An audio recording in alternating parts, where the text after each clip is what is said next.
Chapter 44-46. Alas! Xiaohua sighed. He already understood that since Su Ji did not know that Sun Sheng and Wuhan had died in the Black Ruins Mountain, then the immortal soldiers and immortal generals that Sun Jian had stationed in the Black Ruins Mountain must have been killed by Sun Hao. The immortal palace would definitely not leave such a thing in the Hall of Enlightenment. How could Su Ji have guessed that he would fall into the heavenly prison? Xiaohua looked at Su Ji and Fairy Xingyu and said word by word, Black Ruins Mountain. What? Hearing Xiaohua say the words Black Ruins Mountain, both Su Ji and Fairy Xingyu turned pale with fright. With a slight shake of their bodies, they actually flew up from the cold jade stone and cried out in a low voice, You actually fell into the heavenly prison? Yes. Xiaohua nodded. I was no match for Sun Sheng and Sun Hao. After risking my life to kill Sun Sheng, I was also thrown into the heavenly prison by Sun Hao. How is that possible? How is that possible? Fairy Xingyu said, How is that possible, twice in a row and cried out, You actually came out of the heavenly prison alive. There are actually people in this world. No, there are actually living creatures that can come out of the heavenly prison alive. This is truly inconceivable. Su Ji, who had always been calm, could not help but be excited. He suppressed his trembling voice and asked in a low voice, Xiaohua, quickly tell us, what is inside the heavenly prison? How did you escape from the heavenly prison? Alas!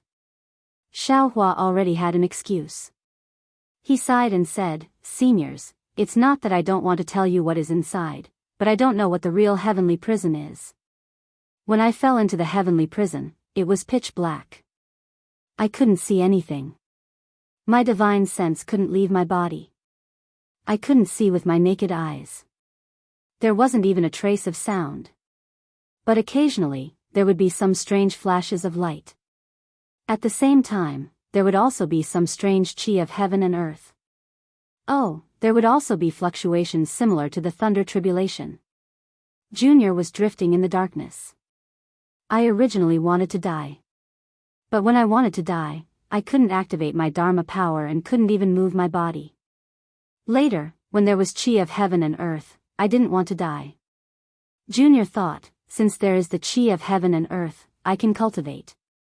If I can cultivate to the level of immortal ascension, will I be able to escape from the heavenly prison with the help of the immortal ascension thunder tribulation? Therefore, during my time in the heavenly prison, I only focused on cultivation. Speaking of this, I have to thank Senior Su. If it weren't for Senior's cultivation methods, I wouldn't have been able to reach the Mahayana realm. And then? Su Ji was both excited and disappointed. He took a few deep breaths and asked calmly. The heavenly prison sometimes has world yuan qi, and sometimes it doesn't. Also, the fluctuations of the lightning tribulation are very rare. I have cultivated in the heavenly prison for 40,000 years, and barely reached the great ascension stage. Xiaohua continued, after reaching the grand ascension stage, Junior's heart is finally at ease. I just have to wait for another 10,000 years for the lightning tribulation to descend. But, just as I was cultivating, a strange spatial ripple appeared in the darkness. This ripple was even more powerful than a thunderbolt, and it tore apart the space around me. There was an extremely strong suction force in the spatial rift, and I couldn't avoid it before I was sucked in. Then, the huge impact knocked me out. When I woke up, I was already near the South Sea. What? You just came out of the heavenly prison? Fairy Xingyu was even more surprised. You're not lying to us, are you? Xiaohua smiled. He was actually testing Su Ji and Fairy Xingyu at this time, and he was also wondering if he should follow them to the Star Moon Palace. Yes. Xiaohua replied, it's that simple. When Junior returned to the South Sea, I found out that I had spent 40,000 years in the heavenly prison, and the 3 continents had only spent 200 years. Later, Junior heard about Qingbao's banquet, so I hurried to buy Qingyu. Then, I got Senior Su's jade eyes from Mingpe and immediately rushed to the Chidi River. Xiaohua didn't mention anything about his Fortune Gate disciples, but he also believed that neither the South Sea Dragon Palace nor Bai Qingyu's matter would reach Fairy Xingyu's ears for the time being. Firstly, the South Sea Dragon Palace was a disgrace to the dragon palaces of the Four Seas, so they would definitely keep their mouths shut. Even if it was leaked, it wouldn't be known by Zhai Xinglu in a short period of time. Secondly, although Bai Qingyu's matter was sensational, it happened very recently. Not to mention that the Seven Stars Great Saints news would cover up Bai Qingyu's matter. Even if Zhai Xinglu got the news, it might not be delivered to Fairy Xingyu so quickly. Thirdly, Zhai Xinglu of the Thousand Demons Sacred Realm had almost disappeared. The entire Star Moon Palace was busy with the Star Moon Palace, so Bai Qingyu's matter wouldn't attract their attention for the time being. Of course, Fairy Xingyu and Su Ji would definitely know about this after the Star Moon Palace, but which cultivator didn't have secrets? Since Xiaohua had told them about the heavenly prison, he believed that they wouldn't pester him anymore. Impossible, it can't be that simple. Fairy Xingyu didn't believe it as expected. It's not like I haven't been to the Black Ruins Mountain. Even Su Ji and I don't dare to go in. How could you come out so easily? Moreover, the Black Ruins Mountain has existed for so many years. I've never heard of anyone going in and coming out alive. Hee, Fairy, if you didn't ask, would I have told you? If I didn't tell you, who would know that I came out of the heavenly prison alive? Xiaohua retorted with a smile. In short, I don't believe that you can come out so easily. Fairy Xingyu shook her head and said, if you're not too lucky, then you're lying to us. No, you must be lying to us. There's no essence chi of heaven and earth in the heavenly prison. Even immortals can't survive there. How could you cultivate there?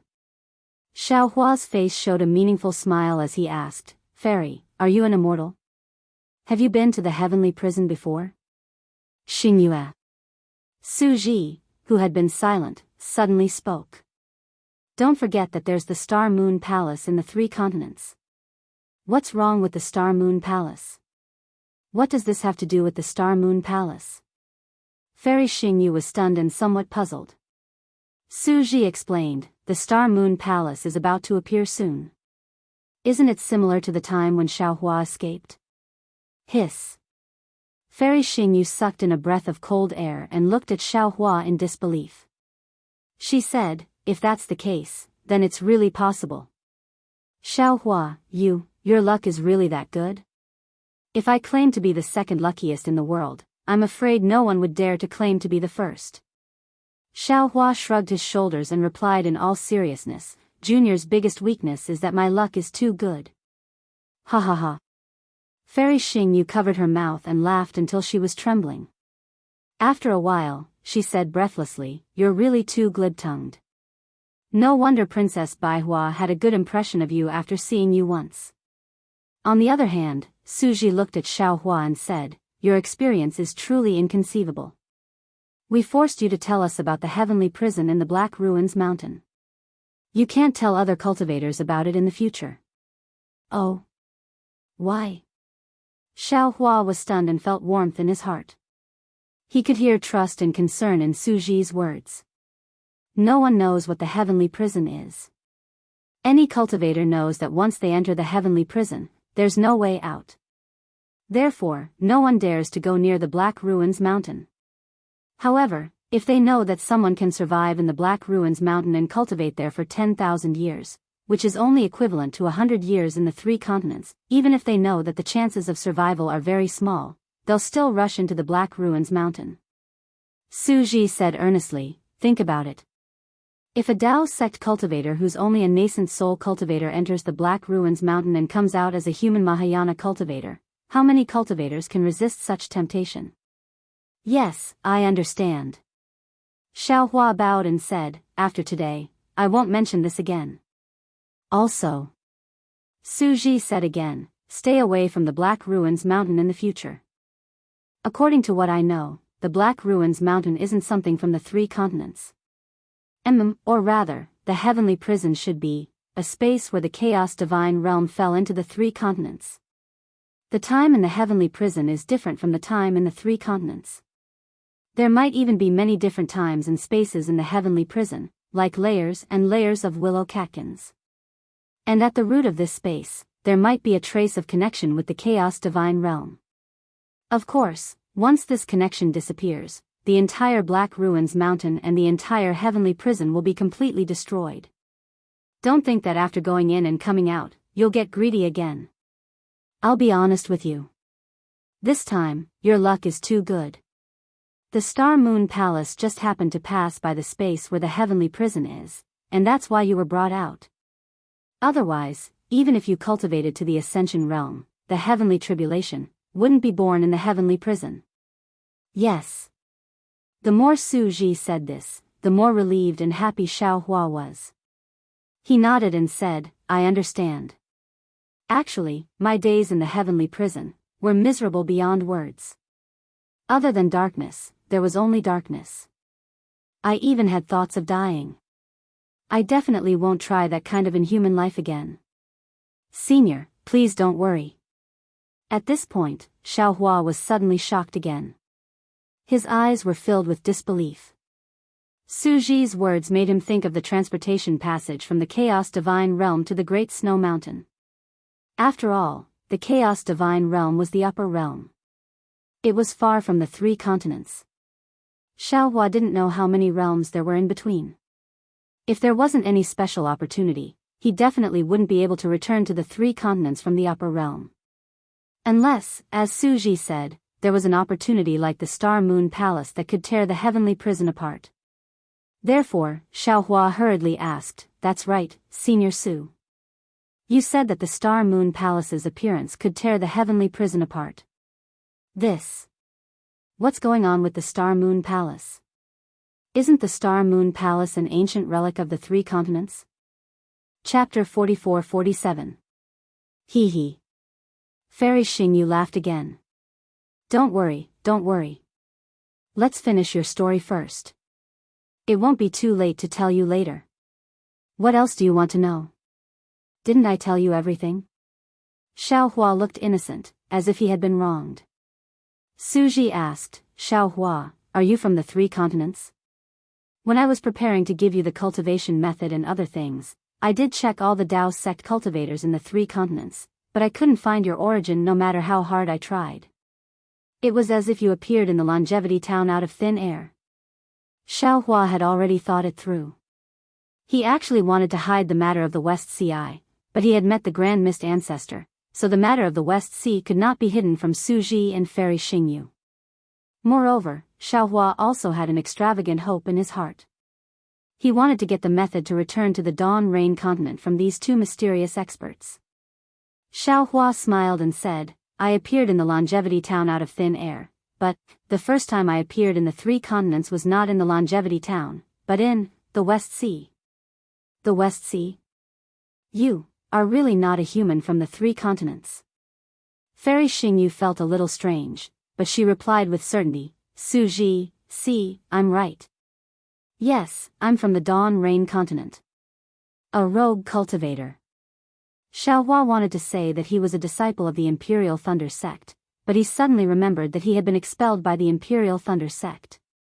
He could not help but feel sour in his heart and changed his words to a rogue cultivator. Dawn Rain continent? Su Ji was stunned and thought for a while. He turned to look at Fairy Xingyu and asked curiously, Xingyu, why don't I know that there's a world called the Dawn Rain continent near the 3 continents? Yes. I don't know either. I've never heard of the name of this world. Fairy Xingyu was also at a loss. How can you not know? Su Ji asked faintly. Don't you claim to know everything? I just don't know. So what? Fairy Xingyu said rudely. Don't you also claim to know everything? Why don't you know? Hee hee, seniors. Xiao Hua smiled as he looked at the 2 experts flirting with each other. When Junior first arrived at the Western Ocean, he encountered an extremely interesting matter. Oh, what's the matter? Fairy Xingyu raised her eyebrows and asked curiously. Xiao Hua didn't answer him. Instead, he looked at Su Ji and said, presumably, Senior Su has already guessed it. If you didn't say it, I wouldn't have guessed it. Now that you've said it, of course I know. Su Ji immediately understood after hearing this. Unconsciously, a dark cloud appeared on his face. Fairy Xingyu was also a little surprised, but when she saw Su Ji's reaction, she immediately understood and said with a smile, "I was wondering. The Grand Mist Ancestor was being suppressed in the West Sea's eye, so how could he escape? So it's you, the Jinx, who appeared." Yes, Junior met Master Qing Chen from the Pure Land of Ultimate Bliss, Master Leopard from the Thousand Beasts Sacred Ground, Su Zhuoyang and Chu Muhuan from the Hidden Immortal Continent. They were invited by the Deputy Inspector of the West Sea Dragon Palace, Xiancheng, to explore the West Sea Lost Treasure. When they saw that Junior's cultivation was good, they invited Junior along. However, the treasure map of the West Sea Lost Treasure was bait thrown out by the Grand Mist Ancestor. Other than Junior and Xiancheng, the rest of the human and beast clans, and by Haojiao, who secretly followed Xiancheng into the West Sea's eye, were all killed by the Great Array. When the Grand Mist Ancestor saw that Junior rescued him, he was afraid that Junior would reveal his whereabouts, so he threw Junior into the Great Array. Grand Mist Ancestor is a heartless person. Back then, Su Ji spent a lot of effort to cultivate him. Fairy Xingyu snorted coldly and said. However, before she could finish, Su Ji said, "Everyone has their own aspirations. We don't have to force others. Besides, he didn't promise us anything." Hearing Su Ji's words, Xiaohua felt even more relieved. The Grand Mist Ancestor treated Su Ji so well. Even with Su Ji's strength, Su Ji didn't directly attack the Grand Mist Ancestor. Xiaohua had helped Su Ji, so how could Su Ji scheme against him? Moreover, Fairy Xingyu had used Princess Baihua's body, and Princess Baihua's memory had a good impression of him. Therefore, Fairy Xingyu shouldn't harm him. Therefore, Xiaohua had decided that no matter how difficult the trip to the Star Moon Palace was, he had to go. I can't stand seeing you like this. Fairy Xingyu snorted coldly again with an indifferent look on her face. However, the trace of admiration in her eyes revealed her true feelings. In your words, someone bought you, yet you're still helping them count their money. And then? Su Ji ignored Fairy Xingyu and asked Xiaohua, "How did you get out of trouble?" The Grand Mist Ancestor was suppressed by the West Sea Eye. I had no choice but to fall into the West Sea Eye under the pressure of the Great Array. Then I rushed into an unknown place along the West Sea Eye. Later, I'm sorry, I fainted from the impact of the space pressure. When I woke up, I was in the Jianghu ridge of the Longevity Town. Xiaohua's face turned slightly red. He wasn't lying, but he felt that he had lost face because he kept fainting. Su Ji didn't mind and looked at Fairy Xingyu. Fairy Xingyu nodded. Xiaohua is right. In the Longevity Town's Liao River, there seems to be a Yuzhou cauldron set up by the Confucian Heavenly Court. There should be space meridians there. He might have been lucky and found the space meridian leading to the Longevity Town in the West Sea Eye. That's how he was sent to the Liao River. Fairy Xingyu looked at Xiaohua and said, "Xiaohua, you're so lucky. I hope it's still useful in the Star Moon Palace." Of course. Xiaohua says with a smile, since Senior Su treats this junior like this junior's good luck will naturally bring him. However, I also want to ask Fairy Xingyu and Senior Su a question. Oh, go ahead. When we know, we'll definitely tell you. Su Ji answered without hesitation.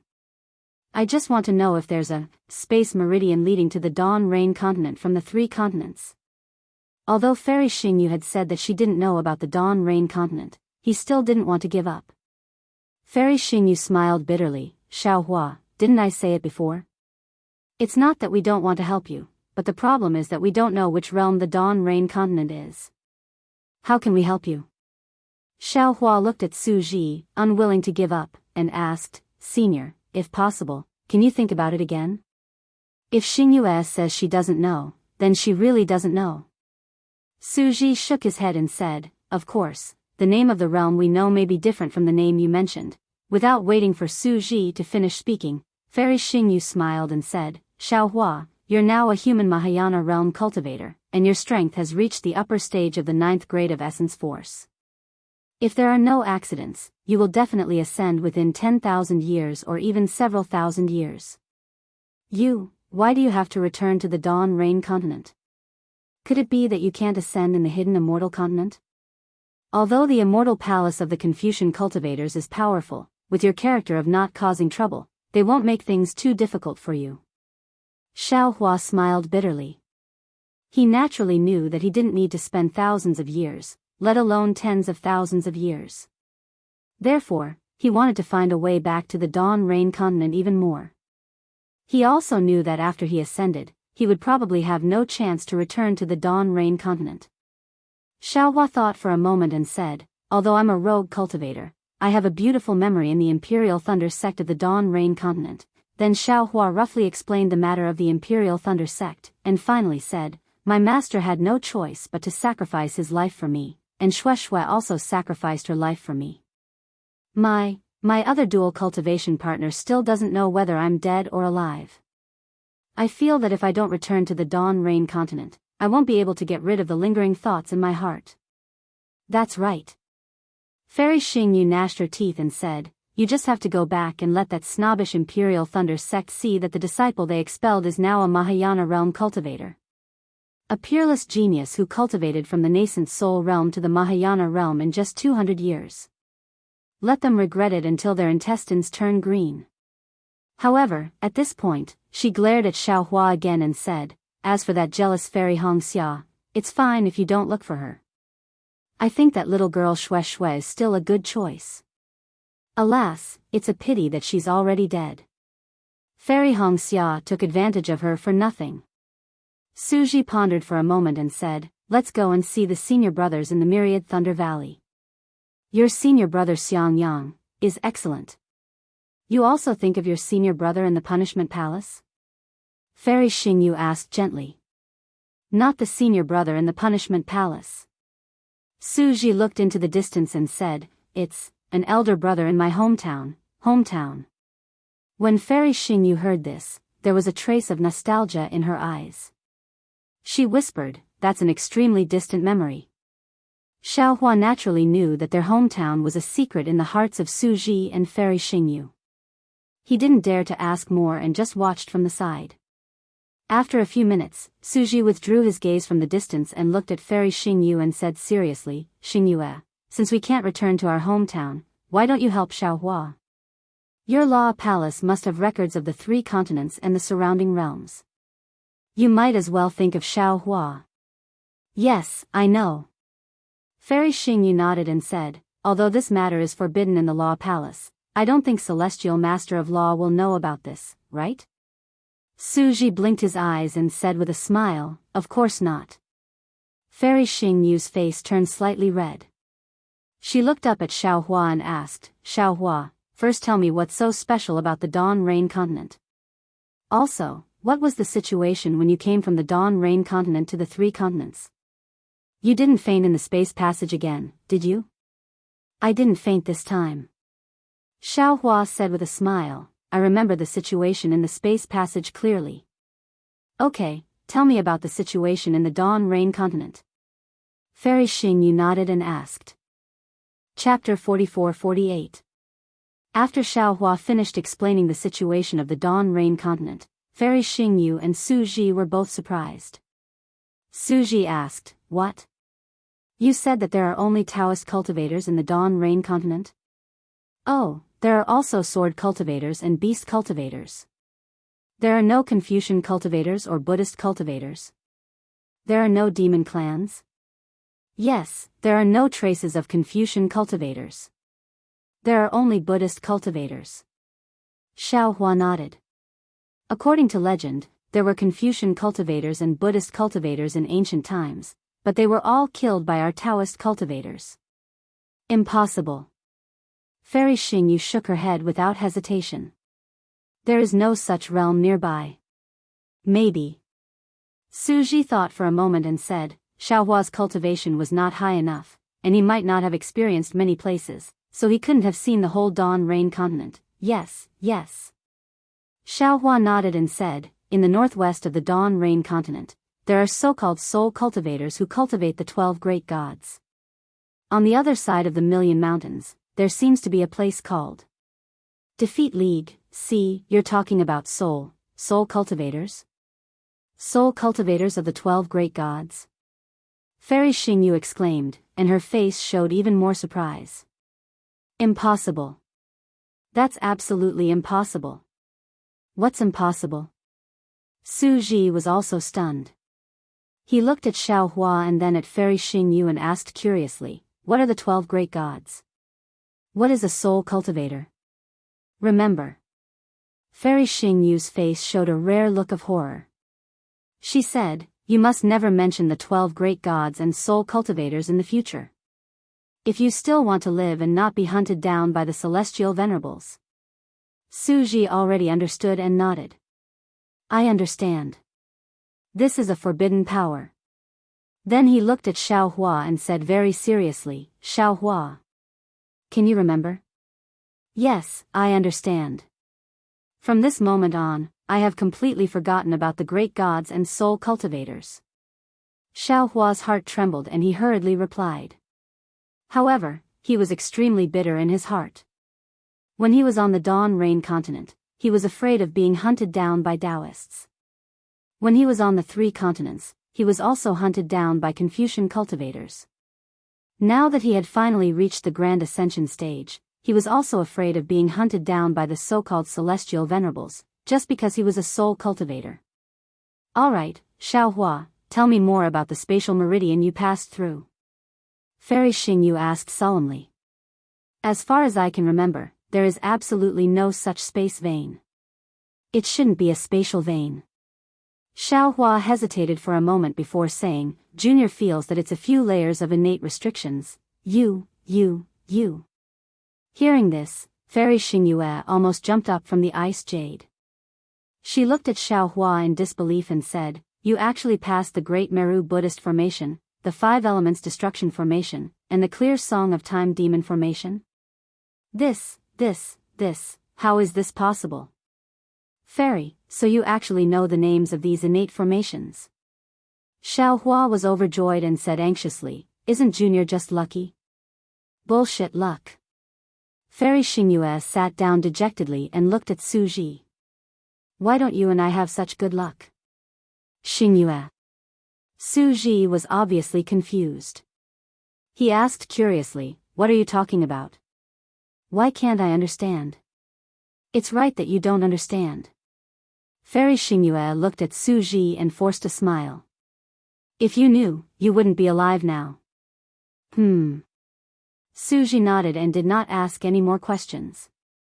After a full 10 minutes, Fairy Xingyu asked again, Xiao Hua, tell me in detail, all right. Xiao Hua nodded and told her the story. Finally, he said, Junior went from the Guihe Sea, east of the Dawn Rain continent, to the West Sea of the 3 continents. However, in the end, I still fainted. I don't remember where I was in the West Sea. You don't have to regret it. Even if you didn't faint, you definitely wouldn't be able to find that passage again. Fairy Xingyu said with fear on her face. Didn't I say just now? There's the Great Meru Buddhist Formation of the Buddhist sect inside. The passage is so big when you go in, but from the outside, it's smaller than the eye of a needle.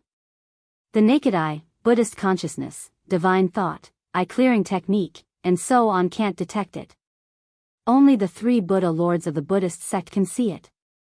Moreover, it's said that you have to reach the golden body 6th refinement stage or above. Also, the passage you passed through only exists temporarily. It must have disappeared by now. Xiao Hua, I can tell you seriously that you definitely won't be able to return to the Dawn Rain continent, even if you're lucky enough to escape from the heaven prison. Hearing Fairy Xingyu's words, Xiao Hua's heart turned cold. He asked helplessly, Fairy, is there really no way at all? Yes. Fairy Xingyu nodded. Because even Su Ji and I can't find the flaws of the 3 divine prohibitions and safely pass through the Song of Time Demon Formation, let alone you. Just give up. Sigh, okay. Xiao Hua sighed. He also understood that if it wasn't impossible, Fairy Xingyu wouldn't say such a thing. Xiao Hua. Suji also said, even I don't know about this. It can be seen how secretive this matter is in the immortal world. You must remember it. Yes, this junior understands. Xiaohua answered casually, but he was stunned in an instant. He said in surprise, what? Immortal. Immortal world? Aren't the two seniors from the 10,000 demon realm? What do we have to do with the 10,000 demon realm?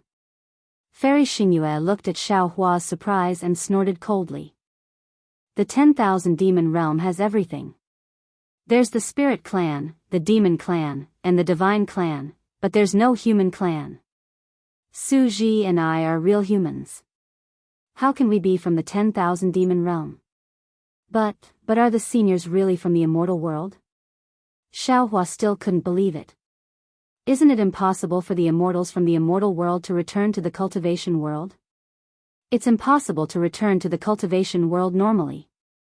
Suji explained, occasionally, there will be abnormal returns. But as long as they fall into the cultivation world, it will be extremely difficult to return to the immortal world again. TSK. Fairy Xingyue curled her lips and looked at Suji. Don't be fooled by him. You gave him so many cultivation methods. I don't believe that he can't guess that you're from the immortal world. Xiaohua shook his head and said, this junior did have this idea, but the problem is that I don't think any immortals can come to the 3 continents, so I can only guess that they're from the 10,000 demon realm. You can return to the 3 continents through the space crack of the heavenly prison. Why can't we? Fairy Xingyue was even more skeptical. Xiaohua looked at Fairy Xingyue, who was only at the nascent soul stage. He really couldn't associate her with the immortals in his mind. He smiled bitterly and said, then, what kind of immortals are you? What's your purpose in coming to the 3 continents? What's the immortal world like? Suji glanced at Xiaohua and said faintly, we have no right to tell you what the immortal world is like. Anyway, you'll soon ascend and you'll know in the future. I'm sure you know that there are many things that you shouldn't know until the time is right. This won't be good for you, me, or even Xingyue. It'll even be good for the cultivators of the 3 continents. Okay. Xiaohua was helpless. In fact, what Suji said was right. There were many things that he would never tell Lu Yi and other disciples in advance, so as not to cause too many unforeseen events. He could only nod and say, Senior, please tell me what you can. My name is Suji. My Taoist name, it's not worth mentioning. Suji said, I'm the punishment envoy of a punishment palace in the immortal realm. My Taoist name is Fairy Xingyue. As for my real name, it's not worth mentioning. Fairy Xingyue, who was next to him, covered her mouth and smiled. She said as if she was talking to Suji, I'm the punishment envoy of a punishment palace in the immortal realm. When Xiaohua heard this, he felt a headache coming. He smiled bitterly again and said, Seniors, this explanation doesn't seem to be any different from not explaining, right? Suji ignored him and said, when I was on a business trip, I happened to encounter a star field starburst in a celestial realm. The star field starburst covered a large area and affected several star fields in succession. I was preparing to escape when I sent a message to the punishment palace. But at that time, my punishment celestial weapon suddenly sensed the location of the immortal slaying stage in the immortal realm. This immortal slaying stage is what was recorded in the jade eyes I gave you at the beginning. Seeing that Xiaohua was about to speak again, Suji hurriedly said, as for what the immortal slaying stage is and how it was lost, don't ask. I don't know either. Okay. Xiaohua opened his mouth and closed it again. He thought to himself, since you don't want me to ask, I can't explain. Let's just leave it at that for now. Because the immortal slaying stage is very important to the immortal realm, I didn't dare to neglect it. I wanted to send a message to the punishment palace again, but the star field starburst was approaching. I didn't dare to stay for long. I hurriedly found a gap in the star field starburst and went to find it according to the celestial weapon of punishment. But before I found the immortal slaying stage, I met Fairy Xingyu. Suji glanced at Fairy Xingyu. Suji is the punishment envoy, the immortal envoy who carries out punishments. Fairy Xingyu continued, I am the punishment envoy. My duty is to control the immortal law and punish according to the law. Since I want to control the immortal law, I have to investigate all the star fields in the celestial realm. It's somewhat similar to the inspector in the immortal palaces of the three continents. When I met Su Ji, I received a secret order from the Celestial Venerable of Justice. I was following the law to check some immortal restrictions in a certain celestial realm. I had just ascertained the situation of the immortal restrictions and was about to send a message to the Celestial Venerable. But at that time, I suddenly discovered that a Confucian cultivator from the heavenly court had barged into the immortal realm. This Confucian cultivator had become a demon and wanted to sacrifice the immortals in the star field. When I discovered this, the blood sacrifice had already begun. The stars began to explode one by one, gradually forming a terrifying star field starburst. I didn't dare to neglect it and hurriedly sent a message about the star field starburst to the Palace of Justice. Unfortunately, before I could send the message, I was discovered by the Confucian cultivator who had become a demon. That Confucian cultivator should have a cultivation level that was slightly higher than mine. I fought with him for a while and realized that I was no match for him. I hurriedly prepared to escape and ask for help. The Confucian cultivator pursued me step by step. Unable to escape, I risked my life to escape into the star field starburst. But the Confucian cultivator didn't care about his own life and chased after me. At that time, I met Su Ji. Chapter 44-49. Fairy Xingyu and I didn't know each other at first. Su Ji said again, but when I saw her being chased by the Confucian cultivator, I couldn't just leave her be, so I hurried forward to help. However, that Confucian cultivator was really powerful. Even when the two of us joined forces, he was not at a disadvantage. The two of us couldn't fight and retreat at the same time. We wanted to use the power of the star storm to kill him or escape. But in the end, we were forced to the center of the star storm. Seeing that we had no way out, Fairy Xingyu and I decided to perish together with the Confucian cultivator. That guy seemed to have lost his mind. He activated the celestial imperial equipment and directly fought with us. Under the huge impact and the star storm, Fairy Xingyu and I were seriously injured. From the space destroyed by the star storm, we fell to the three continents. Seeing that Xiaohua was not surprised, Fairy Xingyu was a little depressed. She asked curiously, Xiaohua, do you think we are lying to you? Xiaohua shook his head lightly. No. I think you are telling the truth. This is no different from me falling into the heaven prison. That's true. Fairy Xingyu nodded. I was very surprised when I heard that the two of you were immortals.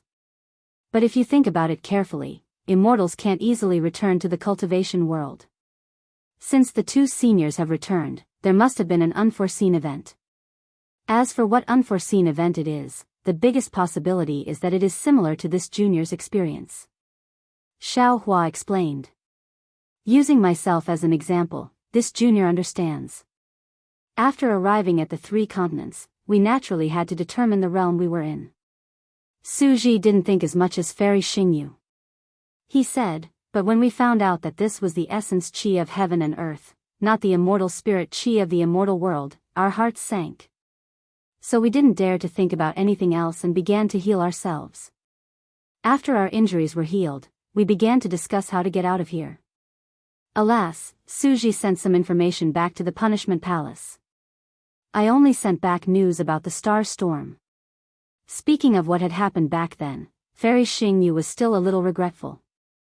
And because of the star storm, we don't know if those messages could be received by the punishment palace and the punishment palace. However, seeing that there hasn't been any news for so many years, they probably haven't received it. Star Moon, that might not be the case. Su Ji comforted him. Perhaps they have already received it and are searching for it in the nearby star fields. How many star fields are there in an immortal domain, and how many realms are there under a star field? How many realms will be lost if the star storm destroys the star field? Fairy Xingyu smiled bitterly and shook her head. Even if the celestial venerative discipline personally searched, he might not be able to find it. Not to mention, I received a secret order. The Palm Palace doesn't even know that I'm in this nearby star region. Seniors, you can start cultivating again. Xiaohua rolled his eyes and suggested in a low voice, as long as you cultivate to the Grand Ascension stage, you'll be able to ascend again soon, right? Unexpectedly, Fairy Xingyue immediately saw through Xiaohua's thoughts and said, "What? Do you want to find out the secret of ascension?" "I won't tell you." Suji looked at Xiaohua and said, "Do you think we don't want to?" However, the so-called ascension is when the strength of a cultivator in the 3 continents reaches the highest level. The laws of the 3 continents no longer allow him to exist. Then, the laws of thunder will descend, which is the so-called thunder tribulation. The thunder tribulation will rewrite the laws of the cultivator. If the cultivator can't be rewritten by the laws, he will fail to pass the tribulation. The cultivator will disappear and become a part of the laws. If he is lucky enough to be rewritten by the laws, he will pass the tribulation successfully. The laws of the cultivator will be attracted by the laws of the immortal world and will go to the immortal world. To put it bluntly, the chi of heaven and earth in the cultivator's body will be changed into immortal chi by the thunder tribulation. This nascent immortal chi will be rejected by the chi of heaven and earth of the 3 continents. In each immortal realm of the immortal world, there is a corresponding spirit cleansing pool. The spirit cleansing pool attracts cultivators who have ascended. After the spirit cleansing pool solidifies the laws, the chi of heaven and earth in the cultivator's body will be completely cleansed and turned into immortal chi. They will become mortal fairies. At this point, seeing that Su Ji was about to continue, Fairy Xingyu quickly interrupted him and said, "Although we are immortals, the immortal chi in our bodies has been cleansed by the spirit cleansing pool. Therefore, the spirit cleansing pool can't sense us, so we can't ascend." "Hee hee." Xiaohua laughed. "Seniors, you can take over my body." "The laws." Xiaohua. Fairy Xingyu said with a smile, "The so-called immortal chi is just an appearance. The most fundamental thing is that the laws have changed. There are probably not many immortals in the immortal world who know where the laws have changed. However, one thing is very clear. The soul must have the mark of the laws. Immortals can't ascend from the lower world again." Hiss. Although Fairy Xingyu and Su Ji deliberately avoided talking about ascension to avoid confusing Xiaohua, Xiaohua couldn't help but gasp when he heard this. "Damn it, I'm afraid that little white dragon is in trouble. These doppelgangers of mine will also have problems." However, Xiaohua thought for a moment and asked, "Although the 2 seniors can't ascend, but the 2 seniors can still cultivate disciples and let them pass the message to the Palace of Punishment and the Palace of Justice after they ascend?" Fairy Xingyu rolled her eyes at him and said, "Do you think we don't want to? We have much more than you think that day." Su Ji explained, "After we recovered from our injuries, we immediately searched for the realms and star regions where the 3 continents were located. However, when we saw that there were only Confucian cultivators, Buddhists, and the demon clan on the 3 continents, we were even more disappointed." Xingyue seemed to know some secrets. She said that this was the realm after the immortals and Buddhists had been destroyed. It also corresponded to this star region. I seem to have heard of the corresponding spirit cleansing pool in that star region. At this point, Su Ji's face showed a trace of embarrassment. He looked at Xiaohua and said, "I didn't want to tell you, but I have to tell you the truth. Of course, what I said to Xingyue is just some speculation and can't be taken seriously. I hope it won't affect your cultivation." Without needing Su Ji to say more, Xiaohua nodded and said, "Is that spirit cleansing pool gone? The cultivators of the 3 continents can't ascend? How should I put it?" Su Ji explained, "The spirit cleansing pool still exists, but because it hasn't been used for a long time, I'm afraid it has been abandoned.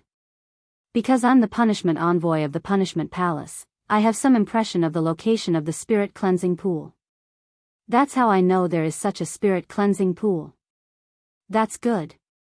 Xiaohua breathed a sigh of relief and said with a smile, "Since there is still a spirit cleansing pool, that's good. After all, one can ascend." Actually, Su Ji wanted to explain, but Fairy Xingyu hurriedly said, Suji, didn't we already talk about this before? There are so many secrets of the immortal world. It's best if you don't know. Suji looked at Xiaohua, thought for a moment and said, forget it. Since we're talking about this, it's better to make it clear and let him be prepared. Fairy Xingyu glared at Xiaohua and could only keep quiet. Actually, if the spirit cleansing pool no longer exists, you can also ascend and even fly to other spirit cleansing pools. At the very least, you may appear near the spirit cleansing pool. At that time, you may face a powerful immortal beast. You may have a slim chance of survival. Suji said, but the spirit cleansing pool here is abandoned. If you ascend, you can only go to this spirit cleansing pool. And near this spirit cleansing pool, there are no immortal envoys from the immortal world. The one who may welcome you is the immortal envoys of the heavenly court. Or you may encounter other immortal envoys of the heavenly court. Junior understands. Xiaohua smiled bitterly and said, if you encounter an immortal beast, you may have a slim chance of survival. But if you encounter an immortal envoys of the heavenly court, I'm afraid there is no chance of survival. Indeed. Suji nodded. This is also the reason why we don't dare to act rashly. If the immortal envoys of the heavenly court know that we are in the 3 continents, we will also be hunted down by them. We will lose all hope of returning to the immortal world. At this point, Suji looked at Xiaohua again and said seriously, of course, Xiaohua, if you help me and Fairy Xingyu return to the immortal world, we will definitely find the corresponding spirit cleansing pool of the 3 continents. We will definitely not let you fall into the desperate situation you mentioned earlier. You can rest assured about this. Senior, don't worry. Junior also understands this matter. If I can help you, I will help myself. As long as I can do it, I will definitely do it. Suddenly, a smile appeared on Xiaohua's face again. Hee hee. Junior has a good idea. I don't know if the 2 seniors are willing to listen. Ha. Fairy Xingyu laughed bitterly and said, you don't have to say any more. You are talking about the magic treasure in your hand, the Kunlun mirror, right? Senior. Xiaohua was shocked and said anxiously, what other secrets do I have that you don't know? You didn't hide from others when you used the Kunlun mirror. How is that a secret? Fairy Xingyu glared at him and replied, besides, the Kunlun wonderland in the Kunlun mirror is not a secret. Suji said with a smile, Xiaohua is also thinking for us. We should be happy. What? He wants the 2 of us to be his bodyguards. Does he think that I can't see what he is thinking? Fairy Xingyu saw through Xiaohua's thoughts. Xiaohua only smiled and did not say anything. His thoughts were about space. Of course, it was beyond Fairy Xingyu's expectations. All magic treasures have the foundation of casting, Suji explained with a smile. Suji explained with a smile, magic tools, magic treasures, and even spirit treasures used in the 3 continents can't be brought to the immortal world. Because in the thunder tribulation, anything that does not conform to the law of thunder will be obliterated. Famous ancient magic treasures like the Kunlun mirror and those heaven spiritual treasures can be brought to the immortal world, but the laws in these spiritual treasures will also be changed.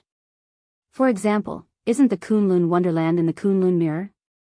The Kunlun wonderland in the 3 continents is different from the one in the immortal world. If you take the Kunlun mirror to go through the tribulation, the Kunlun wonderland in it will be completely erased and then rebuilt with immortal chi. If you don't want to take the Kunlun mirror to go through the tribulation, it will not be able to follow you into the immortal world. Moreover, even if you use some secret technique to bring it up, as long as you take out the Kunlun mirror, the law of the immortal world will rebuild the Kunlun wonderland. Therefore, even if you take us into the Kunlun wonderland, we can only be obliterated and have no way to survive. Chapter 4450. What about using the free time after the tribulation transcendence? Xiaohua asked, unwilling to give up. At that time, the Kunlun immortal realm could not be built at all. How could you take us in? Seeing that Xiaohua did not believe her, Fairy Xingyu was a little angry. Do you think we don't want to use your Kunlun mirror? All right. Xiao Hua's heart already felt a little more at ease, so he casually replied. Since Su Ji had said so, the Kunlun immortal realm and the Kunlun mirror had to be reconstructed due to the different spatial laws. However, Shenhua continent was not a Dharma artifact that he had refined. Shenhua continent was not affected by the laws of the ruins and the primitive continent. It was obviously an independent space. The rewriting of the laws that he had encountered during his ascension should not affect Shenhua continent. If he could ascend, he could naturally take Su Ji and Fairy Xingyu with him. However, Xiaohua did not know how to persuade the two immortals to enter Shenhua continent. After all, in their hearts, the Kunlun immortal realm was a place where death was inevitable. Moreover, Xiaohua did not know if his Shenhua continent could take in two immortals. There was still some time before his ascension, so he was not in a hurry to make things clear with the two immortals. Of course, Xiaohua had already made up his mind. If possible, he had to take the two of them with him. Otherwise, even if he ascended, he would not be able to defeat the immortal officials of the heavenly court. Xiaohua thought for a moment and said with a smile, "The two of you are very unlucky. If you had landed in the Dawn Rain continent where I was, there would not have been so much trouble." That's not necessarily true. Fairy Xingyu pursed her lips. The immortal world is not a place of singing and dancing. Who knows who will get the news if we bring it up? If anything happens, we won't even know how we died. We might as well think of a way to go up ourselves. That's true. Xiaohua agreed. Why don't you tell me how to return to the Dawn Rain continent? After I ascend, I will send the news of the two immortals to the Palace of Justice and the Palace of Punishment. Don't even think about it. That's impossible. Fairy Xingyu shook her head coldly. All right, just pretend that I didn't say anything. Xiaohua was depressed. He looked at Fairy Xingyu helplessly and said with a smile, "It seems that it's impossible to enter the immortal realm again by relying on cultivation." Xiaohua's words immediately conveyed his depression to Fairy Xingyu. She also replied gloomily, "Yes, the normal way of cultivation will definitely not work. Well, since I can't cultivate it, I can only go back to my original plan, which is to rely on the passageway. For example, the broken space of a primitive world like the heavenly prison." Xiaohua nodded and said, "Then I don't understand. Why are you two so painstakingly investigating the Star Moon Palace? Could it be that the Star Moon Palace is really an immortal palace that fell from the ancient immortal world? Even so, what was the use of a fallen palace? Unless there was a passageway leading to the immortal realm in the Star Moon Palace, but if there was." Fairy Xingyu was a law envoy and had investigated all the star regions near the immortal realm. How could she not know about this passageway and not be able to find it? Moreover, Senior Su said that I was able to come out of the heavenly prison because of the appearance of the Star Moon Palace. How did Senior Su know? I don't know if there is a passageway in the Star Moon Palace. I have never heard of the Star Moon Palace in the Law Palace. Fairy Xingyu shook her head and said, "We only discovered the Star Moon Palace for the first time in the 3 continents. Then, how do you know that there is a passageway to the immortal realm in the Star Moon Palace?" Xiaohua was even more puzzled. However, when he glanced at Su Ji, he understood and said with a smile, "Could it be Senior Su's divination skill again?" "That's right." Su Ji replied, "Whether there is a way to go to the immortal realm in the Star Moon Palace or a passageway to the immortal realm, Xingyue and I don't know. It's just that when we thought about it to no avail, I took the risk of my body collapsing and my soul dispersing to perform the divination skill. Although the art of divination only indicated a rough time and location, we saw the Star Moon Palace at the right place and in the right location. In the Star Moon Palace, we also found a starry sky with the aura of the immortal realm, so we can only think that the Star Moon Palace is the only way to return to the immortal realm. Before us, there was no Star Moon Palace in the 3 continents. The name of the Star Moon Palace was given by me." Fairy Xingyu continued, "As for whether the palace called the Star Moon Palace appeared before us, we don't know. Moreover, from the information that Xingyue gathered in the 3 continents, there was no record of it. However, after we entered the Star Moon Palace for the first time and found the aura of the immortal realm, we couldn't find the original aura for the second time. Therefore, we had no choice but to spread the news of the Star Moon Palace to the 3 continents and set up the Star Moon Palace to search for it together. Obviously, there is strength in numbers. In the 4th and 5th times, we did find the starry sky where we found the aura of the immortal realm. However, because we couldn't find a way to go deeper, we were pushed out by the Star Moon Palace. However, other than you, there is no 4th person who knows the real purpose of this matter. Yes, this junior understands. Xiaohua nodded and looked at Su Ji. Senior Su, can you tell this junior about the situation in the Star Moon Palace? Su Ji looked at Fairy Xingyu. The two of them exchanged glances and nodded slightly. Then, Su Ji looked at Xiaohua and said, actually, when I discussed with Fairy Xingyu about the internal affairs of the Star Moon Palace, I did not intend to tell you. Oh. Why? Xiaohua was a little puzzled. It's very simple. Su Ji smiled bitterly. I have entered the Star Moon Palace a total of 8 times with Fairy Xingyu. Other than the fact that the outline of the Star Moon Palace was exactly the same when it appeared, everything inside was different. Only in a certain part of the starry sky could we see the aura of the immortal realm. In other places, other than the rumbling of thunder, there were some inexplicable starry sky and light silhouettes. These light silhouettes were very strange. They were different every time. Sometimes, they were sunken in different star shapes. Sometimes, they were some magical weapons. Sometimes, they were some mysterious lines. There were also times when they were actually some heads. There were many more on the left and right. Of course, just from the surface, it seemed that something like a token was needed to be placed inside to open the starry sky or light silhouettes. However, this so-called token was very strange. We searched the hidden immortal continent, the Thousand Demons' sacred realm, and the pure land but could not find it.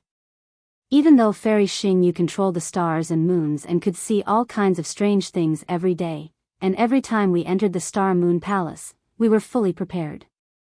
However, it seemed that something was missing every time. It was impossible to open the starry sky. In the end, to tell you the truth, even we felt despair. Therefore, if I told you about this situation, would you still help us wholeheartedly? If I were to deceive you with a lie, to be honest, I would not do it. Of course, in the Star Moon Palace, you can comprehend the power of the stars and moons at a higher level. I did not lie to the cultivators of the 3 continents about this. As for what they can comprehend from the power of the stars and moons, I do not know. Apart from this, are there any other dangers in the Star Moon Palace? Xiaohua frowned and asked. Apart from the thunder, which is sometimes very strange and can shatter a cultivator's body so that even his soul cannot escape, there are also some unknown immortal beasts. Fairy Xingyu seemed to have a lingering fear as she said, these immortal beasts are extremely powerful. I have never heard of them before. If one encounters these immortal beasts, there is basically no chance of survival.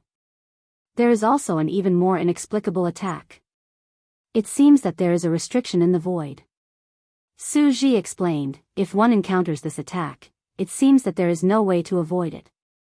I have seen with my own eyes 4 demon clan members who were about the sun-devouring realm being annihilated by this restriction in an instant. Oh my. Xiaohua was dumbfounded. So, it's completely based on luck? Yes, otherwise, how could I find you, the cultivator with the best luck in the world? Fairy Xingyu smiled and nodded. At first, I did not believe in Su Ji's divination skills, but after hearing that you were able to escape from the heaven prison, the hope of whether Su Ji and I can return to the immortal realm is on your shoulders. Xiaohua curled his lips. Fairy, it is not that you do not believe in Senior Su's divination skills, but that you do not believe that I can help you. Speaking of this, Xiaohua rolled his eyes again and said with a smile, Senior Su, how did you practice your divination skills? Why haven't I heard you mention it? I don't know what conclusion you have reached with your divination skills. Your jade eyes did not make it very clear. 1 thunder gives birth to 2 qis, and 2 qis give birth to all things. Understanding the evolution of thunder naturally allows one to practice divination skills. Su Ji did not hide it and explained, although you have cultivated the 10,000 June Thunderbolt, you still have not reached the level of practicing divination skills. Naturally, I will not tell you. In fact, what I can get from divination skills is not much. It is similar to what was said in the Jade Eyes. That is to say, my chances are linked to yours. If I were to divine further, whether it is me, Goddess Xingyue, or Xingyue Palace, there would be no more traces. Therefore, this trip is the last chance. Either I succeed, or... When he spoke up to here, Su Ji was unable to continue. There seemed to be some secrets hidden within those cold lines that were like iron and stone. Clap, clap, clap. Xiaohua smiled and clapped his hands. Do you still need to say it? Of course, it was a success. If it was not a success, how could it not be possible for the divination to fail? Senior Su, you are too careful. Don't worry, the so-called luck of a Confucian cultivator is just a breath of my qi. Is this kind of luck not enough for me to fart? With my help, how could it not be a success? That's good. Su Ji squeezed out a rare smile on his face. Chapter 44-51. If that's the case. Xiaohua's face showed a trace of slyness again. He smiled and said, I want to ask another question. What kind of evil idea do you have now? Fairy Xingyu asked warily. Nothing. Xiaohua blinked and said, we cultivators of the cultivation world can't bring anything with us when we ascend to the immortal world. Then what about the seniors who came to the cultivation world from the immortal world? Hee hee. Fairy Xingyu seemed to understand what Xiaohua meant and said with a smile, the same Stygian immortal slip can naturally be used. Ordinary immortal weapons will have their power reduced due to different nomological laws, but they can still be used. Seniors can't use the ink immortal slip for a long time. Xiaohua finally revealed his real purpose. They must have recorded the cultivation methods, secret techniques, pill formulas, etc., in the Jade Eyes or in Cloud Eyes. Seniors can't bring these things to the immortal world. In that case, you might as well give them to me for safekeeping. Xiaohua, you money grubber. Fairy Xingyu couldn't help laughing and said, Su Ji, you don't know. He asked about my wind escape technique on the way and wanted me to pass it on to him. Why not? Su Ji replied faintly, he's right. We can't take it away anyway. It's rare to meet such a Taoist cultivator who cares about the people of the world. Although this kind of weirdo is a little petty, he's better than those who don't take the lives of the people seriously. With that, Su Ji raised his hand without hesitation, took out a dozen summer rings from his arms and handed them to Xiaohua. He said, these are the cultivation methods and the things I've collected. I'll give them all to you. Who knows if these things can be kept when we pass through the space channel? It's better to give them to you. Ah. Ha ha ha. Xiaohua was ecstatic. He took the summer rings and couldn't close his mouth. He laughed and said, thank you, senior. Thank you. However, when he scanned it with his divine sense, he was stunned. There were not only ink cloud eyes and jade eyes, but also strange things. They were the ink immortal slips that Fairy Xingyu mentioned. And there were many of them. Senior. Xiaohua was dumbfounded and whispered, these, it's all right, you can keep it for now. Su Ji didn't wait for Xiaohua to finish and said, I know you like strange things. You can think about it. Anyway, it wasn't taught by this Su. If you can learn something from it, it might be good for you. Yes. Xiaohua felt a burst of warmth in his heart. How could he not know Su Ji's intention of nurturing him? He hurriedly responded and put everything away. Xingyue, you belong to the Palace of Justice and no more secrets. Just give the wind escape technique to Xiaohua. There's no need for anything else. Su Ji looked at Fairy Xingyue and whispered. She seemed to be angry with Su Ji. Before Su Ji could finish, Fairy Xingyue said coldly, you are so generous. Doesn't the Punishment Palace have any secrets? You even dared to teach Xiaohua the 30,000 June Thunderbolt, so why wouldn't I dare? Here. Fairy Xingyu was even more amazing. She had taken out dozens of spatial rings. Xiao Hua's eyes were dazzled. How could Xiao Hua dare to take it? He hurriedly waved his hand and said, "Fairy, forget it. Senior Su has given me enough. I don't want these." "Are you looking down on me?" Fairy Xingyu asked, glancing at him. Xiao Hua hurriedly replied, "No, no. Didn't Senior Su say that? There are many secrets in the Palace of Justice. I'm afraid of getting into trouble." "Who told you that I gave you something from the Palace of Justice?" Fairy Xingyu scolded with a smile. "Xingyue comes into contact with all kinds of strange things almost every day. I've been in charge of Xingyue for so many years. Don't tell me I don't have some secret techniques."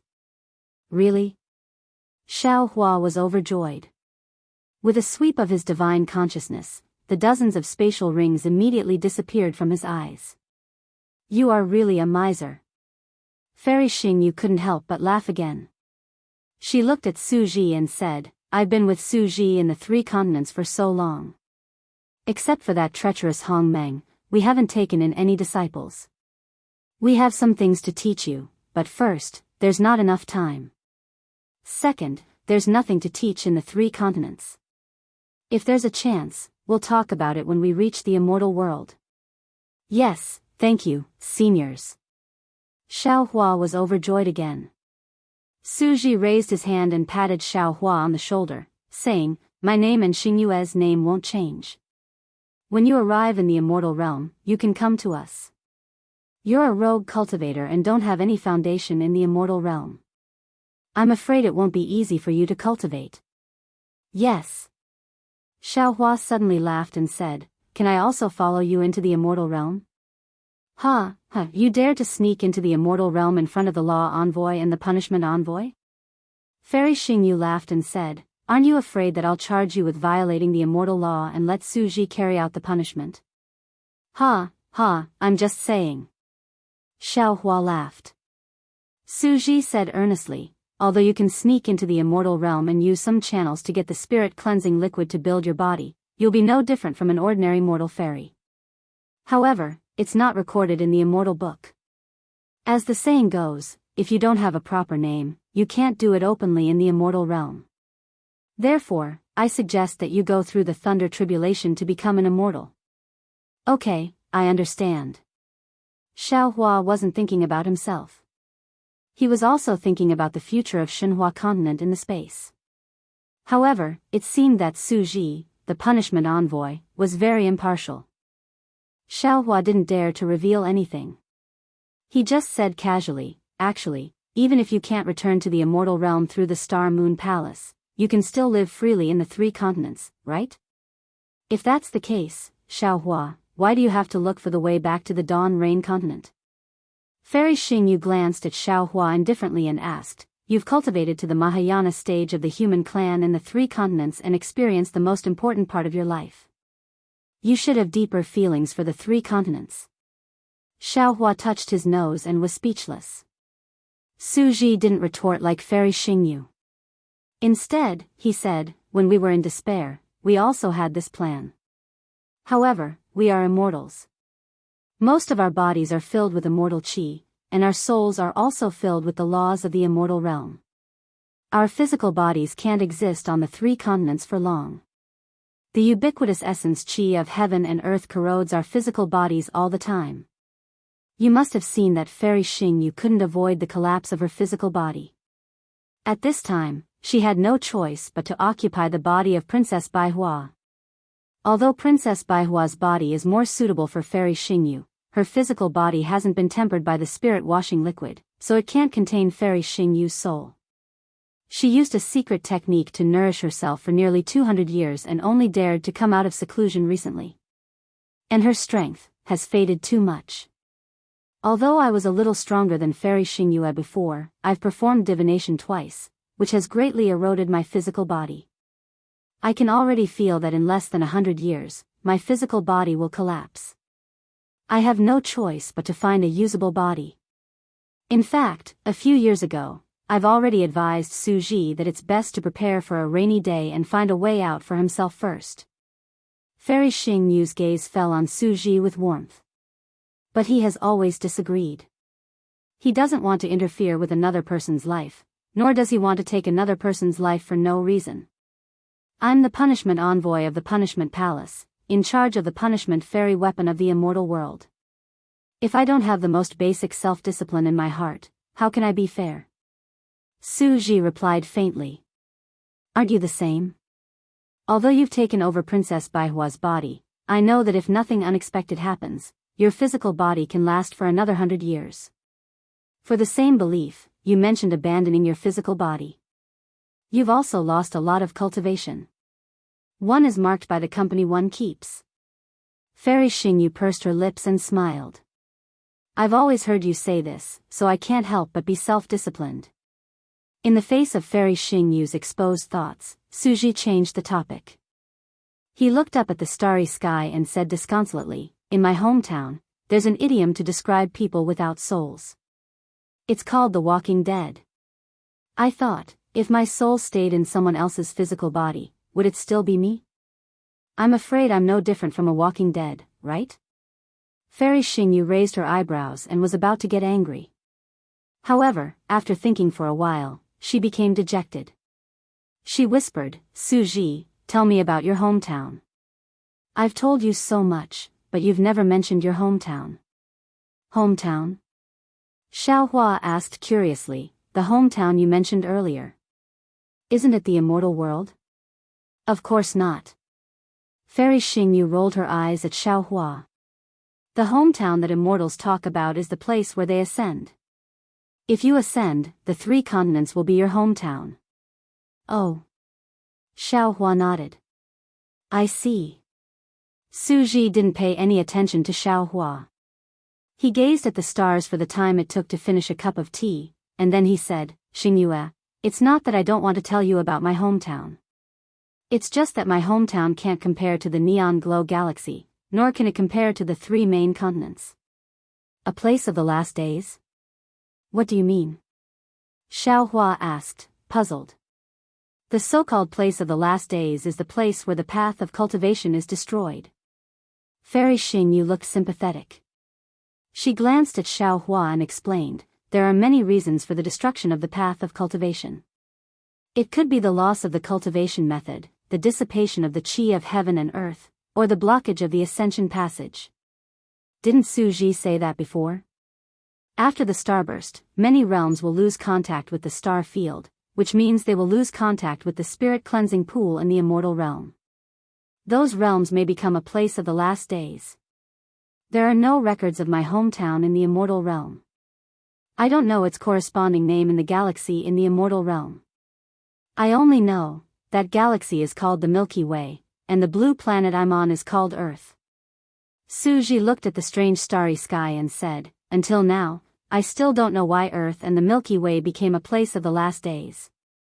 However, Earth does not have the qi of heaven and earth. All the cultivation methods have disappeared. Chapter 44-52. Then how did you cultivate? Fairy Xingyu asked sympathetically. When I was 18 years old, I obtained the punishment celestial weapon of the immortal world. Su Ji's gaze seemed to pass through time and space and fall on another distant world. Su Ji's story was not long, and there were some parts that Su Ji did not explain clearly. However, under Fairy Xingyu's questioning, Su Ji spoke for a full hour. Xiaohua listened with interest. After all, this was another immortal's cultivation world. But in the end, Xiaohua sighed again. Su Ji had his own hometown, Earth, and Fairy Xingyu had her own hometown, the Neon Glow Galaxy. Where was his hometown? The 3 continents? The Dawn Rain continent? Perhaps he would only know when his memory was restored. Su Ji, it's really not easy for you to become the punishment envoy of the Punishment Palace. Fairy Xingyu also expressed deep sympathy. Compared to you, my cultivation is simply a smooth path. Everyone has their own path, so there's no need to compare. Su Ji said faintly, just like the Law Palace and the Punishment Palace, why bother with each other's gains and losses? Just do your own thing. Hee, that's right. Fairy Xingyu nodded and said, if it weren't for the sovereign of justice and the sovereign of punishment, how could the punishment palace and the law palace be incompatible? Speaking of this, Suji looked up at the barrier and said, the sky is bright and the rain has stopped. Shall we go to the Chitty River now? No, there's no need to be in such a hurry, right? Fairy Xingyu seemed to be enjoying her time with Suji and answered reluctantly. Xiaohua also hurriedly said, that's right. Senior Su, you've said so much, but you still haven't told me how this junior will help you. It's very simple. Suji said concisely, use your divine sense, which is very sensitive to the power of the stars and the moon, to find the exit in the starry sky maze and the immortal chi. Then, use the power of thunder to help me break the restriction. It's that simple? Xiaohua was a little dumbfounded. Senior, don't lie to me. That's simple. Fairy Xingyu shouted, we've found that starry sky maze formation 5 times. Each time, we entered a different place.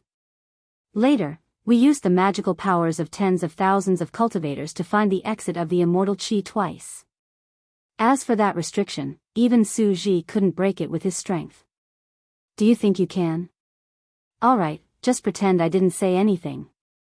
Xiaohua curled his lips, he was somewhat disapproving. He was very confident in his sense of direction in the void. The more others were unable to do it, the more he could do it. As for the restrictive spell, Xiaohua did not believe that Reverend Yun's Pangu axe could not break it. At the thought of Reverend Yun, Xiaohua asked hastily, oh right, can we use Cosmos bags in Star Moon Palace? There are some places where you can. Fairy Xingyu replied without hesitation. If so, how many cultivators can enter Star Moon Palace? Xiaohua asked again. Fairy Xingyu answered with great familiarity, over the years, Star Picking Tower has recruited about 49,000 people from Dao League, Confucian cultivators, Buddhist sect, and the Demon Clan. All Confucian aristocratic families above the 3rd class would send people, and 60% of the aristocratic families below the 3rd class would send people. The Buddhist sect's guardians would send people. As for the Demon Clan, there are even more. After all, the Demon Clan is more sensitive to the power of the stars and moon. Star Moon Palace has appeared in the 1,000 Demons' sacred realm. If we count, there are about 60,000 people. So many. Xiaohua was dumbfounded. Star Moon Palace was a famous ancient ruin in the 3 continents. Xiaohua already felt that it was a lot to be qualified to enter a few hundred of them. Who would have thought that 60,000 people could enter at once? How was this training? It was more like sightseeing. Xingyue has been preparing for so long. Isn't it for this day? 50,000 people is not a lot. Fairy Xingyu said with a grin. Xiaohua also smiled. If there were only a few hundred people, the 10,000 people he brought would be very eye-catching. However, since there were already 60,000 people going in, his 10,000 people were nothing. Junior also wants to bring some Fortune Gate disciples in. It won't affect anything, right? Xiaohua asked tentatively. You want to take advantage of me again? Fairy Xingyu snapped. Can't you not take advantage of me? No, as long as I live, I won't stop taking advantage of you. Xiaohua replied decisively. Suji glanced at Xiaohua and said, it doesn't matter. Anyone can go in, as long as you find a place where you can use the Kunlun mirror. Many thanks, senior. Xiaohua's smile was even brighter than Xiaohua's. In addition to what senior said earlier, if there's anything junior needs to do in the Star Moon Palace, please feel free to tell me. Don't worry. Fairy Xingyu snorted coldly. We have already entered 8 times. If we can avoid borrowing your help, we will try our best not to. If you bring too many disciples in, you have to let them be careful of the dangers inside. After all, that kind of risk is almost unavoidable. Yes, Junior understands. Xiaohua nodded respectfully. Then, the 3 of them discussed for a while before Fairy Xingyu removed the starlight boundary. Suji also scattered the waterfall water boundary. The waterfall fell on the stone wall again, roaring as it fell. Suji and Fairy Xingyu glanced at each other. They did not tell Xiaohua that this waterfall was where they had first lost it in the 3 continents. Then, the 3 of them moved and flew toward the Chitty River in the east of the Thousand Demons' sacred realm. When the stars of the Thousand Demons' sacred realm shone brightly, the great sacred hall was the center of the Thousand Demons' sacred realm, where the stars gathered. The stars that were originally the rulers of the starry skies fell on a star shadow somewhere in the great sage hall. When the star materialized, another star pattern, mixed with the essence of the stars, fell into the great sage hall. Inside the great sage hall, the phoenix Wu had already transformed into an enormous desolate chaos demon. The astral runes landed on the 132 billion points. A astral rune was engraved on it, and the phoenix Wu's body rose a few feet higher. This situation was very similar to when Feng Wu became a great saint. However, at this time, the starry sky was all around Feng Wu, and the stars that the other great saints had transformed into did not appear. By the time all the stars in the great sacred hall had materialized, Feng Wu was already inside the great sacred hall. He floated to the surface of the great sacred hall. The last star pattern was on his body, and his body had become one with the great sacred hall. Boom! The entire great sage hall shone with incomparably dazzling starlight. The void was filled with light, and even the tiniest of spatial cracks could be seen. At the same time, the entire great sage hall had long disappeared. A star that had never appeared before emerged from the surface of the great sage hall. The light shadow was more ferocious than the sun. It spread in all directions in the void. In the light shadow, the void was pierced and collapsed. The star of the stars had actually appeared in the Thousand Demons' sacred realm. Caw! In the starlight, a phoenix cry that shook the void rang out. The star of the stars instantly collapsed, and all the stars instantly turned into star marks. Feng Wu's body that had become a saint appeared from the stars. Feng Wu's demonic body was extremely huge. The star marks formed by the collapse of the stars were only 10% of his entire demonic body. The rest of his demonic body was still ethereal and gray. Even so, an incomparably vast and ferocious aura filled the entire void like a tidal wave. The great saint of the starry sky. The star of the stars. The saint of the saints.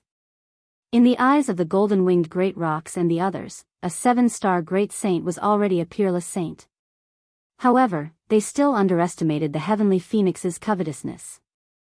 The saint of the saints was the heavenly phoenix's goal. Only a demon with the bloodline of the absolute saint could become the saint of the saints. Of course, the Thousand Demons' sacred realm was only one of the many realms, and the Great Sage Hall was only one of the many demon holy lands. The heavenly phoenix's path was still very long. The heavenly phoenix great saint revealed his saint of the saints' body, and the image of the desolate stars appeared in his eyes. His gaze was fixed on a certain spot in the void. At this moment, the void rumbled with thunder that resembled a horned dragon. The power of laws of the 3 continents surged in from all directions, not allowing the heavenly phoenix great saint to resist at all. A trace of mockery appeared in the heavenly phoenix great saint's eyes, and then he closed them again. As the heavenly phoenix great saint closed his eyes, the ferocious aura receded like the tide. His demon great saint's body also faded from the starlight. The lightning disappeared, and the star of the stars appeared again. At this moment, the golden-winged great rock, the mystic armored pentaceratops, the flying feather void beast, the 5-colored sea god shell, the scarlet flame vermilion bird, and the netherworld demonic dragon spider all appeared in the star of the stars. However, the stars of the golden-winged great rock, the flying feather void beast, and the 5-colored sea god shell were covered in faint starlight, while the stars of the mystic armored pentaceratops, the scarlet flame vermilion bird, and the nether demonic dragon spider were grayish-white. However, in an instant, 3 star bridges emerged, and 3 starlights emerged from the void and fell on the 3 stars. The 3 stars also gave birth to starlight. Not only that, when the 6 stars were shining, the star of the golden-winged great peng bird flew several feet higher, and the star of the five-colored sea god's shell fell several feet lower. The positions of the 6 great sages had changed. Although Feng Wu's demonic body had already hidden itself among the stars, his consciousness was still present. After observing the changes in the positions of the stars in the Great Sage Hall, Feng Wu's demonic body also escaped from the stars. The moment he left, the stars in the Great Sage Hall began to fade, and the hall's appearance appeared. The heavenly phoenix Great Saint still transformed into his previous star demon Great Saint and descended. When he landed half a foot higher than the golden-winged Great Peng bird, he stopped. Feng Wu opened his eyes and glanced at the 6 great sages of the demon race, whose eyes were tightly shut. With a flap of his wings, the starlight in the Great Sage Hall gradually extinguished. The Great Sage Hall became peaceful, and the pillars of stars that fell into the Great Sage Hall also disappeared. The Star of the Stars phenomenon that had shrouded the 1,000-demon sacred realm for dozens of days and nights also disappeared. P.S. A new year has begun. I wish all your wishes come true, and all the best. Thank you all for your support of the 3rd-place finisher, and express my gratitude. Chapter 44-53. Oh. As the light dimmed, the golden-winged Great Peng bird was the first to come to his senses. He looked at Feng Wu, who was half a foot taller than him. While the golden-winged Great Peng bird was shocked, his eyes were filled with admiration. However, when he saw the mystic armored Pentaceratops, who was dozens of feet shorter than him, a smile appeared on his face. The golden rock woke up, and so did the mystic armored Pentaceratops and the others. The mystic armored Pentaceratops, the scarlet flame vermilion bird, and the nether demonic dragon spider didn't expect to be able to rush back to the Great Sage Hall so quickly. However, when the star bridge appeared, they understood something. Therefore, the 3 great sages looked at each other without any particular surprise. Then, the 3 great sages looked at the 5-colored sea god Seashell, who was several feet behind them, and then looked at Feng Wu. Feng Wu saw that the great sages had returned to the Great Sage Hall and were looking at him. He knew that although he had concealed his identity as the Great Sage of all sages, he was still a 7-star Great Sage of the 1,000-demon sacred realm. He was still the first Great Sage of the demon race. If he didn't speak, the other 6 great sages wouldn't speak either. Therefore, Feng Wu nodded at the 6 great sages and said to the golden rock, "Great Sage Peng, this is my first time in the Great Sage Hall. I'm not familiar with the Great Sage Hall or the 1,000-demon sacred realm. Please introduce me." "Yes, Great Sage Feng." The golden rock's arrogance had mostly dissipated when he faced Feng Wu. He, the flying feather void beast, and the 5-colored sea god Seashell all knew that Feng Wu's strength wasn't inferior to his when he was a 7-star Great Sage. Now that he'd cleansed himself with the Great Sage Hall's starlight, he'd even drawn the 6 stars of the Southern Dipper into his body. Although the golden rock didn't know what had happened after that, seeing that Feng Wu's star position was higher than his, the golden rock didn't dare to underestimate him. The golden rock turned to the mystic armored Pentaceratops, the scarlet flame vermilion bird, and the nether demonic dragon spider, and said, "This is the first great sage of the demon race, the heaven-defying thunder phoenix. Greetings, Great Sage Feng." The mystic armored Pentaceratops and the others respectfully and introduced themselves. Then, the golden-winged Great Peng continued, "Phoenix Sage, every time a new Great Saint enters the Great Sage Hall, there is an unwritten rule, and that is the ranking of the Great Sage. Of course, our star positions can already reveal each other's strength. However, there are many times when star positions don't necessarily represent saint positions. Thus, great saints with similar star positions can all fight to determine the final saint position." "Hee, I understand." Feng Wu smiled and said, "Don't look at how Bei Xing has fallen to the bottom right now. His true strength might not be inferior to spider saints, right?" Without waiting for the golden-winged great rock to speak, the mystic armored Pentaceratops hurriedly said, "The Phoenix Sage is right. This is definitely the case now.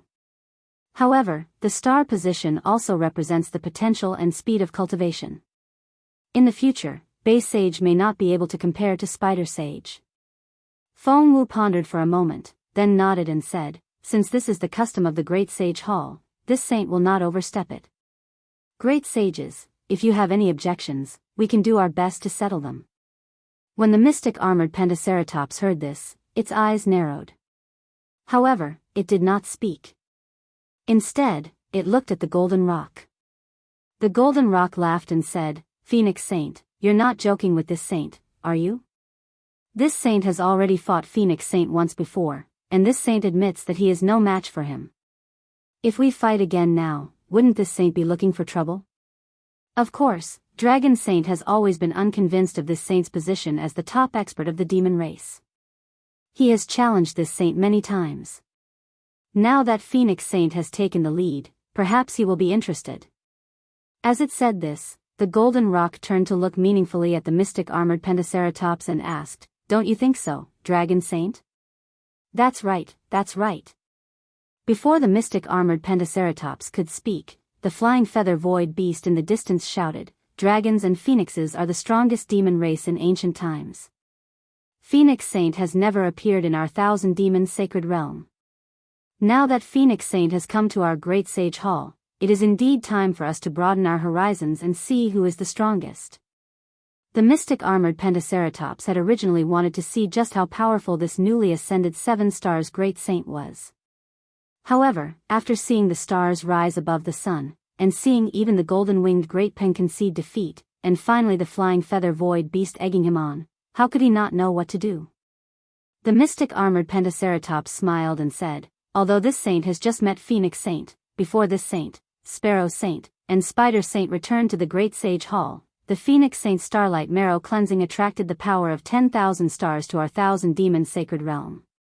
We have benefited greatly from it. We have yet to thank Phoenix Saint, so how can we fight Phoenix Saint?" With that, the mystic armored Pentaceratops bowed grandly and said, "Thank you for your help, Phoenix Saint." The red flame vermilion bird and the nether dragon spider also bowed to express their gratitude. Phoenix Saint smiled and bowed back. The flying feather void beast and the 5-colored sea god seashell were a little depressed. After the 3 great saints bowed, the golden rock spoke again. "Since no great saint wants to challenge Phoenix Saint, then Phoenix Saint's title as the top great saint of the demon race is set. This saint is the second great saint of the demon race. Is there anyone who wants to challenge this saint?" As the golden rock spoke, his gaze fell on the mystic armored Pentaceratops. The mystic armored Pentaceratops' mouth was bitter. He knew very well that the golden rock's strength was on par with his. The golden rock's bloodline was a little stronger than his, but now the golden rock's star position was dozens of feet higher than his. This meant that he had broken through the bottleneck, and the star marks on his demonic body had solidified. The golden rock's strength completely overshadowed his. If he challenged the golden rock for no reason, he would only be humiliating himself. There was no other outcome. Therefore, the mystic armored Pentaceratops smiled and said, "Phoenix Saint is high and mighty. Which saint dares to make a fool of themselves again?" "Yes." The golden rock nodded and looked at the 5-colored sea god seashell. He said, "Sea god seashell, your star position is the lowest now. Today, you will be the last saint. With your current strength, you may not necessarily be the 7th great saint of the demon race. If you want, you can challenge Spider Saint." Hearing the golden rock's words, the 5-colored sea god seashell didn't react. The nether demonic dragon spider's pupils constricted. The mystic armored Pentaceratops had already made it clear that the 5-colored sea god seashell's strength was definitely higher than his. If he fought the 5-colored sea god seashell, he would definitely be the last of the 7 great saints. However, a moment later, the 5-colored sea god seashell smiled and said, "I have already seen the power of Phoenix Saint in my previous battle with her. At the same time, I have also glimpsed the peak combat strength of the demon race. Since I want to challenge you, I will challenge the first great saint of the demon race. As for today's battle, it doesn't matter if we don't fight. I will temporarily occupy the position of the 7th great saint of the demon race. So what? Good." The golden rock clapped and smiled. There is a saying in the human race that every dog has its day. 30 years is too short for the demon race. Why don't we make a promise of 3,000 years? After 3,000 years, we will meet again to fight. Ha! The pentagram dragon laughed. After 3,000 years, Rock Saint and Phoenix Saint will have broken through the starry sky. Even if we want to fight, we won't be able to find the two great saints. Ha ha ha. The flying feather void beast and the others laughed. Seeing that the great sage hall had never been so friendly before, Feng Wu's heart moved. He said, when a new great saint enters the great sage hall, there is usually a lot of excitement. Today, when I enter, it seems a little lonely. How about this? We are all the most powerful demon race in the 1,000 demon sacred realm, and we are all great saints of the great sage hall. Although we can't be considered brothers, for the sake of the future prosperity of the demon race and the 1,000 demon sacred realm, why don't we become sworn brothers? 7 saints become sworn brothers? Not only was the golden-winged Great Peng stunned by Feng Wu's words, but even the other saints were stunned. After all, the demon race was not like the human race. They had always respected individual combat strength. Even if they were on good terms with each other, they were mostly demons of their own race. How could they become sworn brothers with other demon races? Even if the black-armored Pentaceratops and the nether demonic dragon spider were on good terms, they had never thought of becoming sworn brothers. Even though the various saints appeared to be harmonious on the surface, who knew how many conflicts there were in private? The heirs of the various holy lands even fought each other to the death. The golden rock hesitated for a moment and asked, Phoenix Sage, what do you mean? Feng Wu smiled. Rock Sage, I'm sure you've been to the hidden immortal continent and the pure land of ultimate bliss to train. If there is a conflict between the Confucian cultivators and the Buddhist sect, who do you think will win? The golden rock did not hesitate and said, if I'm not wrong, it should be the Buddhist sect. Why? Feng Wu asked. Although the Buddhist sect is divided into many factions, they all belong to the Thunder Sound Temple. Under the orders of the Mahavairakana revered Buddha, the entire Buddhist sect must obey. The Golden Rock explained, on the other hand, although the Confucian cultivators also have immortal Emperor Go-Chen from the Immortal Palace, the 4 great clans may not obey the orders of the Immortal Palace. The other 100 classics will definitely obey the orders of the Immortal Palace. In this case, the winner is obvious. That's right. Feng Wu nodded. Although the demons of the 1,000 demons sacred realm have strong physical bodies, they can't compare to the human race in terms of cooperation. The Great Sage Temple can command the entire 1,000 demons sacred realm, but are the 7 great sages of the Great Sage Temple united? The black-armored Pentaceratops was displeased and said, Phoenix Sage, you just came to the Great Sage Temple. How can you see that the Great Sage Temple sages are not united?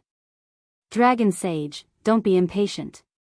Feng Wu said unhurriedly. What I said earlier is only one of the reasons. Secondly, the Great Sage Temple originally had 6 great sages. Although the 1,000 demons sacred realm is large, I'm afraid there is not a single demon realm in it that is outside of the sage's influence, right? When Feng Wu said this, all the sages' expressions changed slightly, and the Golden Rock was no exception. The sages arranged the order of sages mainly for the distribution of benefits in the 1,000 demons sacred realm. As the leader of the sages, Feng Wu should have the largest sphere of influence in the 1,000 demons sacred realm. If an ordinary demon sage became a demon sage, he would have a certain sphere of influence in the 1,000 demons sacred realm. As long as the other sages compromised and gave up some benefits, it would be enough. However, Feng Wu had no foundation in the 1,000 demons sacred realm and appeared out of nowhere.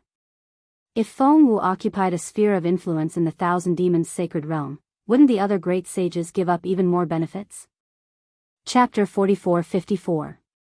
The mystic armored Pentaceratops and the netherworld demonic dragon spider glanced at the 5-colored sea god shell, gloating.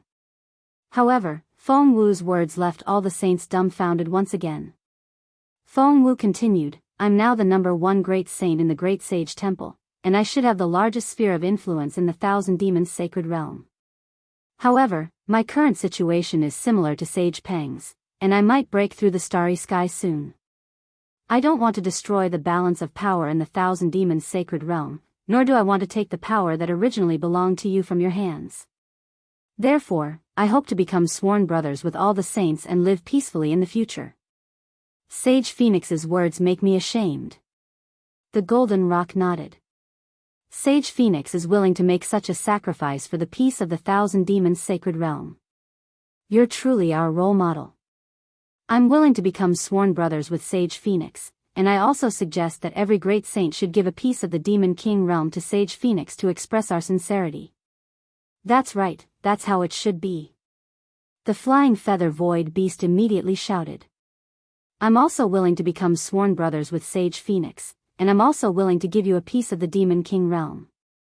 The five-colored sea god's shell was stunned, but he immediately understood. Feng Wu and Xiao Hua had a close relationship. He was forced to offer Bai Qingyu to Xiao Hua, and Xiao Hua gave it to Feng Wu. Bai Qingyu was naturally considered as his offering to Feng Wu.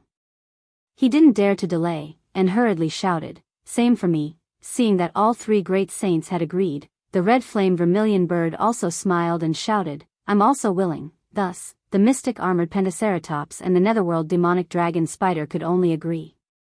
They didn't know that they had been tricked by the Golden Rock.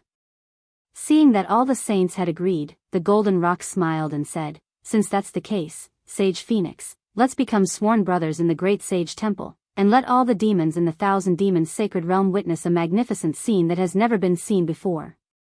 Agreed. Feng Wu smiled. Boom. Hearing Feng Wu's agreement, the golden-winged Great Peng flapped its wings, and the solidified star mark turned into a star that rushed into the starry sky. The mystic armored pentaceratops, the flying feather void beast, and the others also shook their star marks. Finally, the phoenix parasol also spread its wings, and the 7 stars rushed into the starry sky. Woo! The entire great sacred hall shook, and countless rays of light streaked across the Thousand Demons' sacred realm. Amidst the light, the silhouette of the great holy hall was revealed. High above the great holy hall, the heaven-defying thunder phoenix, the golden-winged great rock, the arcane pentaceratops, the flying feather void beast, the scarlet flame vermilion bird, the netherworld demonic dragon spider, and the 5-colored sea god's shell appeared. Although the Thousand Demons' sacred realm was huge, every demon could see it clearly no matter where they were. At the same time, a majestic voice rang out from the Great Holy Hall. The Great Holy Hall of the Thousand Demons' sacred realm has rearranged the position of Great Saint. Today, the Great Sage Hall has 7 great sages. They are the first great sage, the heaven-defying Thunder Phoenix. The second holy golden-winged great rock, the third holy mystic armored pentaceratops, the fourth holy flying feather void beast, the fifth holy vermilion flame vermilion bird, the sixth holy netherworld demonic dragon spider, and the 7th holy 5-colored sea god shell. Because of the first great sage, the heaven-defying Thunder Phoenix, the 7 great sages have sworn an oath in the Great Sage Hall. As his voice fell, the entire Great Sage Hall shone with starlight, once again enveloping the entire Thousand Demons' sacred realm. The heaven-defying lightning phoenix and the other great sages lined up around the Great Sage Temple and bowed 9 times in a row. The light of the Great Sage Temple flickered 9 times in a row. Boom. When it was the last time, even more starlight fell from the sky, enveloping the Thousand Beasts' sacred realm for an hour. After the 7 sages became sworn brothers, they all returned to their demon forms. Feng Wu looked at the sages and said, "This sage has just entered the Great Holy Hall and experienced the starlight marrow cleansing. There are many mysteries of the stars in the Great Holy Hall that I have yet to comprehend. The Great Holy Hall is the Thousand Demons' sacred realm, so all matters will be discussed by the sages. This sage will go into seclusion to comprehend them. If the sages have any use for this sage, feel free to wake me up." Seeing that Feng Wu was about to go into seclusion and completely ignore the matters of the Thousand Demons' sacred realm, the golden-winged great rock and the others looked at each other and smiled knowingly. "Phoenix Sage, there's no need to be like this. You are the first great saint of our demon race. We have something to report to you." This sage's heart is focused on cultivation, not worldly affairs. "Please take care of me, sages." Feng Wu laughed loudly. His figure flickered, and he disappeared into the starry sky above the Great Holy Hall. "All right.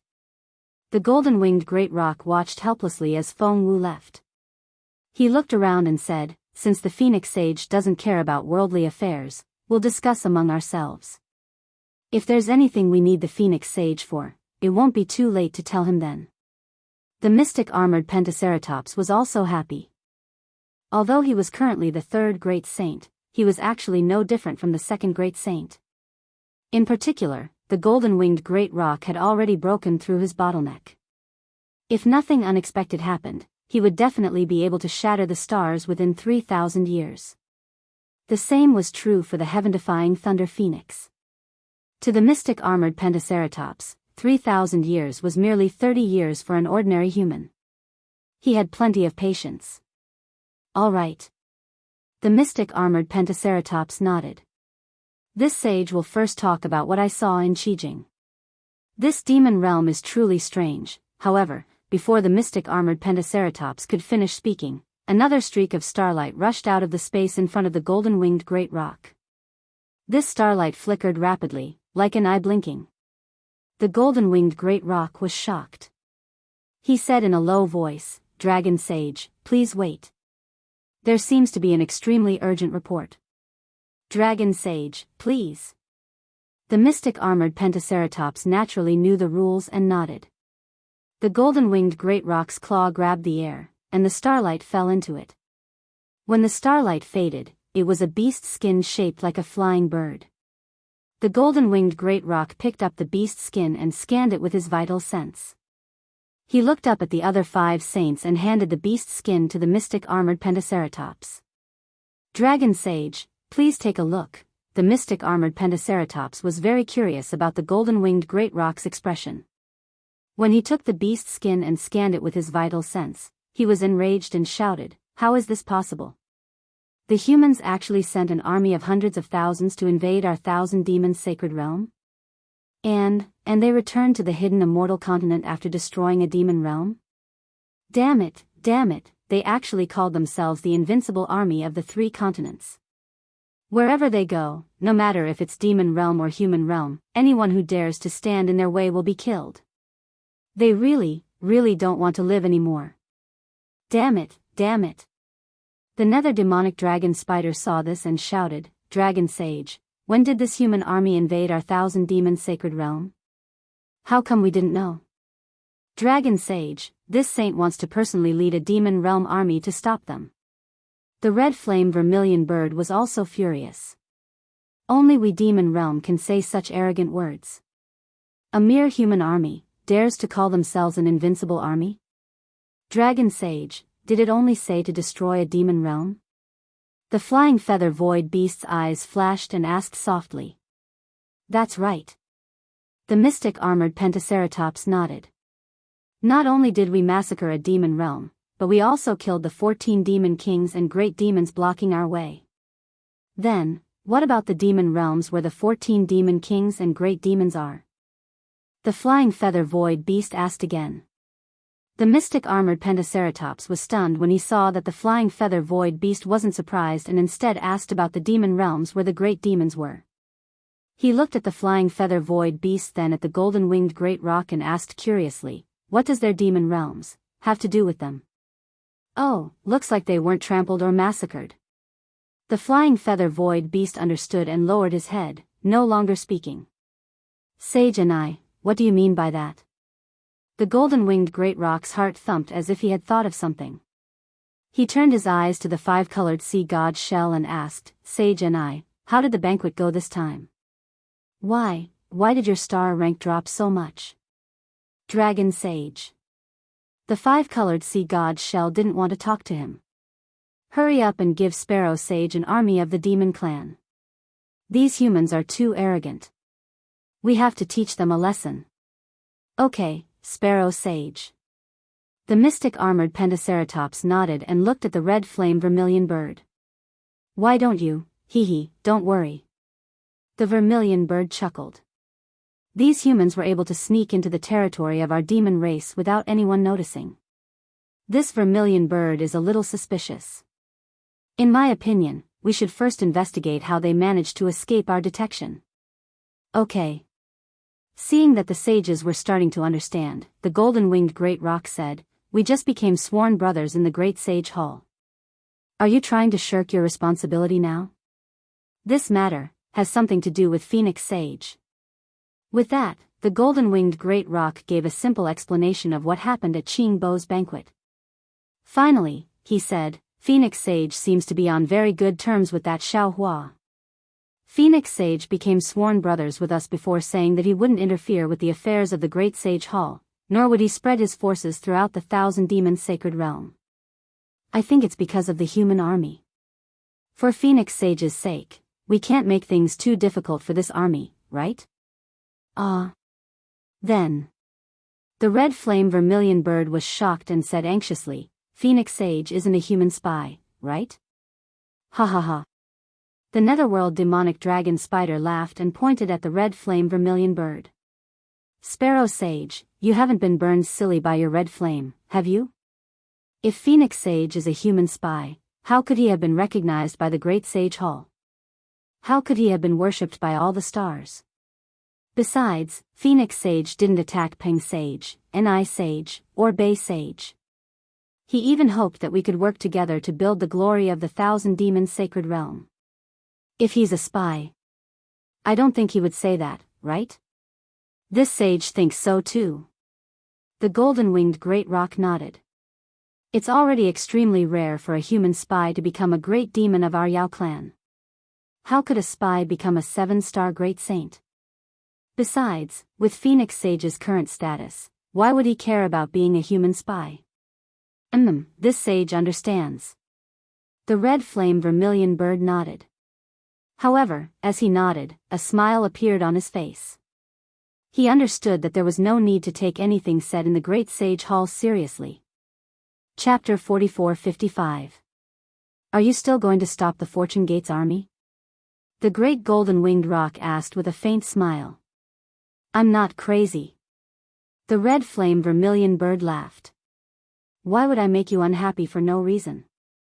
Besides, the Daoist and Confucian cultivators on the hidden immortal continent are mortal enemies.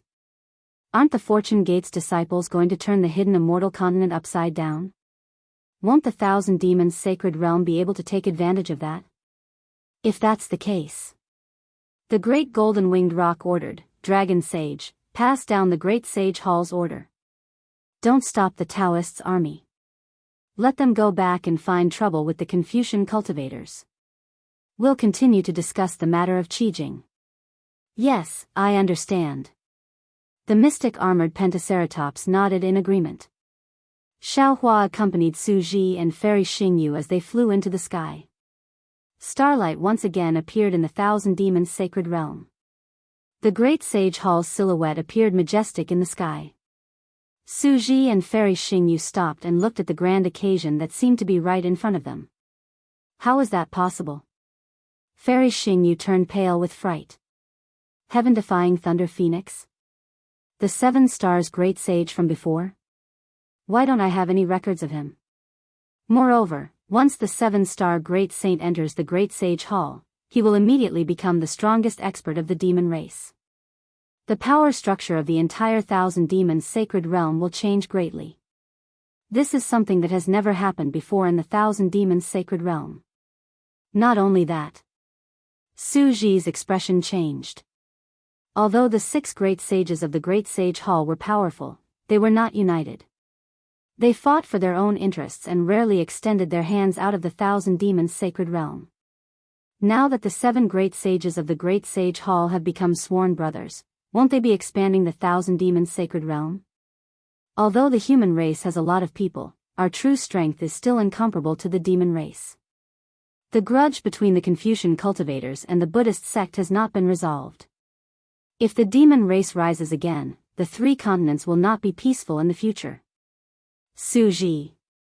After Su Ji finished speaking, Fairy Xingyu said, You might not have been in the Thousand Demons' sacred realm before, but the 7 stars great sage who entered the Great Sage Hall was more powerful than this.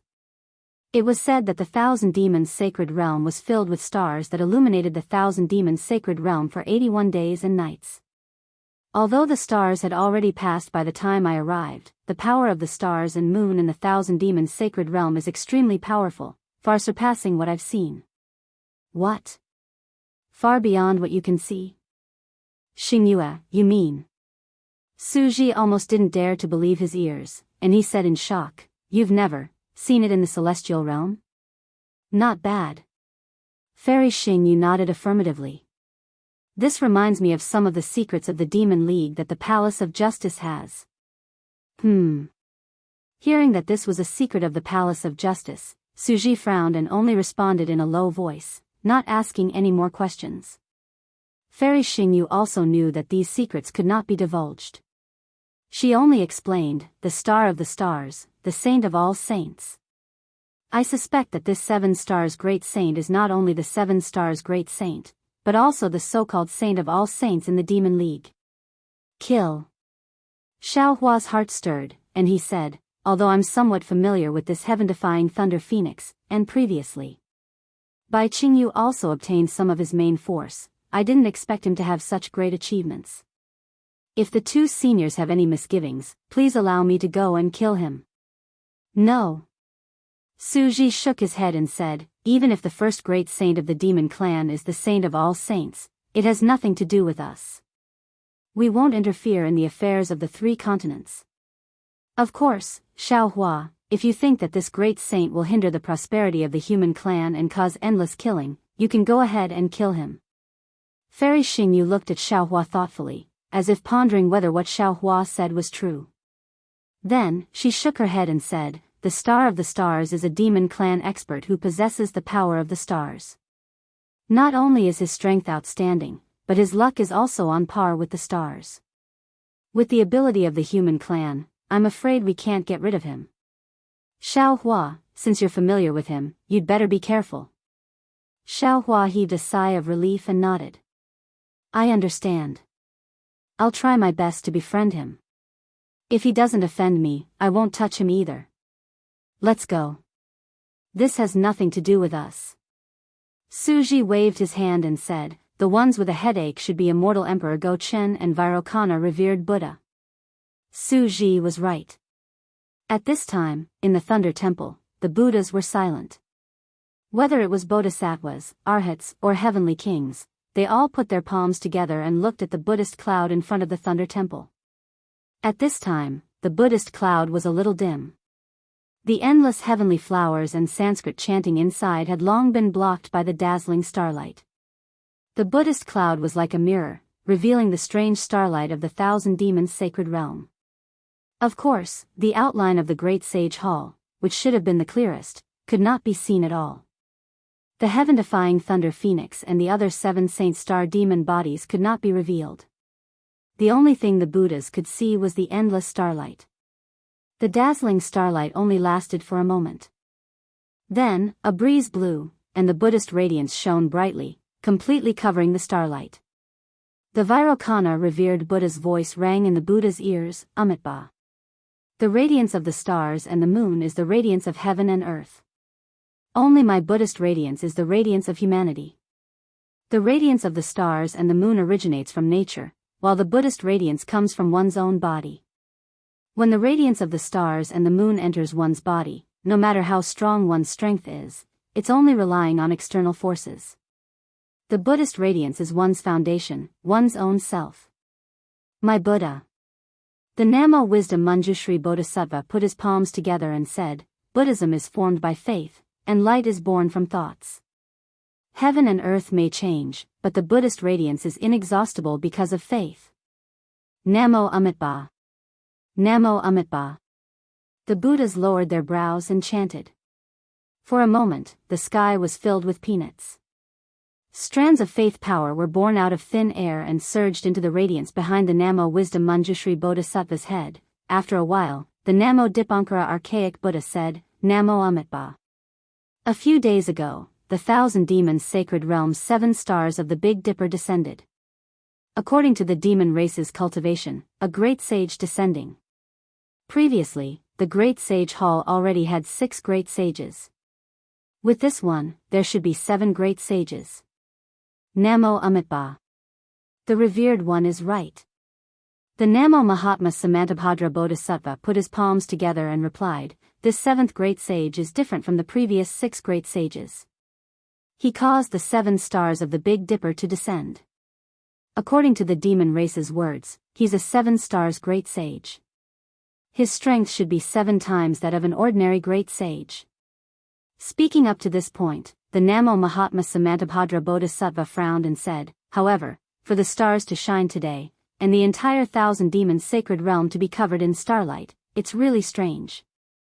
Could it be that the 7th great sage had entered the great sage hall and triggered the demon race's secret impartation? The starlight is 100 times more abundant than usual, and it also covers the 1,000 demons sacred realm for 81 days and 81 nights. The overall strength of the demon race in the 1,000 demons sacred realm has increased." In the distance, the dragon-slaying Arhat took a step forward and put his palms together. "Revered one, the Buddha aura has been appearing frequently in our Pure Land world recently. Not only has the Namo Wisdom Manjushri Bodhisattva and the Namo Mahatma Samantabhadra Bodhisattva returned to their positions, even the long-lost Namo Maitreya Buddha has descended in the Thunder Temple. It can be said that the Buddha aura is boundless and the Buddha aura is shining everywhere. If nothing unexpected happens, our Pure Land world's Buddhist sect has already taken the lead among the Buddhist, Confucian, and demon sects of the 3 continents. As long as we complete the sutra seeking extreme bliss, the hidden immortal continent will also be filled with Buddhist lotuses. When the hidden immortal continent is at its peak, the 1,000 demons sacred realm will no longer be a concern. However, the 1,000 demons sacred realm has a strange phenomenon today. It's actually a myriad of stars shining in the sun. I'm afraid that the day of the Buddha aura's descent into the 1,000 demons sacred realm will be delayed.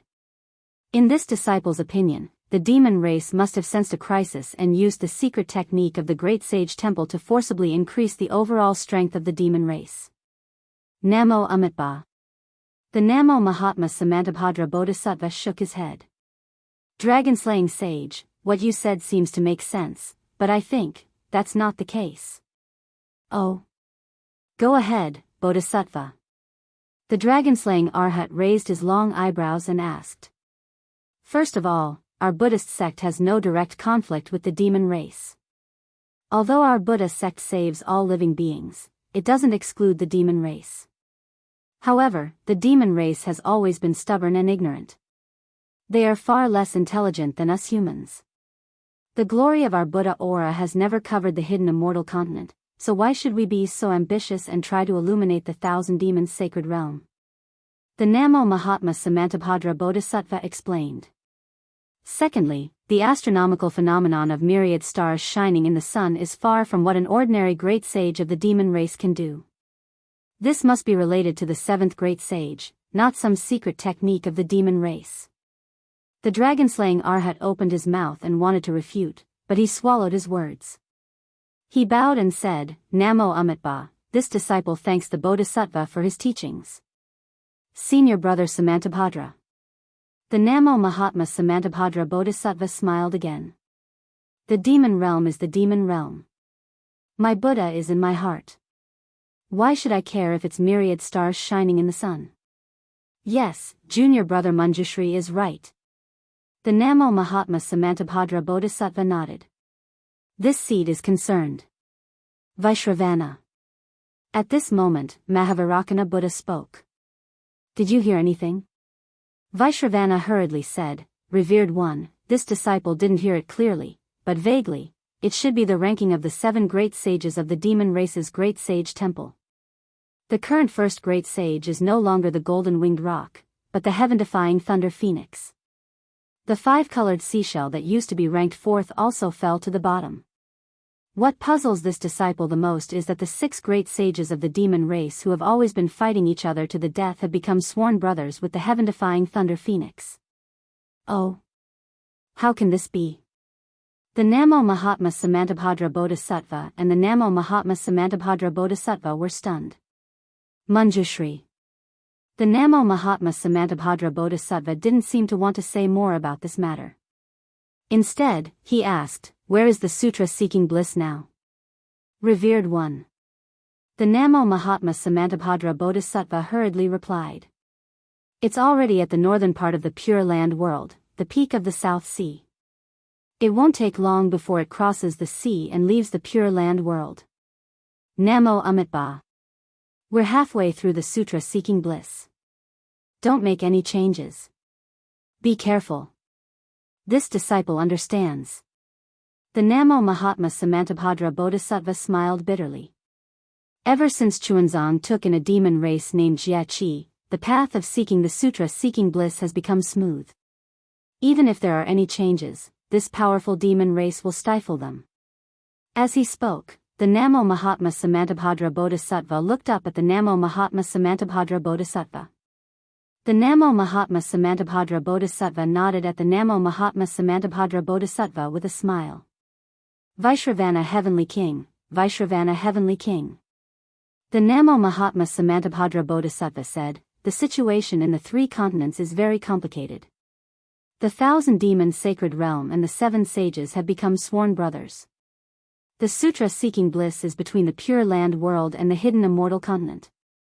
The star moon palace that the humans and demons are searching for seems to be appearing as well. Keep an eye on the 3 continents. If there are any changes, report it immediately. Chapter 44-56. Yes, disciple understands. Heavenly King Vaishravana and Heavenly King Virka placed their palms together and received the Buddhist edict. Namo Mahasabha, Samantabhadra Bodhisattva, stay behind. The rest of you, leave. Said the Dipankara archaic Buddha. Namo Amitabha, Namo Amitabha. As the Buddhas chanted, they gradually faded into the void, leaving only the Buddhist radiances and lotus shadows in the thunderclap temple. After the Buddhist radiances faded, the Namo Mahasabha, Samantabhadra Bodhisattva, bowed and asked, World Exalted One, may I know why you asked this disciple to stay behind? Let me ask you, that abstaining from eating. Where did it come from? The Dipankara archaic Buddha opened his eyes and asked calmly, when Xuanzang and his 3 disciples ascended the great snowy mountain, this disciple didn't exist. However, after descending from the great snowy mountain, this demon appeared. At that time, only you and the Namo Maitreya Buddha were on the great snowy mountain. I'm afraid you're the only one who knows the origin of abstaining from eating. The Namo Mahasabha, Samantabhadra Bodhisattva, smiled bitterly and said, World Exalted One, this disciple does know about this. However, this matter involves the Namo Maitreya Buddha, World Exalted One. May I ask the Namo Maitreya Buddha, World Exalted One? At this point, the Namo Mahasabha, Samantabhadra Bodhisattva, pondered for a while and said, however, from what this disciple knows, this abstaining from eating respects Xuanzang from the bottom of his heart. He's definitely one of the most devout Buddhas in our Buddhism. Similarly, he wouldn't obstruct the sutra praying for nirvana in any way. Sai, Samantabhadra, the sutra praying for nirvana has reached this stage. It really makes one speechless. The Dipankara archaic Buddha sighed and said, if an 8th grade essence force demon is to protect Xuanzang, how could there be any difficulties along the way? This sutra praying for nirvana, wouldn't it become a joke? The Namo Mahasabha, Samantabhadra Bodhisattva, naturally knew what the Dipankara archaic Buddha meant. However, he was helpless and could only bow. Exalted One, this disciple doesn't have any better ideas. Samantabhadra, you may leave. Discuss with Manjushri and see what we can do about this matter. Mahavairakana revered Buddha's eyes did not open as he ordered lightly. Yes, revered one of the world, I understand.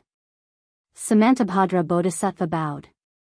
The Buddhist light gradually dimmed as he left the Lain temple. Looking at the silent thunderclap temple and the ever-changing Buddha clouds, the Dipankara archaic Buddha World Lord said in a low voice, World Lord, previously, the World Lord mentioned that the Namo Maitreya Buddha World Lord is afraid of harming my thunderclap temple. Is this abstinence from eating? Could it be that he wants to get his hands on the fruit of sutra seeking nirvana? Namo Amitabha. The Mahavairakana Buddha opened his eyes.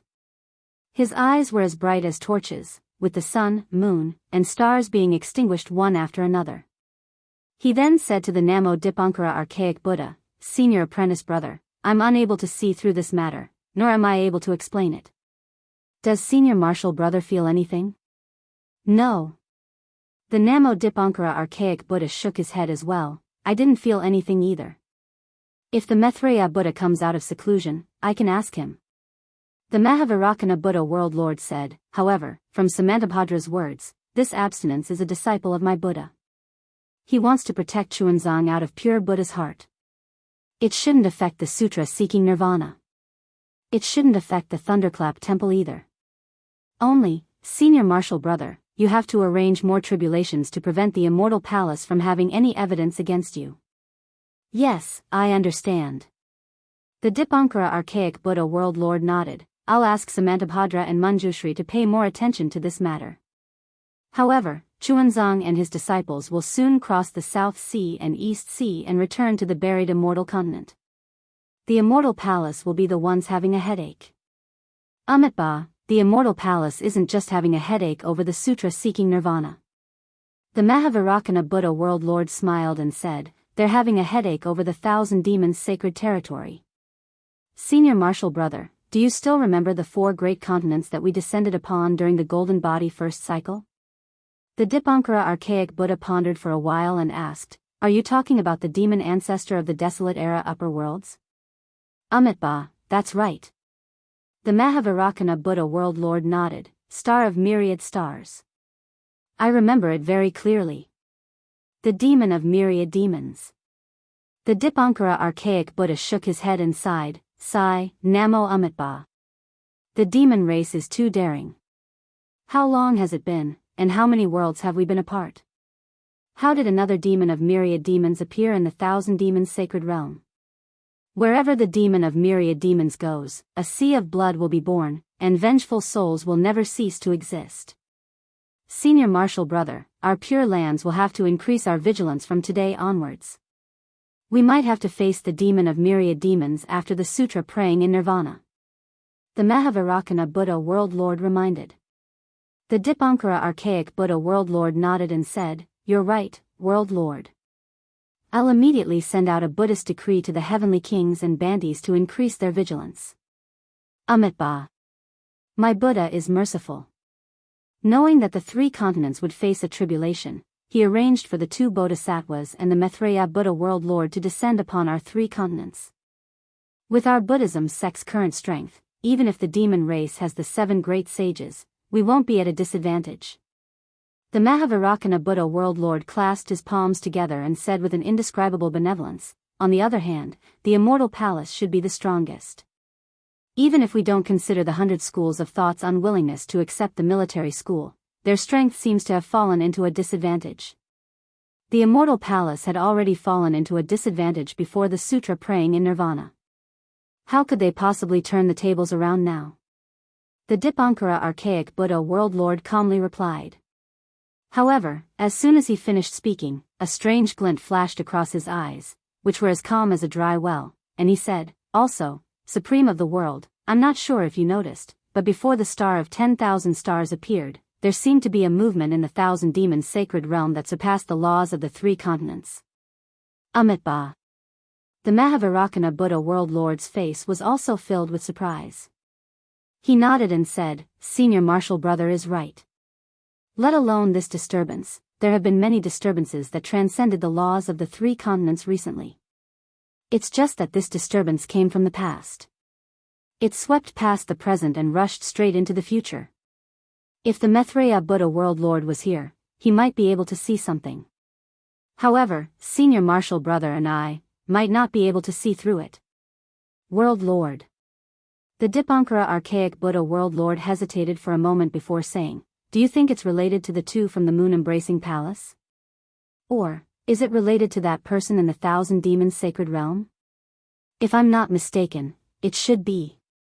The Mahavairakana Buddha World Lord nodded and said, only the disturbance caused by those 2 could trigger the laws of the heavens and earth, allowing them to avoid our Buddhism mystical arts.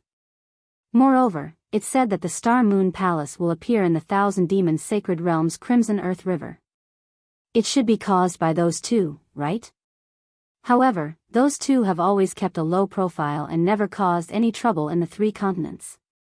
Unless something special happened, they wouldn't use their mystical arts. As for that person in the 1,000 demons sacred realm, I feel that, she doesn't have such a high cultivation. Of course, we can't rule out the possibility that she's arrogant and domineering, offending those two. Anyway, they're all in the Thousand Demons sacred realm. We don't have to be too concerned. Right now, the most important thing for our Buddhism sect is to complete the sutra praying in extreme bliss. Amitabha. My Buddha is merciful. I hope that those two will always be merciful. The Dipankara archaic Buddha world lords chanting spread far and wide within the spacious Thunder Sound Temple and didn't stop for a long time. If the Thunder Sound Temple's past Buddha Lord and present Buddha Lord could sense the movement of the stars in the Thousand Demons sacred realm, how could the Immortal Palace's Immortal Emperor Gochin not know? Within the Immortal Palace's Cloud Ascension Hall, the Immortal Emperor's mountain-like figure remained tall and straight on the huge golden throne.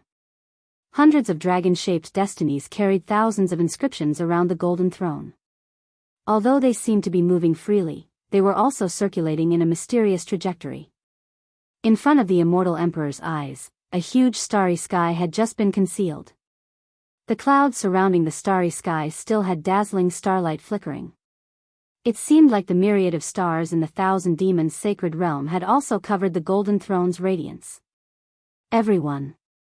As the Immortal Emperor opened his mouth, the destinies around him immediately converged into his indomitable figure. However, his voice was still as deafening as thunder. It was obvious that the Immortal Emperor's current emotions were stirred up. You all have seen it. You all have also heard the clairaudience report. Do you all have anything to say? As he spoke, two faint golden lights flashed from the heaven and earth crown on the Immortal Emperor's head. It was obvious that the Immortal Emperor was looking around. Currently, within the Cloud Ascension Hall, other than Taibai Jingxing and the other civil officials, Heavenly King Qingyu, Heavenly King Fuyu, and the other generals, there was also the Nangong family's young master, Nangong Jingyin. Hearing the Immortal Emperor's words, the officials glanced at each other. Just as they were about to speak, Nangong Jingyin uncharacteristically took half a step forward and bowed. Your Majesty, this humble subject has something to say. The Immortal Emperor was clearly dazed. Taibai Jingxing and the others also frowned. After all, Nangong Jingyin wasn't considered an official of the Cloud Ascension Hall. Even if he wanted to speak, he had to wait for Taibai Jingxing and Heavenly King Qingyu to finish. Speak. The Immortal Emperor spoke.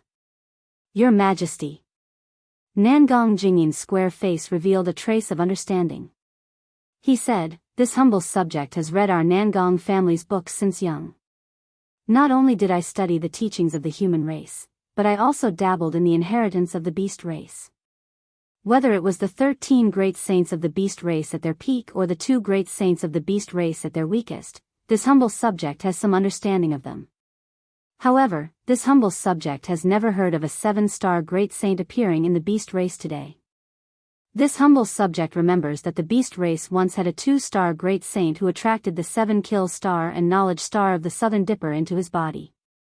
This great saint of the beast race was called the heaven-flipping great saint and boasted that he could flip the heavens. That day, the beast race of the Thousand Beasts sacred realm rebelled. Our immortal palace sent Fu Hai Heavenly King, Ping Yao Heavenly King, and Ji Peng Heavenly King to suppress them. Our immortal soldiers and generals were unstoppable and fought all the way to the great sage palace of the Thousand Beasts sacred realm. The only 2 great sages of the great sage palace went to stop the 3 heavenly kings. The immortal palace lord Ziwei Immortal Emperor and the Tai Ching palace lord appeared to face the enemy. The 4 supreme cultivators of our 3 continents fought for 3 days, and that heaven-flipping great saint's power actually surpassed Ziwei Immortal Emperor. He used the power of 2 stars to injure Ziwei Immortal Emperor and then joined forces with another great saint to destroy the Tai Ching palace lord's main body. Since that battle, our human race knew that the 2-star great saint of the beast race was more than a level stronger than normal great saints. Of course, this battle happened a long time ago, and this humble subject doesn't know if anyone still remembers it. Today, this new great saint of the beast race actually attracted the 7 stars of the Big Dipper. He's probably even stronger than heaven-flipping great saint. Chapter 44-57. You're right. Immortal Emperor Gochin praised, this is a secret of my immortal palace.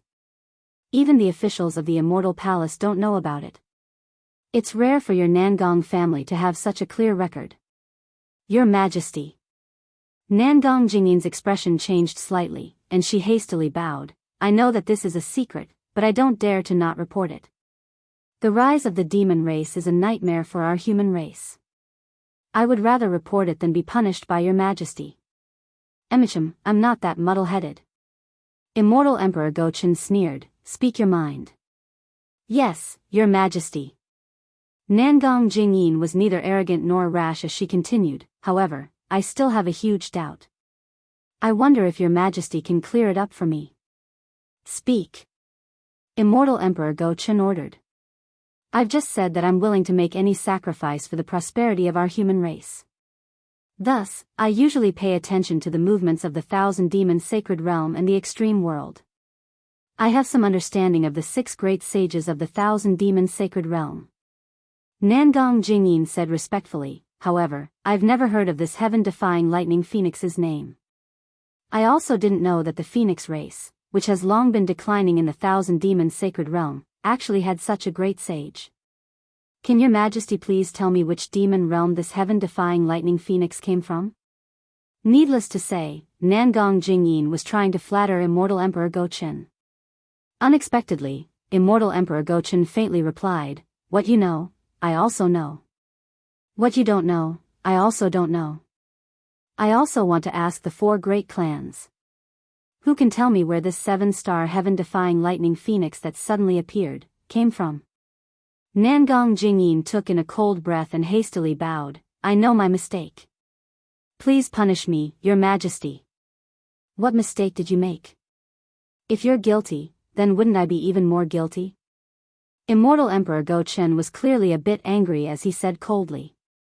Just like what Vairocana revered said, the appearance of the heaven-defying lightning phoenix was a huge blow to the Confucian cultivators of the hidden immortal continent. I. Nangong Jingyin's forehead were already covered in cold sweat. The feeling of flattering the Emperor Gochen was truly uncomfortable. Young Master Nangong. Taibai Jinxing, who was beside him, said, when we entered the hall, this old man heard you say that you had come to the Hall of Fragrance to meet the East Sea Empress. It's getting late now. Aren't you going to greet her? Nangong Jingyin let out a sigh of relief and hurriedly said, Your Majesty, this lowly subject doesn't know much about the court and was only speaking off the cuff. Please forgive this lowly subject's crime on account that this lowly subject is wholeheartedly thinking for the human race. I came to the Lingyun Palace to report to His Majesty and pay my respects to the Celestial Empress in the Hall of Fragrance. Go.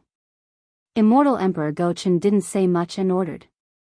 Thank you, Your Majesty. Nangong Jingyin got up and turned to look at Taibai Jinxing. Her eyes were filled with gratitude as she left in a hurry. Before Nangong Jingyin could leave, Fuyue Heavenly King sneered. A brat dares to show off in front of me? Geezer Taibai, you are making things up.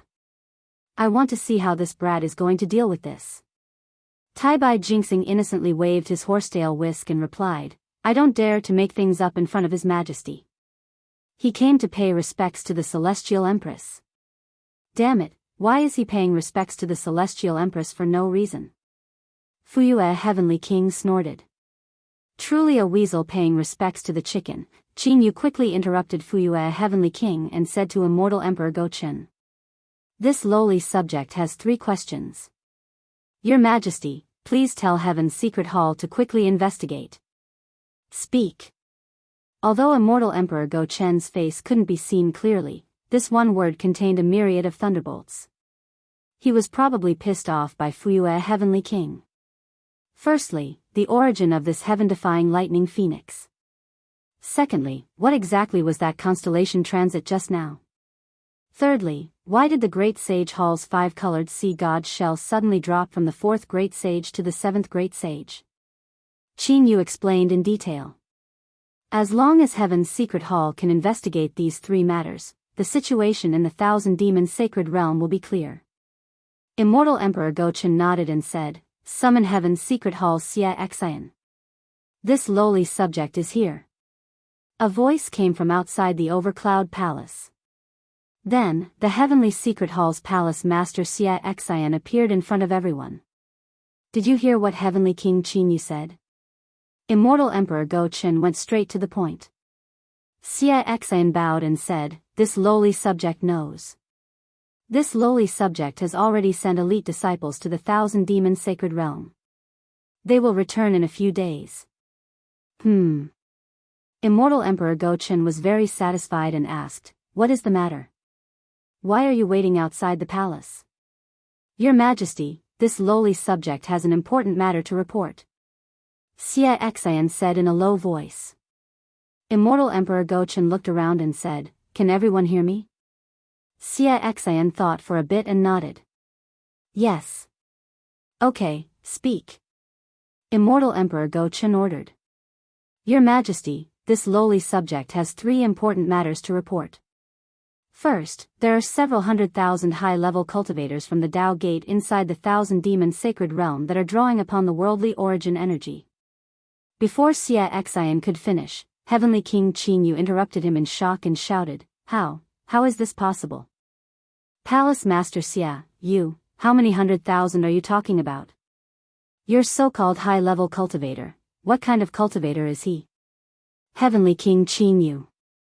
Although Wuxia Xianxia was interrupted, he was not angry at all and continued to answer slowly, "It might be between 150,000 and 250,000.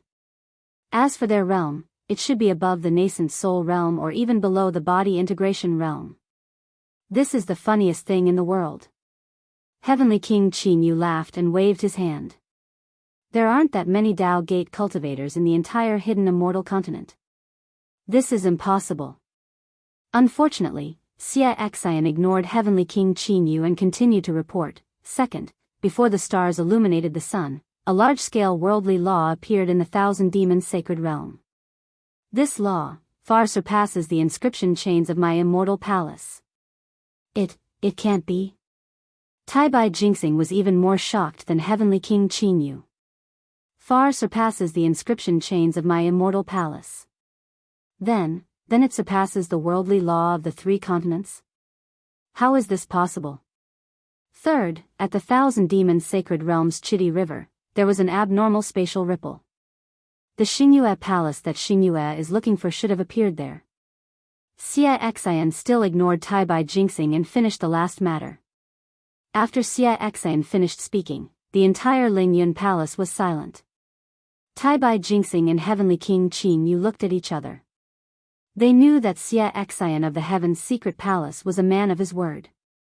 He replaced Immortal Emperor Go Chen to control the 3 continents. He definitely wouldn't exaggerate things like Nangong Jingyin. What he said was definitely the truth. After a while, Immortal Emperor Go Chen said, "Wuxia Xianxia." Hearing Immortal Emperor Go Chen directly call his name, Wuxia Xianxia's expression turned serious.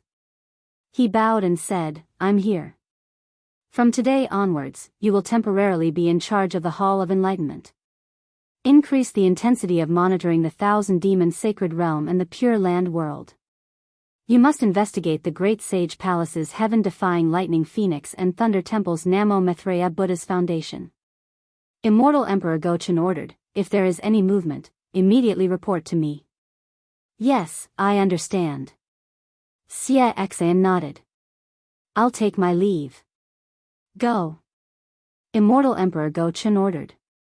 Just as Wuxia Xianxia turned around, Immortal Emperor Go Chen seemed to have thought of something and suddenly asked, "Oh right, where is the sutra seeking extreme bliss?" Wuxia Xianxia was stunned. He could only stop and report, "Your Majesty, according to what I know, Chunzong and his group have already reached the northern part of the Pure Land world. They're about to cross the Eastern Sea." "Oh, that's pretty fast." Immortal Emperor Go Chen nodded. "Of course it's pretty fast." Wuxia Xianxia smiled and said, "Chunzong took in a demon around the 8th level essence force. How many Daoist cultivators in this world are his match? What's the origin of this chastity ring? You still haven't found it?" Immortal Emperor Go Chen asked unhappily. Wuxia Xianxia hesitated for a bit and whispered, "This matter belongs to the Hall of Enlightenment." Wuxia Xianxia stopped here and lowered his head, "I understand. I'll send more people to let your Majesty know. Who else wants to interfere with the sutra seeking extreme bliss? Why don't we just look for Jinhan and ask her? Tai Bai Jingxing frowned and asked in a low voice. That's right. Immortal Emperor Go-Chen nodded. Send someone secretly to ask. Yes. Xie Xan left after saying that. Immortal Emperor Go-Chen looked at Tai Bai Jingxing and said, Minister, since the sutra seeking extreme bliss is at burial immortal continent, the responsibility is on us Confucian cultivators. If you have time, go take a look and make sure nothing goes wrong. Yes, I understand. Tai Bai Jingxing nodded without hesitation. I'll go to the Eastern Sea to deal with the heavenly protector of the Buddhist sect. Immortal Emperor Go-Chen nodded and looked at Heavenly King Qin-Yu. Heavenly King Qin-Yu, the 7 great saints of the demon race have sworn brotherhood. Regardless of whether it's just a formality, it's undeniable that the unity of the great saints of the 1,000 demons sacred realm is unprecedented. If nothing goes wrong, the demon race will stabilize and they'll think of making a move. Our 1,000 demons sacred realm will be the first to be affected. Regardless of whether the hundreds of thousands of Daoist cultivators are primordial chaos ancestors' subordinates, our immortal palace must be prepared for war. Yes, I understand. Heavenly King Qin-Yu cupped his fists and said, I'll prepare the troops after the court session ends. Your Majesty. Tai Bai Jingxing hesitated for a moment as if he was thinking. Then, Tai Bai Jingxing said, since perfected cultivator Qin Yuan was mysteriously killed, the position of general of the Sun Palace has been vacant. Our immortal palace needs a general who can fight in battles. What do you have in mind, Your Majesty? Sigh, perfected cultivator Qin Yuan's disappearance is strange. I can't find him even with the supreme heavenly mirror. Immortal Emperor Go-Chen sighed, I haven't thought about the position of general of the Sun Palace. Oh, since my beloved subject mentioned this, does my beloved subject have any suggestions? Chapter 44-58. Your Majesty, there's something you don't know. Tai Bai Jingxing bowed and said, Sun Palace's general, Sun Jian, was extremely loyal but not strong enough. First, he had an affair with a Daoist remnant, then he went missing while guarding Black Ruins Mountain. I feel that the position of Sun Palace's general must be strong enough to intimidate the Daoists and conquer the world. I've been visiting the famous mountains and rivers a while ago and met a remnant of my school of the military. I saw a void refinement and heavenly fusion general, so I've brought him to the immortal palace for Your Majesty to make a decision. A void refinement and heavenly fusion martial saint? Heavenly King Fuyue couldn't help but shout, how is that possible? There's a martial saint in this world that I don't know about? Heavenly King Qin-Yu's expression also turned ugly. He stared at Tai Bai Jingxing and said, Old man Tai Bai, the position of Sun Palace's general requires absolute loyalty. Where did you find a martial saint? How dare you make him the Sun Palace's general? This person is from one of my school of the military. His name is Sun Chou. Tai Bai Jingxing smiled and said, I can vouch for Sun Chou's loyalty. Of course, whether or not he can become the Sun Palace's general depends on Your Majesty's decision. Summon. Immortal Emperor Gao-Chen didn't say much and only ordered. Not long after, a burly general holding a 3-pointed, double-edged sword strode up to the Lingyun Palace. This general was wearing a golden chainmail, and the 2 thick eyebrows on his face that were exposed outside of the armor contained a murderous aura. His round eyes flashed with murderous intent. Above the armor, rays of righteous aura shuttled like sharp swords. Before the general even got close, Heavenly King Fuyue felt his body turn cold. He couldn't help but feel like he was being stared at by a ferocious beast. 3-pointed, double-edged sword? Heavenly King Qin-Yu saw the weapon in the general's hand and couldn't help but exclaim, Isn't that Sun Jian's weapon? Sun Chou greets the immortal emperor. The general walked to the front of the palace and bowed. Rise. Immortal Emperor Go-Chen said indifferently. He waved his hand and a ray of light as bright as the sun flew out from his hand, illuminating the entire overcloud palace. Then, another ray of light shot out and covered Sun Chou. Rumble. A series of thunderbolts came out from the light pillar. Then, the entire Lingyun Palace was engulfed in darkness except for the light pillar. Looking into the light pillar, Sun Chao's figure gradually became transparent. Then, his figure fluttered like a butterfly. Strings of illusory images were elongated, and within each of these illusory images, there were thousands of mountains, rivers, and stories of people. After half a cup of tea's time, the light gradually dimmed. Light also seeped out from the darkness of the Lingyun Hall. By the time the light pillar completely disappeared, Sun Chao's body had once again returned to its original state. Tai Bai Jinxing, Heavenly King Qin Yu, Heavenly King Fu Yu, and the others all had the ability to clear their eyes. Even though Sun Chao's silhouette appeared in the supreme heavenly mirror like a flash of light, and the scenes that each silhouette depicted flashed by, everything that Sun Chou had experienced in this life was still vivid in their minds. Tai Bai Jinxing smiled and bowed. "Congratulations, Your Majesty. This is Your Majesty's grace to the world, and the people of the world love Your Majesty. The heavens have bestowed such a blessing to Your Majesty. With such a fierce general, our immortal palace will not be at a disadvantage against the Thunder Temple and the Great Sage Hall." Ha! Ha! Immortal Emperor Go Chen was clearly happy. He actually laughed twice. Then, he looked at Heavenly King Qin Yu and Heavenly King Fu Yu and asked, "What do you two think?" "Your Majesty." Heavenly King Qin Yu bowed and said, "Sun Chou has always been innocent. He is a descendant of the school of the military. Moreover, he was able to cultivate to the martial saint realm in the lower realm. The hardships he had to go through are not something an ordinary person can endure. Such a person with a strong mind is the pillar of the school of the military. I feel that if there is no problem with his loyalty, he is more than qualified to be the great general of the Sun Palace." "Your Majesty." Heavenly King Fu Yu frowned and said, "I want to see Sun Chao's three-pointed double-edged saber." Ha! Immortal Emperor Go Chen laughed and said, "Not just you, even I am very curious. There are many weapons in the world, and Sun Jian is probably the most famous one to use the three-pointed double-edged saber. However, I did not expect that after Sun Jian, Sun Chou would also use the three-pointed double-edged saber as a weapon. Could it be that this three-pointed double-edged saber was left behind by Sun Jian?" "Your Majesty." Sun Chou said respectfully, "This weapon has been used by me since I was young. It is different from the three-pointed double-edged saber in perfected cultivator Qin Yuan's hands."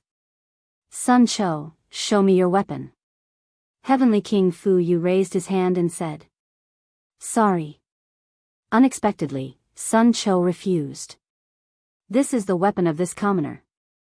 I can't let others control it as they wish." "Damn it." Heavenly King Fu Yu shouted, "I am the Heavenly King of the Immortal Palace. Even if you are the great general of the Sun Palace, you are still my subordinate. My words are military orders. How dare you not listen?" "So what if I don't listen?" Sun Chou sneered and said, "A real man stands on his own in the world. There are things that he should do and things that he should not do.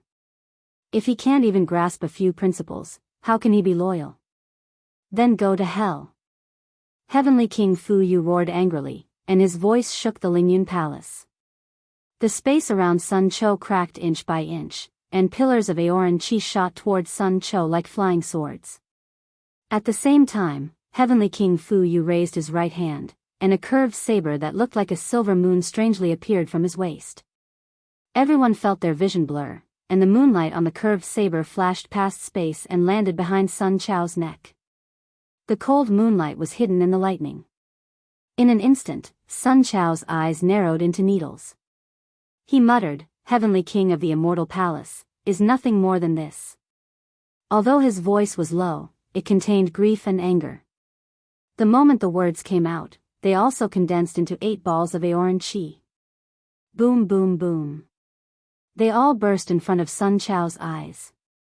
The balls of Aoran Qi first shattered the space around Sun Chou, and the thin cracks in space were like spider webs that affected the space that Heavenly King Fu Yu shattered. When the two shattered spaces collided, the space around Sun Chou collapsed. However, because Sun Chou had already broken the space close to his body in advance, the space about a foot to the left of him was stable. Even Heavenly King Fu Yu's curved saber that was like the autumn moon trembled slightly in the collapse of space, like ripples in water. Just as the ripples appeared, clang. The three-pointed, double-edged saber in Sun Chao's hand moved, piercing into the gap between the ripples. As the metal clanged, the autumn moon was like the moon in the water that was shattered. The three-pointed, double-edged saber was like a flood dragon that came out of the water, piercing into the void and stabbing towards Heavenly King Fu Yu's heart.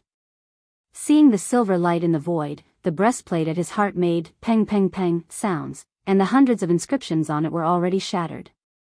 How could Heavenly King Fu Yu not know that the wind from the three-pointed, double-edged saber had already struck? A solemn expression appeared on his face as he quickly retreated. A golden hammer the size of a fist appeared in his left hand. Whoosh! The sound of wind whistling could be heard. Pooh! Two inexplicable sounds could be heard. In front of Heavenly King Fu Yu, the light of the three-pointed, double-edged blade flashed and disappeared. Heavenly King Fu Yu's body also stiffened. He lowered his head to look at the pendant on his waist. There were already cracks on it. When Heavenly King Fu Yu raised his head, Sun Cho was already standing there with the three-pointed, double-edged saber in his hand. His face was neither arrogant nor humble, as calm as a virgin. General Sun. Heavenly King Fu Yu smiled bitterly. I only wanted to see if your three-pointed, double-edged saber was the same as Sun Jian's. You don't have to put me on the spot like this, do you? My apologies. Sun Cho said indifferently, this is my first time in the Immortal Palace, so I do not know the etiquette. Please forgive me, Heavenly King. Forget it, forget it. Heavenly King Fu Yu waved his hand and said self-deprecatingly, a great person does not hold a grudge against a lowly person. If you say so, what else can I say? My dear subject. Immortal Emperor Gaochen smiled and asked, compared to the previous Sun Jian, who is stronger? Is this three-pointed, double-edged saber the same as Sun Jian's? Your Majesty. Heavenly King Fu Yu smiled bitterly, do I even need to say this? The previous Sun Jian's strength compared to the current Sun Cho is not even worthy of carrying his shoes. That three-pointed, double-edged saber compared to this one, is a fire rod. What nonsense are you talking about? Heavenly King Qin Yu scolded, Sun Jian's three-pointed, double-edged saber was forged by a great artificer of the Immortal Palace. How can it be a fire rod? I am just making an analogy. Heavenly King Fu Yu was not angry and smiled, with this three-pointed, double-edged saber, Sun Cho is like a tiger that has grown wings. His strength has increased by 30%. No wonder this guy is unwilling to show his weapon to others. Heavenly King Qin Yu smiled and said, Your Majesty, this Sun Cho is much stronger than the previous true monarch Qin Yuan. Moreover, his character is somewhat similar to true monarch Qin Yuan. If there is no problem in terms of loyalty, I feel that there is no problem with him becoming the Sun Palace's great general. Yes, I think so too. Immortal Emperor Gaochen nodded and said, however, I am still a bit worried. Sun Cho is strong, but the Sun Palace's great general needs to lead troops. I am afraid that Sun Cho does not have any experience in this area. If that is the case, then there is even less need for your Majesty to worry. Heavenly King Qin Yu replied, with the situation in the Thousand Beasts Sacred Realm, who knows when they will start a war with our hidden immortal continent. The Sun Palace's great general will have plenty of opportunities to lead troops. There is no need to wait until then. Heavenly King Fu Yu said with a smile, I remember that the Hall of Enlightenment sent a report saying that there are Taoism remnants running rampant in the soaring Dragon Mountain range in the lower realm. The Lunar Temple has already dispatched troops to deal with them. If the Sun Palace's great general is willing, you can go there. What? The Lunar Temple dispatched troops to deal with the soaring Dragon Mountain range? Immortal Emperor Gaochen was stunned. When did this happen? Your Majesty. Taibai Jingxing said, it happened the day before yesterday. Why didn't I know? Why didn't they send a report? Immortal Emperor Gaochen asked. Chapter 44-59. Taibai Jingxing was taken aback by Immortal Emperor Go Chen's rebuke. He smiled wryly and said, Your Majesty, you have 1,000 things to attend to every day and control the foundation of our human race for millions of years.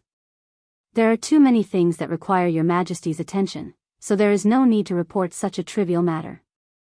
After receiving the report from the Hall of Enlightenment, the Lunar Temple has already sent out their troops. After they send out their troops, this lowly official has already approved the reports that they send out. Ha! Immortal Emperor Gochen chuckled and said, I'm also confused by the Thousand Demons Sacred Realm. Taibai Jinxing. Yes, Your Majesty. Taibai Jinxing said anxiously. Write a decree for Sun Cho to temporarily assume the position of Sun Palace's great general. Announce it to the world when he has military merits. Immortal Emperor Gochen ordered. I understand. Taibai Jinxing bowed and said.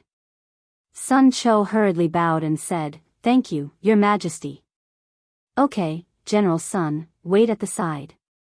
I still have some things to ask you about the military family's descendants after the discussion. Immortal Emperor Gochen ordered. I understand. Sun Cho stood up and stood beside everyone. Then, Immortal Emperor Gochen discussed the Immortal Palace and the hidden Immortal Continent with Taibai Jinxing and the others. However, Sun Cho was obviously absent-minded as if he had something important on his mind. After the discussion, everyone dispersed. Immortal Emperor Gochen looked at Sun Cho, who was frowning, and raised his hand. Boom! The entire heavenly palace surged and changed again. A study-like palace appeared. At this moment, Immortal Emperor Gochen's huge body had returned to normal. The golden brilliance faded away, revealing his original appearance. Oh! Sun Jian. Immortal Emperor Gochen stood up from his golden chair and walked to Sun Cho. He said curiously, You look like you have something on your mind? Sun Cho was obviously Sun Jian, who had disguised himself. Sun Jian, who was proficient in the 9 transformations, could easily disguise himself as Sun Cho. Under Immortal Emperor Gochen's disguise, how could the illusion realm in the Supreme Heavenly Mirror be real? Sigh, Your Majesty. Sun Jian sighed and said, When I returned to the Immortal Palace, the first thing I told Your Majesty was that you don't have to worry about the Taoism cultivators for now. Especially that place called the Soaring Dragon Mountain Range. No matter what happens, Your Majesty must wait and see. After all, Xiaohua of the Dao sect. At this point, Sun Jian hesitated. This Xiaohua. Immortal Emperor Gochen's brows furrowed as he asked, Even if it's as you say, he's only a human Grand Ascension stage being. Even if he founded the Fortune Gate, how can it compare to the Immortal Palace? Your Majesty. Sun Tian said with a wry smile, I've said what I can say. Your Majesty, please don't embarrass me for what I can't say. I'm loyal to Your Majesty and the Immortal Palace. Similarly, I have to make some compromises for some things without affecting Your Majesty's safety. Yes, I understand. Immortal Emperor Gochen nodded. A loyal person with his own principles is a true loyal person. However, the matter of the Soaring Dragon Mountain Range. I truly didn't know about it. It was my slip of the tongue, and I also made you break your promise. Sigh. Sun Jian sighed. Since they've already sent out their troops, it's no longer appropriate for me to go out and stop them. Even His Majesty could not change his orders. I can only wait for an opportunity in the future to explain to Xiaohua. I hope he can understand. If it's possible. Immortal Emperor Gochen smiled, You should also express my goodwill. Xiaohua was able to save you, and he is indeed a benevolent person. You didn't get to know him in vain. Your Majesty is wrong. Sun Tian corrected, A cultivator like Xiaohua still needs Your Majesty to personally recruit him. If I could recruit him, why would I wait until now? Oh, right. Immortal Emperor Gochen smiled when he heard Sun Jian describe Xiaohua as a rare person. He felt that Sun Jian was making a mountain out of a molehill, so he changed the topic and asked, What's the progress on Sun Hao's matter? Sun Jian and Immortal Emperor Gochen's thoughts were completely opposite. He felt that Immortal Emperor Gochen was too dismissive. However, he couldn't say anything more to Immortal Emperor Gochen, so he could only reply, Your Majesty, there are some clues. However, these clues don't seem to be much. It seems like there are traces of the gray serpent worm thread. However, when I really investigated it, there were actually too many clues. I simply couldn't find the source. There are only a few literary stars in the Immortal Palace. Immortal Emperor Go Chen's face became gloomy. Why can't you find it? Your Majesty. Sun Jian smiled bitterly. However, all the literary stars are my seniors. Moreover, I can't expose my whereabouts, so naturally, it's not easy to find. Also, who knows if the one who occupied Sun Hao's body was a literary star in the Immortal Palace or a literary star in the hidden Immortal Continent. Maybe it's a ploy by some aristocratic family to divert the disaster. Humph, there are only a few people who can covet my position. Immortal Emperor Gochen snorted and said, actually, even if you don't say it, I can guess who it is. Unfortunately, that Sun Hao is too cunning. I only borrowed the power of the 3 provinces of thunder. The moment I saw him, he immediately realized it and didn't allow me to attack. He immediately self-destructed. He didn't give me a chance at all. Your Majesty.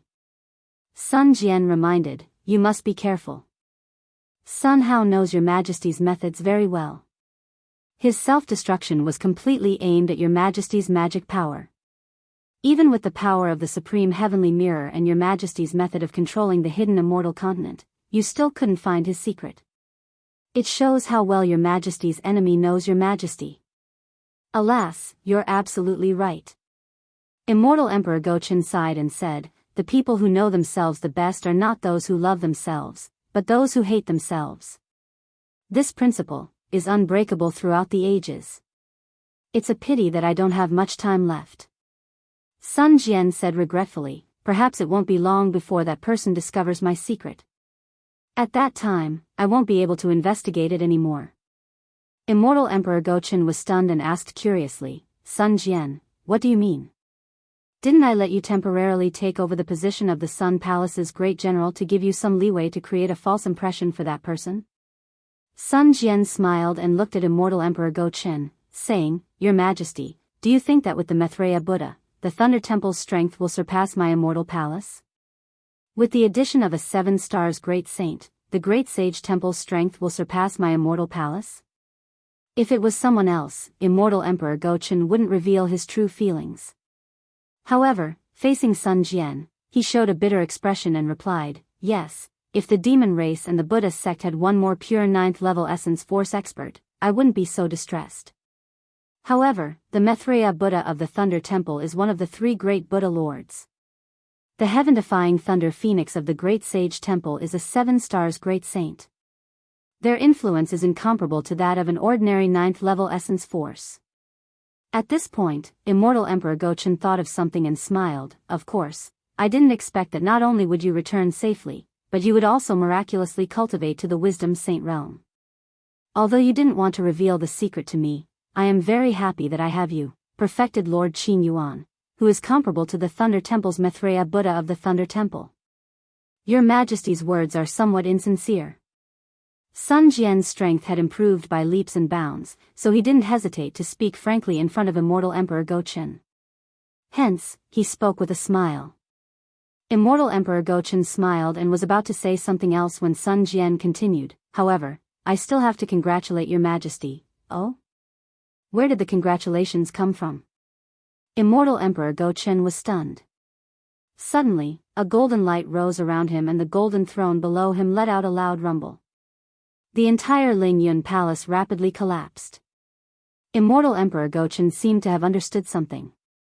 However, Sun Jian didn't continue speaking and only looked at Immortal Emperor Gochen with a smile on his face. Sun Jian. You're saying that? No, the human Confucian cultivators also have such a person? Immortal Emperor Gochen seemed to have an epiphany and cried out involuntarily. Yes. How could I be confused? If you want to cultivate to the Wisdom Saint realm, you must have someone to guide you. Moreover, your 3-pointed double-edged saber has been refined to such an extent. You must have an expert behind you. At this point, Immortal Emperor Gochen asked tentatively, who is your master? Can he come to the Immortal Palace?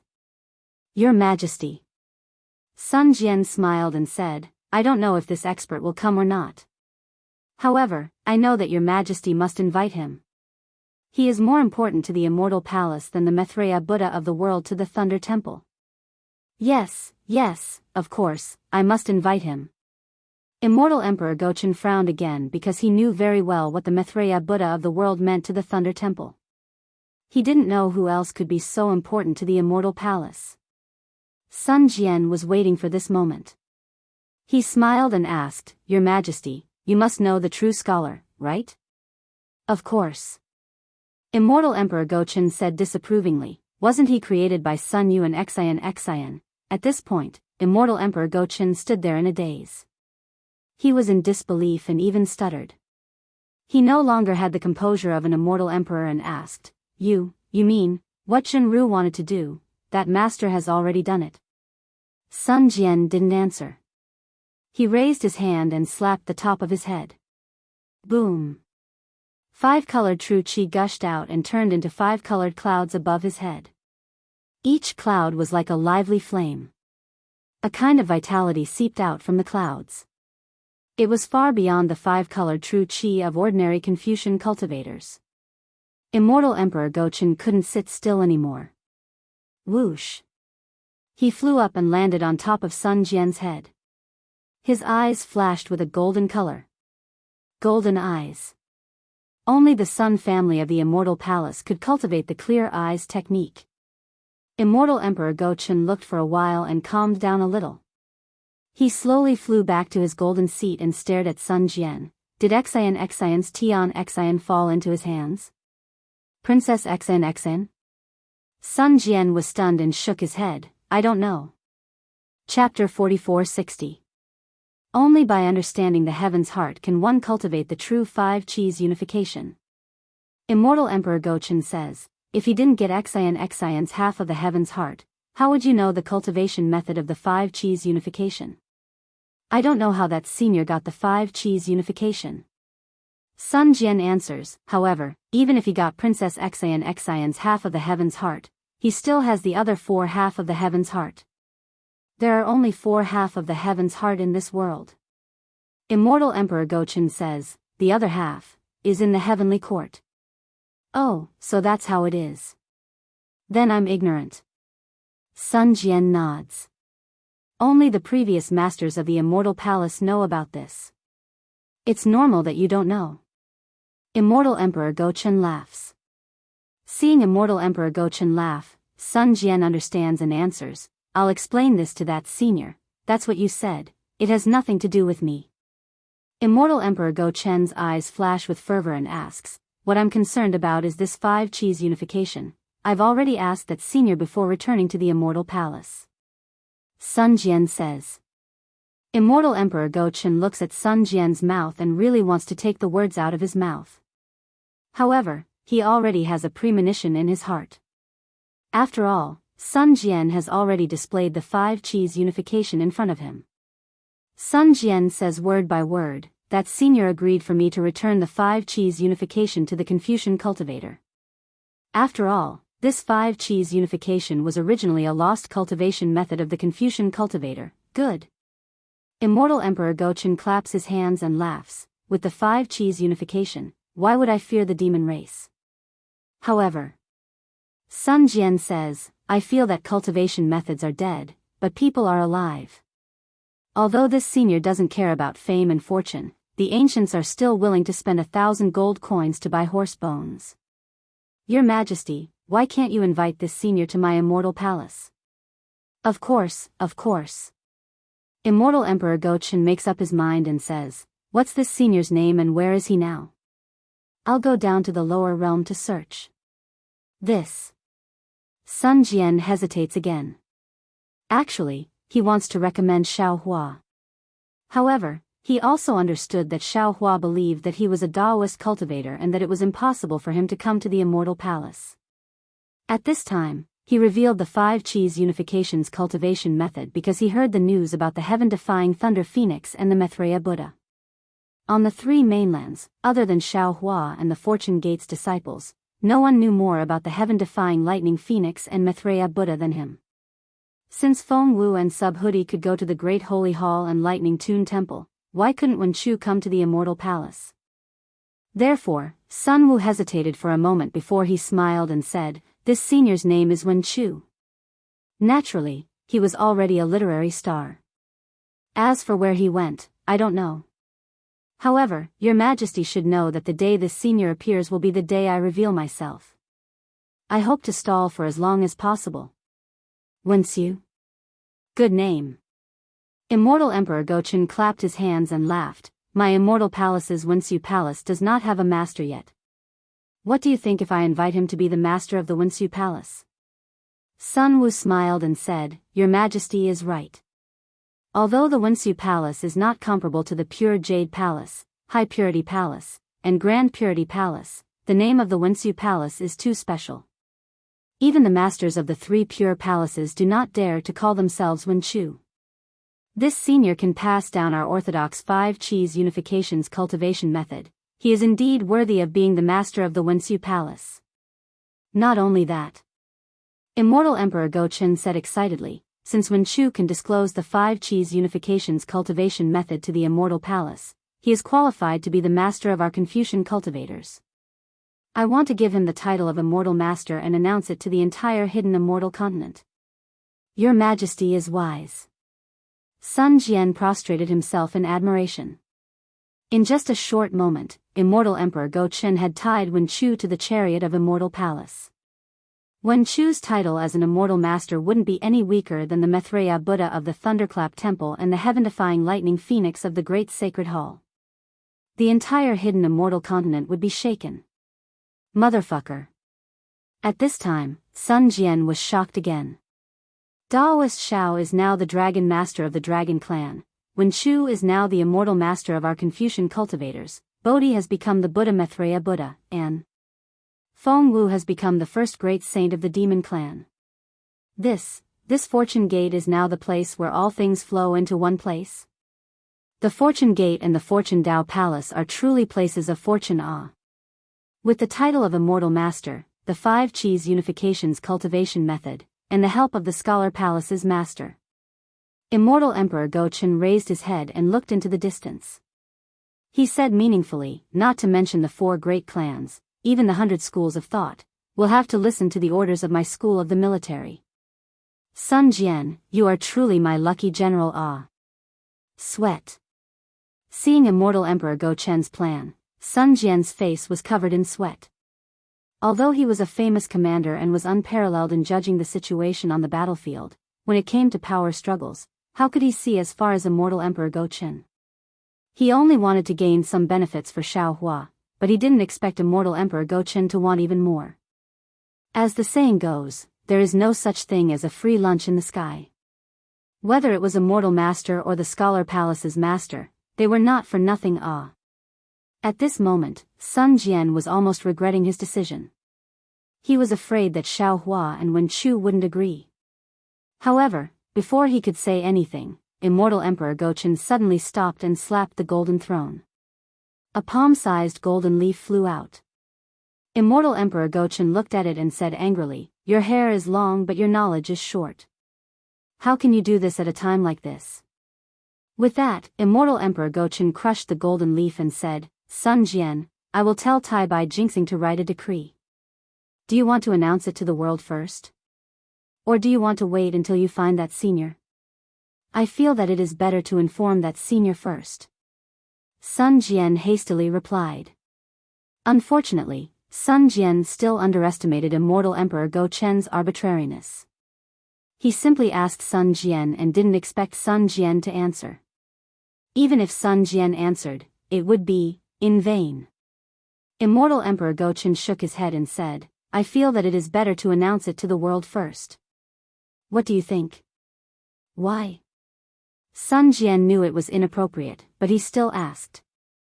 First, our Confucian cultivators are at a disadvantage right now. The demon race and the Buddhist sect both have leaders. If we don't have an immortal master, our morale will be low and we will be at a disadvantage. Second, the sutra seeking extreme bliss is a compromise between the Immortal Palace and the Buddhist sect. The 4 great clans are already pressuring me. If the 4 great clans take this opportunity to show off, I will be unable to make ends meet. It is better to use this to attract the attention of the 4 great clans. Third, if you ask and when Shu doesn't come, won't I be happy for nothing? But, what if your majesty issues the decree and when Shu still doesn't come? Sun Jian was worried. What is done cannot be undone. Immortal Emperor Gochen smiled and said, the 5 energies origin method. Can't you teach it? I only need this gimmick. Whether when Shu enters the literary palace or not, it doesn't matter. Immortal Emperor Gochen's golden chair shook again and another golden leaf flew out. Immortal Emperor Gochen reached out and caught it. He casually looked at it and crushed it. Then, he looked at Sun Jian and said, just now, the divination hall sent a message. In their surveillance, not only did they discover the stars in the 1,000 demons sacred realm, but they also found a huge amount of heaven and earth origin energy flowing in the 1,000 demons sacred realm. The divination hall deduced that there are hundreds of thousands of high-level cultivators channeling their magic power there. Sun Jian, I remember that the Grand Mist Ancestor didn't have that many disciples under him. Immortal Emperor Gochen's words seemed casual, and he only mentioned the Grand Mist Ancestor. However, Sun Jian knew that Immortal Emperor Gochen had an ulterior motive. He was probing Xiao Hua's strength. Sun Jian was a bit conflicted. He had already told Immortal Emperor Gochen about Xiao Hua's goodwill. However, it was obvious that Immortal Emperor Gochen didn't care too much about Xiao Hua's goodwill. After all, on the hidden immortal continent, the Dao Gate was weak. Even someone as strong as the Grand Mist Ancestor wasn't in Immortal Emperor Gochen's eyes. Although Xiao Hua's rise was like the rising sun, Immortal Emperor Gochen didn't take him seriously. Sun Jian was also prepared to slowly reveal Xiao Hua's power and fulfill his promise with Xiao Hua. However, Xiao Hua suddenly caused such a big commotion in the 1,000 demons sacred realm. Although Sun Jian didn't know what Xiao Hua did, how could the appearance of hundreds of thousands of high-level Dao Gate disciples be a small matter? Although the Sky's Secret Hall might not know about this matter now, they would know sooner or later. Instead of being passive at that time, it was better to tell Immortal Emperor Gochen now. Thus, Sun Jian thought for a while and said, Your Majesty, regarding the appearance of hundreds of thousands of high-level Dao Gate disciples in the 1,000 demons sacred realm, it shouldn't be the Grand Mist Ancestor's doing. If I'm not mistaken, I think it has something to do with Xiao Hua. Ah. Immortal Emperor Gochen was obviously stunned. He looked at Sun Jian in disbelief. However, his expression returned to normal in an instant. After pondering for a while, he asked, in other words, while Xiao Hua was cultivating, he was also nurturing many Dao Gate disciples. Sun Jian didn't answer Immortal Emperor Gochen's question. Instead, he cleverly changed the topic. Your Majesty, I have already told you about Xiao Hua's intentions. According to my understanding, Xiao Hua isn't an ambitious person. To put it bluntly, he is perhaps a village farmer who is content with a small fortune. However, his luck was extremely good and his strength reached his current level. The situation of the 3 continents forced him to come to the front. In fact, he only wanted to cultivate peacefully and didn't want to be distracted by other things. In addition, I have also come into contact with those disciples of his, and I even have a life and death friendship with them. As for the outer disciples, I can't say. Those disciples that he taught himself don't have any special ambitions. Therefore, I think that Your Majesty should be on good terms with Xiao Hua. Unfortunately, before he finished speaking, Immortal Emperor Gochen laughed again. Not only do I want to be on good terms with Xiao Hua, I also want to use Xiao Hua to restrain the Grand Mist Ancestor. Chapter 4461. After hearing this, Sun Jian's sweat dripped down his back again. He knew Xiao Hua's temper. Xiao Hua was amenable to coaxing but not coercion.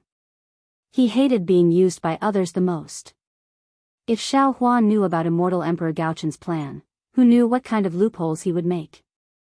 Sun Jian hurriedly said, Your Majesty. While they were talking, the Emperor's golden throne violently shook again.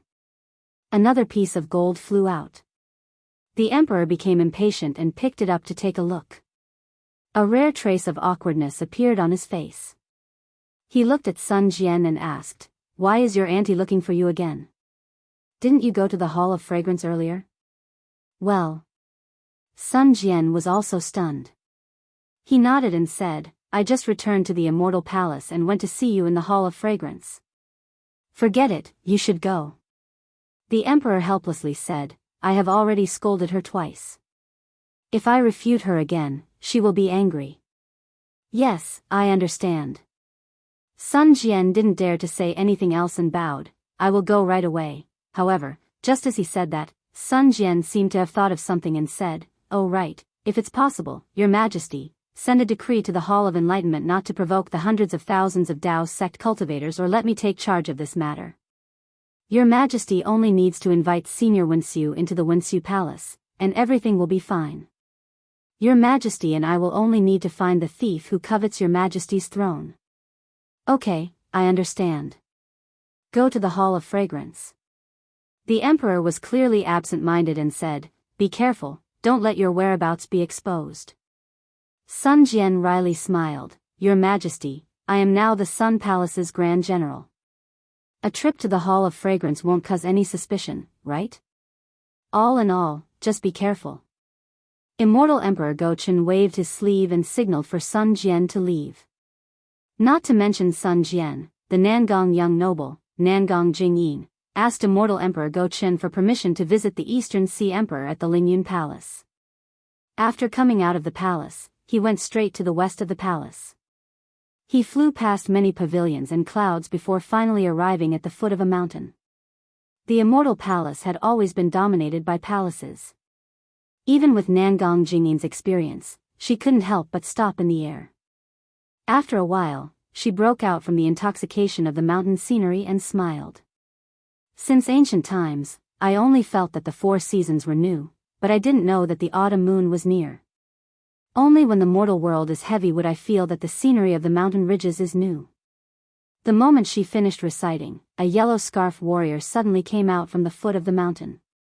This yellow scarf strongman was at least 1,000 feet tall. His body surged with an awe-inspiring aura, emitting a reddish-yellow luster. "Who are you? How dare you trespass into the Hall of Fragrance?" The yellow scarf warrior shouted, "If you have no intention of offending, then turn around and I'll pretend that I didn't see anything." Nangong Jingyin naturally wasn't afraid. She stood firmly in the air and bowed, "This one is the young noble of the Nangong family, Nangong Jingyin. This one has already paid respects to the Immortal Emperor and received his order to come and pay respects to the Eastern Abyss Empress." The yellow scarf warrior was stunned and raised his hand. "Do you have the Immortal Emperor's decree?" "The Immortal Emperor is discussing important matters in the palace and doesn't have the time to care about this one." Nangong Jingyin calmly replied, "Thus, this one doesn't have the Immortal Emperor's decree, only the Nangong family's token." "Where is the token?" The yellow scarf warrior roared with a respectful tone. "Please examine it." Nangong Jingyin took out her token and handed it to the warrior. The yellow scarf warrior took the token and looked at it before saying, "Please wait a moment." Then, the yellow scarf warrior flew into the mountain and disappeared. Not long later, a woman in palace attire flew out with Nangong Jingyin's token. When she got close, she handed the token back and bowed with a smile. "Young Master Nangong, the Empress invites you in." "Many thanks, sister, please lead the way." Nangong Jingyin took the token and carefully held it in his hand before returning the greeting. That woman covered her mouth and smiled. "Young Master Nangong, please." Nangong Jingyin looked at the woman's swaying waist and her graceful figure as she controlled the clouds with a trace of a smile on his face. Then, he lowered his head and followed behind. After flying over the mountain, 5 colored clouds covered the entire mountain range. Moreover, in the air, strands of elegant fragrance entered his nose. Nangong Jingyin lightly breathed in, and when that fragrance entered his body, a refreshing feeling appeared in his mind. Not only did his limbs and bones feel comfortable, even the qi in his middle dantian sped up. "Sister," Nangong Jingyin said, "the fragrance-spreading palace is indeed the most beautiful place in the Immortal Palace. Every time I go there, I feel a little younger. Sister is serving the Empress in the fragrance-spreading palace." Not to mention 1,000 years, even 10,000 years later, you will still be as young as you are now. Hee, no wonder the Empress is biased. Young Master Nangong's mouth is really sweet. Hearing this, the woman was elated. Her face blushed and she smiled. Celestial Empress was about to head to the back of the mountain to pick the woodheart grass. When she heard that young Master Nangong was coming, she ordered people to postpone the matter and hurriedly sent this servant to invite you. If it was someone else, the Empress would definitely not meet them. Io, this is all my fault. Nangong Jingyin smiled and said, the sisters are all prepared, but they were delayed because of me. I have to apologize. As she spoke, Nangong Jingyin took out a jade box and handed it over to that woman. Sister, this is a heart-cleansing pill made by my Nangong family. It isn't anything precious, but it has some unique benefits for skin maintenance. Normally, the women of my Nangong family would use this to maintain their beauty. Sister, please give this to the other sisters and ask them to forgive me. Is that so? This is the Nangong family's heart-cleansing pill? That woman's figure stopped as shock appeared in her eyes. This servant has long heard of this heart-cleansing pill. Although the name sounds ordinary, it is extremely useful for women like us. Nangong Jingyin smiled and stuffed the jade box into the woman's hands. She waved her hand and said, rumors are inevitably exaggerated. This heart-cleansing pill is just an ordinary pill made by my Nangong family. Sister, you don't have to mind it. Hee, if that's the case, then this servant will bring the other sisters to thank young master. The woman giggled and carefully put it away. How could she not know how precious this heart-cleansing pill was? By the way, sister, how is the Empress' mood these few days? Nangong Jingyin asked casually. The woman naturally understood this logic. She didn't try to hide it and said with a smile, Celestial Empress has been in a good mood these few days, much better than before. Otherwise, she wouldn't think of going to the back mountain. Many thanks, big sister. Nangong Jingyin understood and didn't ask any more questions, only replying with a smile. Afterward, the woman brought Nangong Jingyin and flew forward again. In just a short moment, they entered the 5-colored clouds. Within the clouds, there was a palace on the foot of the mountain. This palace's style was simple and unadorned. An auspicious aura surged into the sky. Immortal birds were leisurely circling around the palace, and immortal beasts were leisurely pacing around the palace. The palace was extremely large and seemed to cover the entire foot of the mountain. However, there were layers of clouds above the palace, and the majority of it couldn't be seen with the naked eye. There was a door in the palace, and there was a group of female generals in front of it. These female generals wore armor and held imperial artifacts. They all looked valiant and formidable. When the female generals saw someone flying over, they immediately went on guard. The 2 female generals in front even used eye-clearing techniques to examine Nangong Jingyin. Nangong Jingyin had a smile on her face as she nodded at the 2 female generals. She didn't stop and followed the woman who led the way to the palace. The 2 didn't land, and the group of female generals had already formed a formation and faintly surrounded the 2 of them. When that woman landed, she smiled at the female general in front and said, General Rainbow Phoenix, this is the young master of the Nangong family, Nangong Jingyin. She is here to greet the Empress. Go in. General Rainbow Phoenix glanced at Nangong Jingyin and nodded. She waved her hand, and the group of female generals behind her moved aside. However, they still remained vigilant not far away. Behind the female general was the palace door. This door was also grand, and there were 3 flamboyant inscriptions on it, Fragrance-Spreading Palace. The doors of the Hall of Fragrance were divided into 9 sections, but they were not completely open. Only the door on the far right was half closed, neither too big nor too small.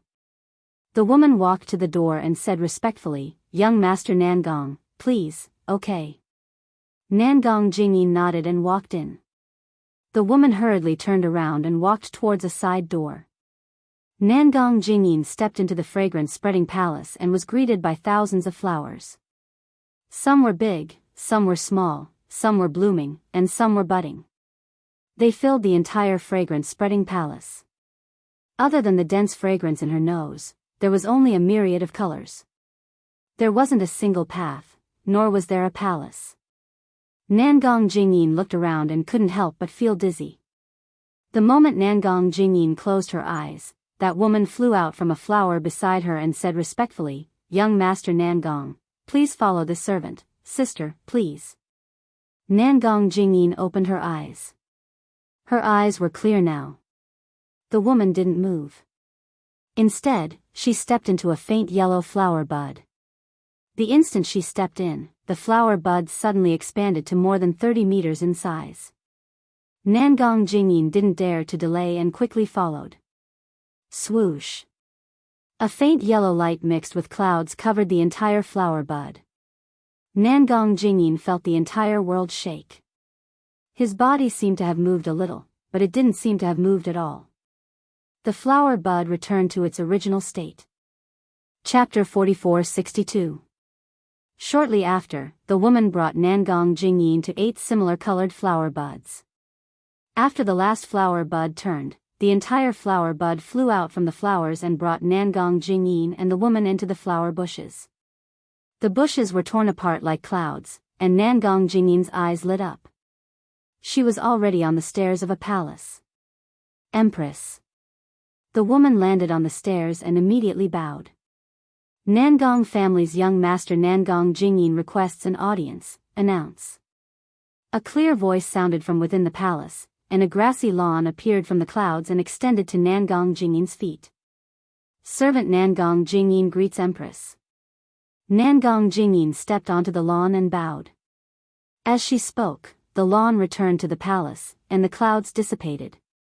Nangong Jingyin's eyes blurred, and she was standing in a palace filled with flowers. There was also a golden chair at the top of this palace, and a woman who was 3,000 meters tall sat on it. She had a dignified appearance and had a kind smile on her face. There were countless auspicious signs on her palace dress. On the left side of the golden throne, countless inscriptions formed the shape of a phoenix. They danced proudly, and wisps of luck that were as thin as strands of cloud surged out of the void as the phoenix flapped its wings. They either entered the woman's palace dress or the golden throne, and faint rumbling sounds could be heard. This woman was none other than the East Sea Empress, the mother of the world. Seeing Nangong Jingyin bow, the East Ocean Empress raised her hand. "Servant Nangong, you may rise." "Thank you, Empress." Nangong Jingyin still didn't dare to raise her head. She only looked at the auspicious clouds below her. The East Ocean Empress was very satisfied with Nangong Jingyin's respectful attitude and asked, "I heard that the calamities on the hidden immortal continent are endless. Not only are the commoners homeless, but many scholarly families are also declining. I wonder how the situation is now." Nangong Jingyin replied, "Empress, you care for the world, and I truly admire you. 10 days ago, this humble subject received a message from the clan and mentioned the recent disaster. Please be at ease, Celestial Empress. This humble subject does not know about other places, but within the capabilities of my Nangong aristocratic family, not a single person of the secular world has left their home, much less become homeless. Not only did my Nangong family use all of our resources to help the people who were affected by the disaster, we even traveled thousands of miles to purchase good seeds that could resist the disaster. We distributed them to the people of the world for free so that they could fill their stomachs and cultivate them. If all the clans were like the Nangong clan, then why would the immortal emperor have to work so hard every day?" The East Sea Empress sighed. "It's really been hard on the Nangong clan. I don't dare, this is what I should do as a subject." Nangong Jingyin replied neither haughtily nor humbly. "Crown Prince, what brings you to my Hall of Fragrance today?"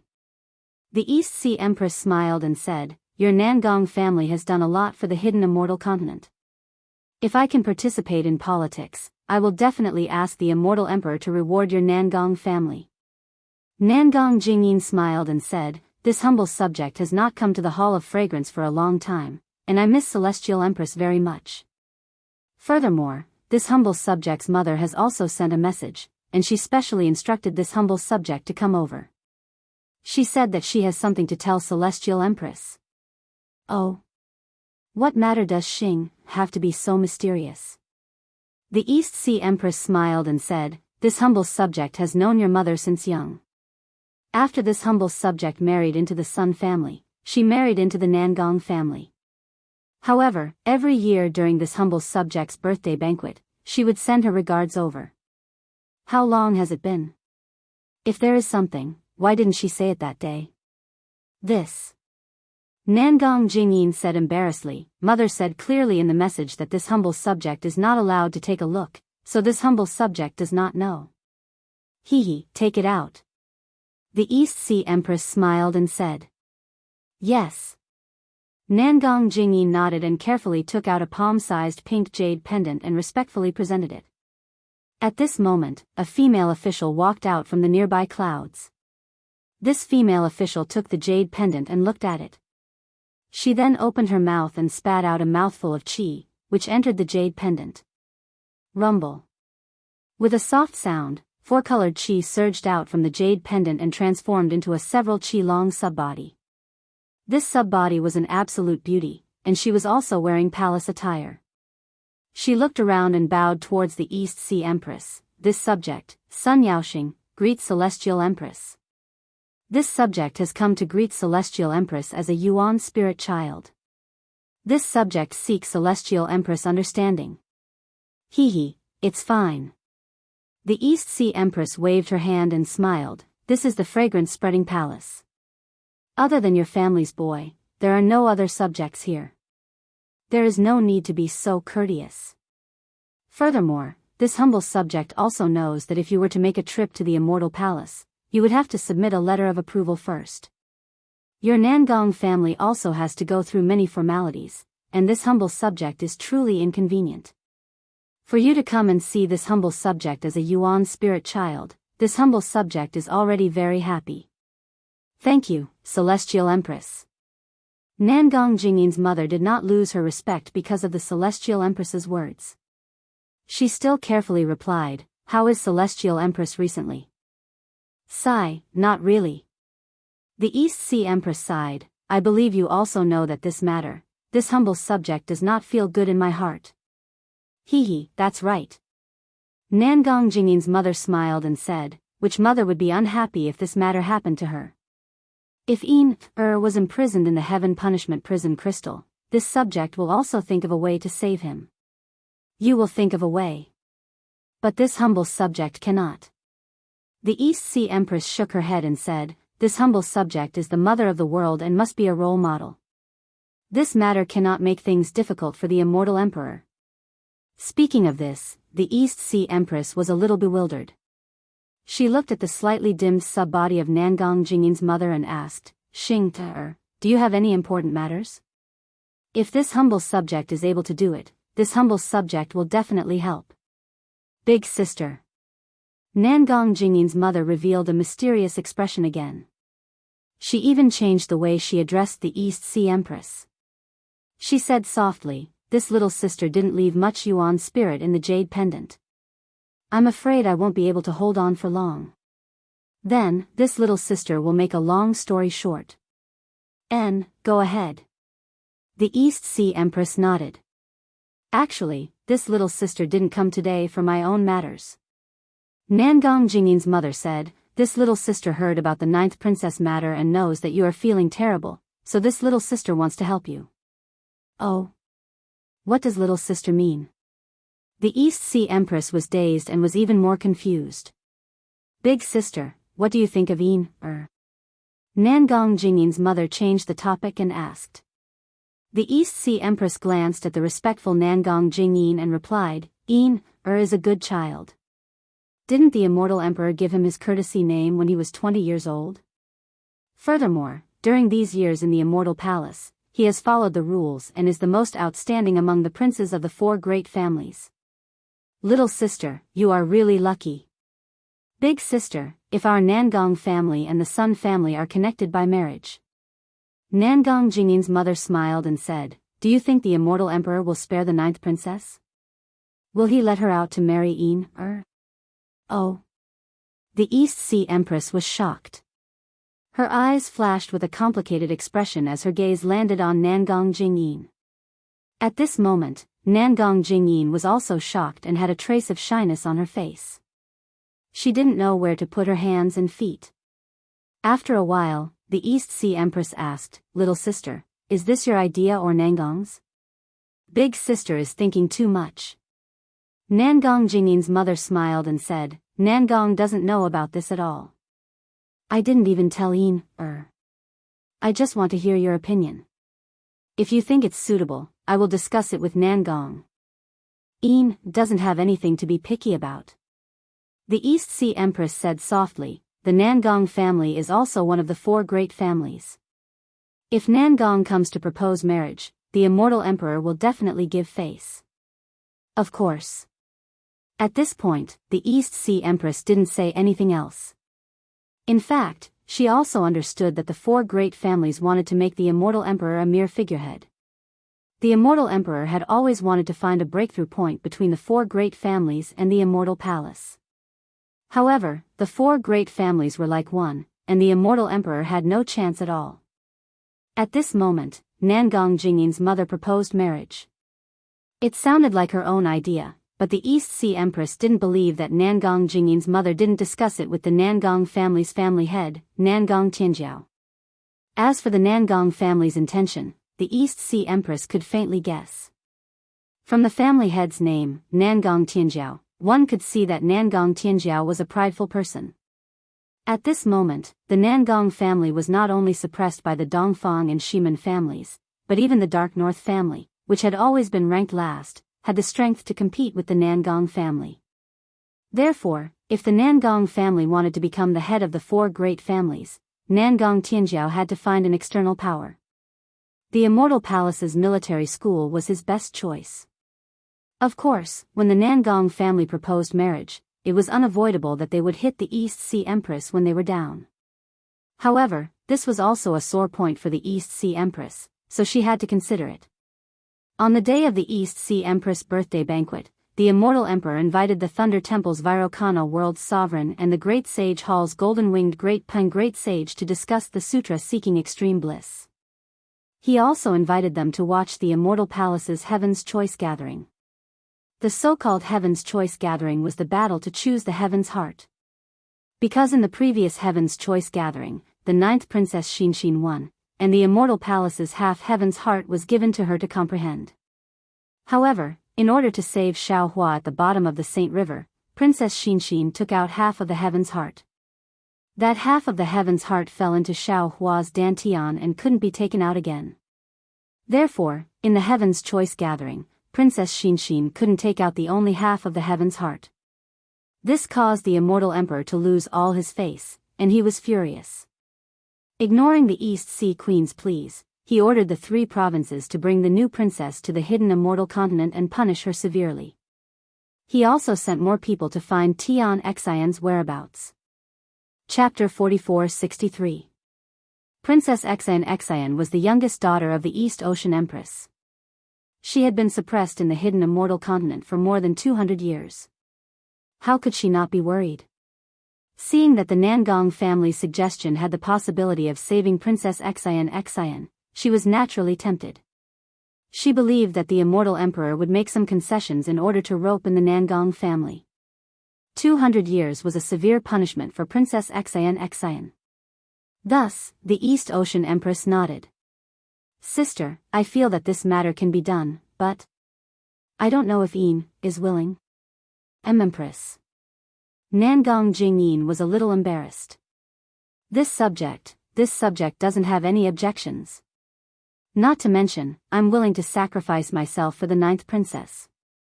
Just the 9th princess's peerless beauty is the ideal partner for me.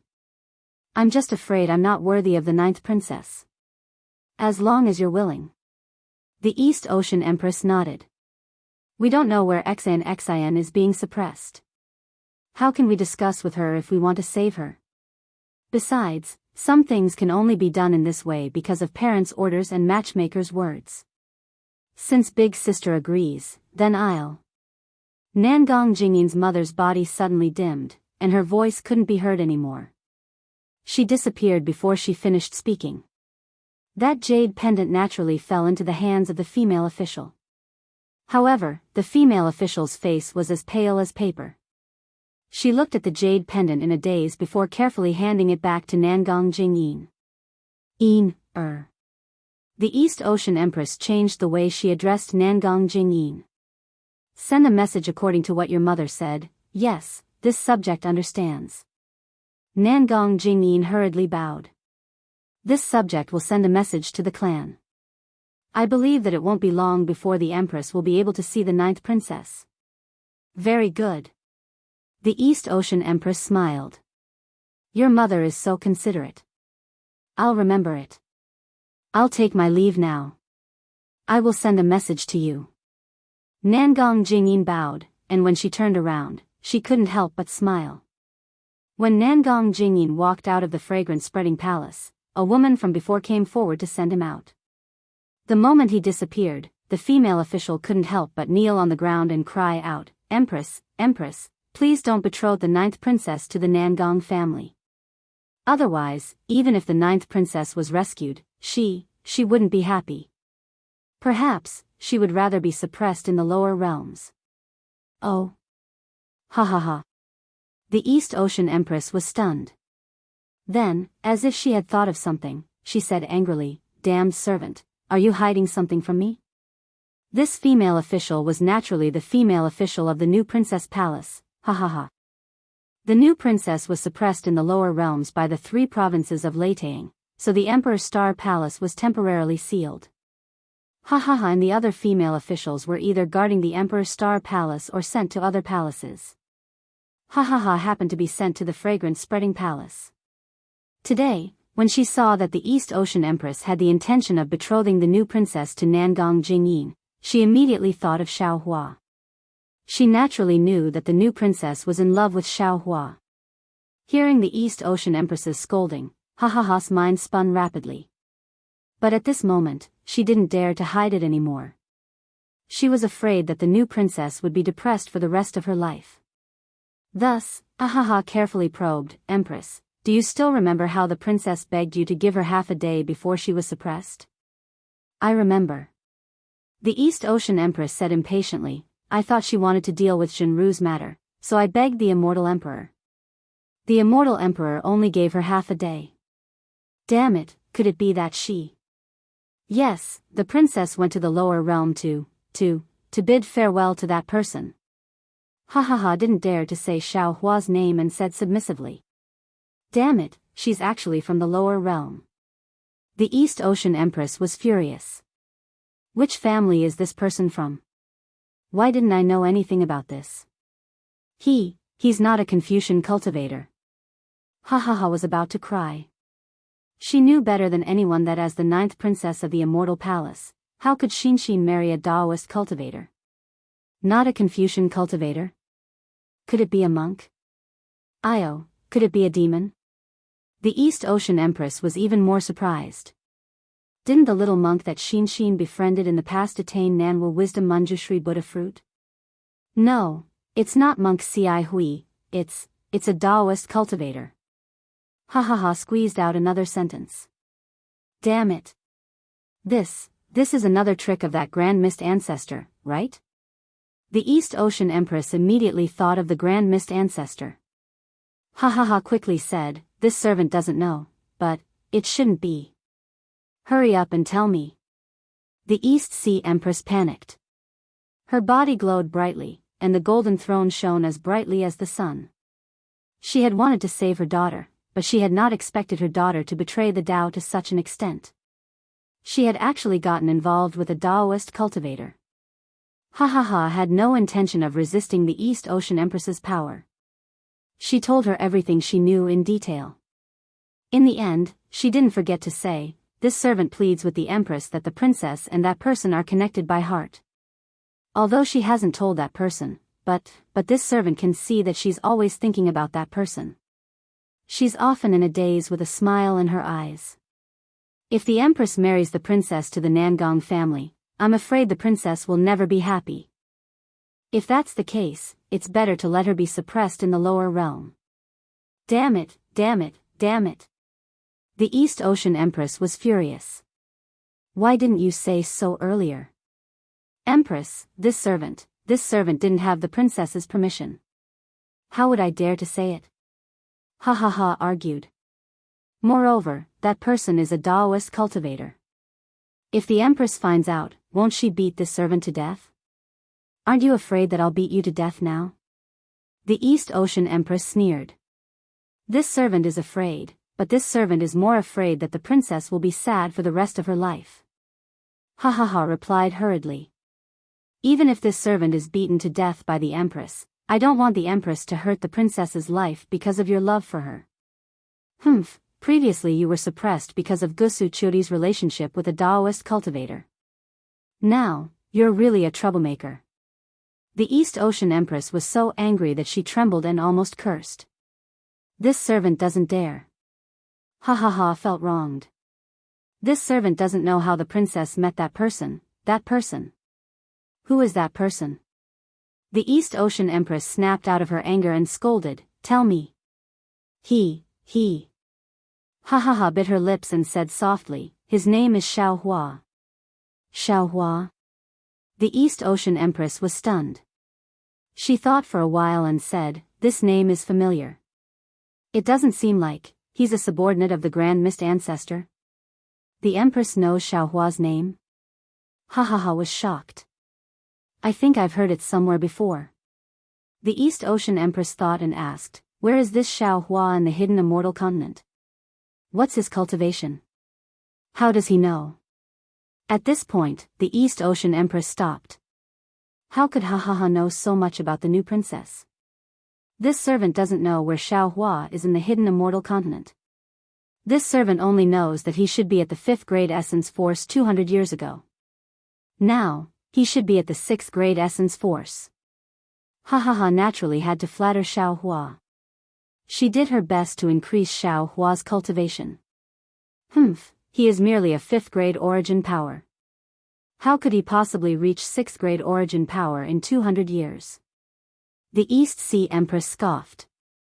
However, as she spoke, she suddenly exclaimed in shock, I remember now. As she spoke, the East Ocean Empress thought for a while and muttered, he should still be in the Lingyun Palace at this time. As she spoke, the East Ocean Empress raised her hand and patted the golden seat. A piece of gold leaf flew out from the golden seat. The East Ocean Empress said a few words and pointed. The gold leaf fell into the golden seat and disappeared. What does Xiaohua look like? The East Ocean Empress asked. Ha ha ha hesitated for a while and waved her hand. A tricolored cloud flew out and condensed into Xiaohua's image in the air. Humph, he's just an ordinary cultivator. The East Ocean Empress looked and waved her hand, shattering Xiaohua's image. She said, do you know what Xian said to Xiaohua in the lower realm? This servant doesn't know. Ha ha ha smiled and said, the princess only brought this servant along as a companion. Humph, what else do you know? The East Ocean Empress was a little angry. Ha ha ha said, this servant also knows that Xiaohua is a rare merciful person. His cultivation is also very profound. In the future, his name will shake the world. Humph, there's no need to wait. The East Ocean Empress couldn't help but snort again. If I'm not wrong, his name will soon shake the world. Ah. Ha ha ha was stunned. She looked at the East Ocean Empress in confusion. Why isn't he here yet? The East Ocean Empress was a little anxious. She patted the golden seat again and sent out another piece of gold leaf. This time, the East Ocean Empress didn't ask Ha Ha Ha anything. She sat on the golden seat and thought quietly. It seemed like she was planning something.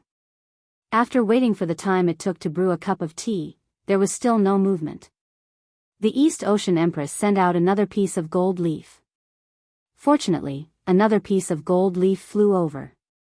The East Ocean Empress looked at it and ordered, in a while, the new Sun Palace Great General Sun Cho, who is in charge of the Immortal Palace's defense, will come to visit me. Go and bring him here. Yes, Empress. Someone outside the palace answered and left. The East Ocean Empress looked at Ha Ha Ha and said, you can leave first. Yes. Ha Ha Ha didn't dare to say more and obediently left. Not long after, Sun Jian entered the Hall of Fragrance. He looked at the East Ocean Empress in confusion and bowed. The new Sun Palace Great General Sun Cho greets the East Ocean Empress. My beloved subject, you may rise. The East Ocean Empress pretended to wave her hand, indicating for Sun Jian to rise. She said, my beloved subject, what brings you here? Chapter 44-64. Sun Jian said respectfully, I am the newly appointed Great General of the Sun Palace, responsible for the safety of the Immortal Palace. However, I do not know much about the Immortal Palace, so I am here to ask for your guidance. Oh, the Immortal Emperor has entrusted the heavy responsibility of the Immortal Palace's defense to you. Looks like he has high hopes for you. The East Sea Empress nodded slightly and replied, if we're talking about the defenses of the Immortal Palace, then that should be the greatest secret of the Immortal Palace. At this point, the East Sea Empress raised her hand and patted the golden chair beneath her. Caw. Several phoenix cries rang out, and dozens of phoenix-shaped inscriptions flew out, covering the entire Hall of Fragrance. When the clouds surged out, the East Sea Empress figure slowly shrank until she turned into an ordinary woman with a kind face. Although the East Sea Empress had a smile on her face and her eyes were filled with concern and anxiety, the elegance she exuded was still unbearable. Aunt, why did you call the boy over? Sun Jian smiled and said, you sent 3 messages in a row, which made Uncle very unhappy. It's up to him whether he's happy or not. The East Sea Empress snorted coldly. Only he is allowed to uphold the dignity and face of the Immortal Emperor, but not the feelings of husband and wife. Can't I be a little angry? Sun Jian naturally knew what the East Sea Empress was angry about. He could only comfort her. Aunt, if it's just about the 9th princess, Uncle did not do anything wrong. After all, he is the Immortal Emperor, and there are 8 other princesses above the 9th princess.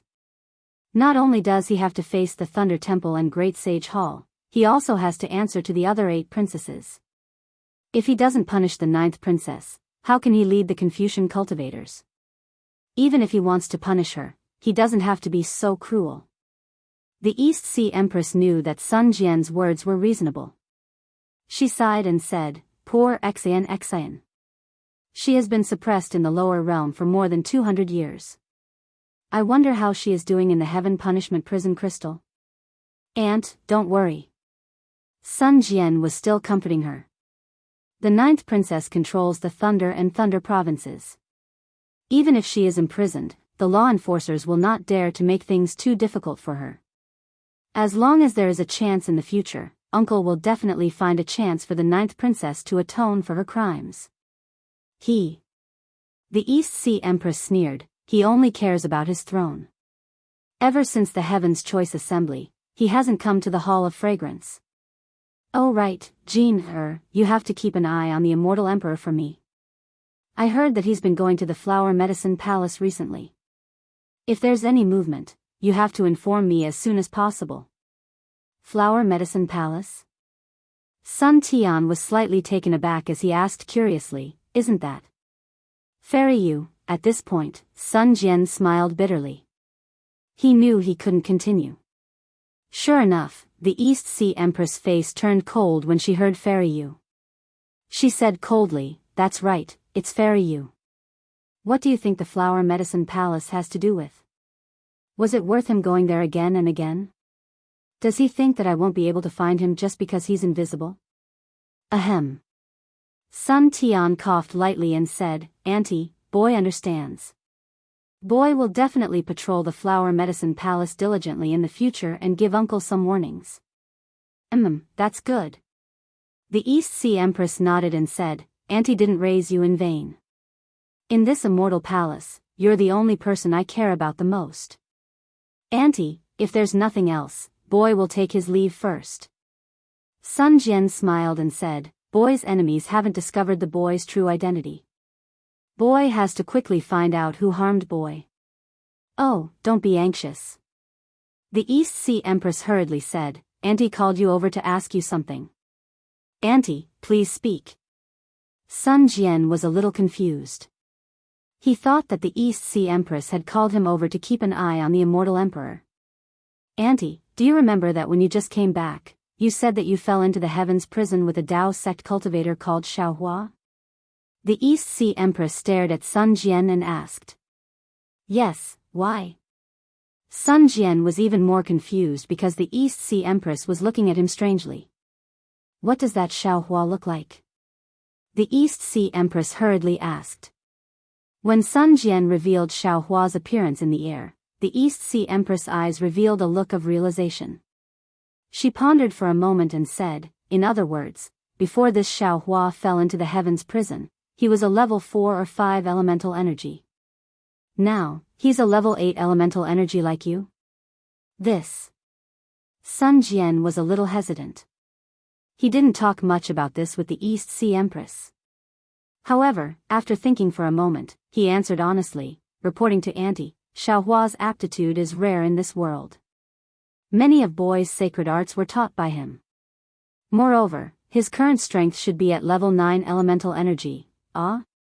Level 9 elemental energy? Then isn't he a Dao sect Mahayana realm cultivator? The East Sea Empress was shocked, but her eyes revealed a kind of joy. Yes. Sun Jian didn't dare to be too secretive in front of this auntie who was similar to his mother. He said, Xiaohua's current strength is at least level 9 elemental energy. Good. The East Sea Empress clapped and smiled. Then, she asked, that's right, what's Xiaohua's character like?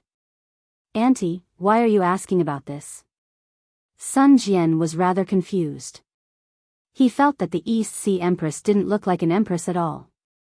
She was practically like a matchmaker in the marketplace. Hurry up and tell me. The East Sea Empress asked impatiently. Xiaohua's character is too good. He has too many good points. Sun Jian thought for a moment and said, boy, it's not good to list them one by one. In any case, it's best to describe him as unparalleled in chivalry and benevolence. Is he really that good? The East Sea Empress couldn't believe it. She asked curiously, Jian, you're not lying to Auntie, right? Why would boy lie to Auntie? Sun Jian said with a smile. Auntie doesn't even know him. There's no need for that boy, right? Then. The East Sea Empress' eyes turned again, and she asked, does he have a dual cultivation partner? Ah. Sun Jian was completely stunned. He also looked at the East Sea Empress in disbelief. Auntie, why are you asking this? It's nothing. The East Sea Empress said with a smile. Auntie just feels that he saved you, and you're Auntie's boy. Auntie is thinking of how to repay him. Our immortal palace has the most female officials. If I introduce one to him, not only can I repay his kindness, I can also recruit a capable person for your uncle. That's why I called you over to ask. Forget it. Sun Jian said with a wave of his hand. Boy hasn't seen Xiaohua have a dual cultivation partner. However, from what he said, he seems to have someone he likes. However, due to some reasons that he isn't willing to say, they can't be together for the time being. The East Sea Empress' face revealed a benevolent expression. She said with a smile, looks like this Xiaohua is a good child. Sun Jian said with a smile, spiritual master Xiao has always been good to his own family. Even if it's a stranger, he's still benevolent. However, he's someone who can be persuaded by reason but not cowed by force. Whenever someone takes him seriously, his temper flares up. Not to mention the ordinary demonic beasts, even the devil race would be eaten alive by him. That's for the best, that's for the best.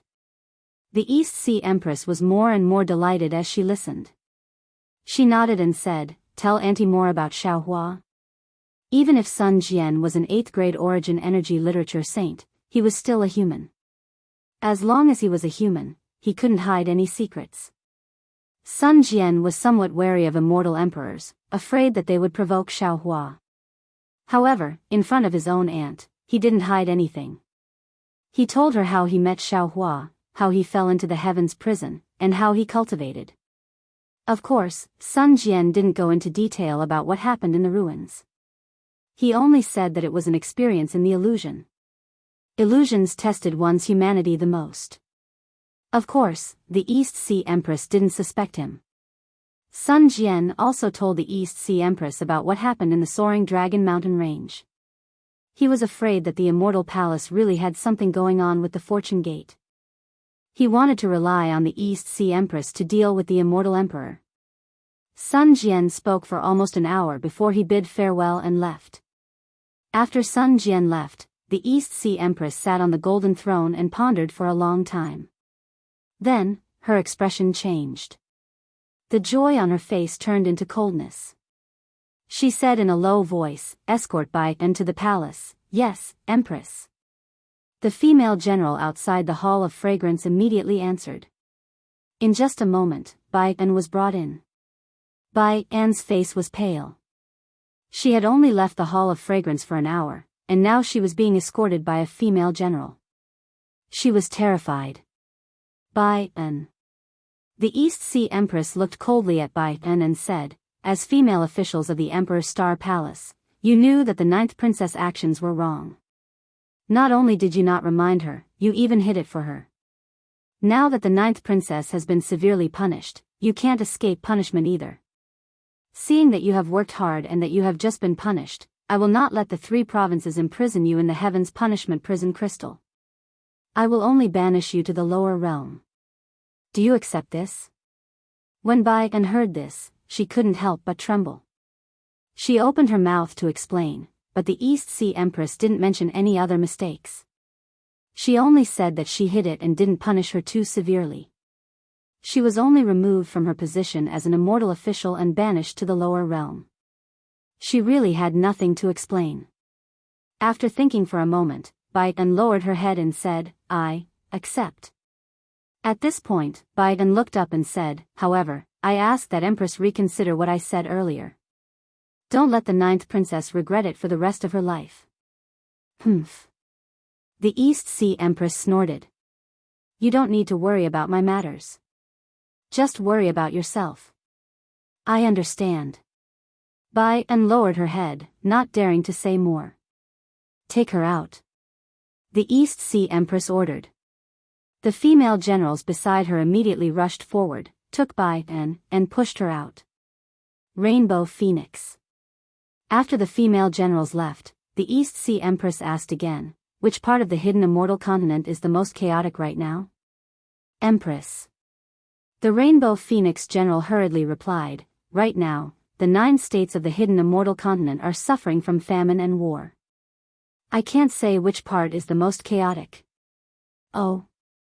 The East Sea Empress glanced at the Rainbow Phoenix general and said calmly, "Just now, the new great general of the Sun Palace, Sun Cho, said that the great general of the Lunar Temple has already gone to the Soaring Dragon Mountain Range to suppress the remnants of the Daoist sect." "Yes, that's it.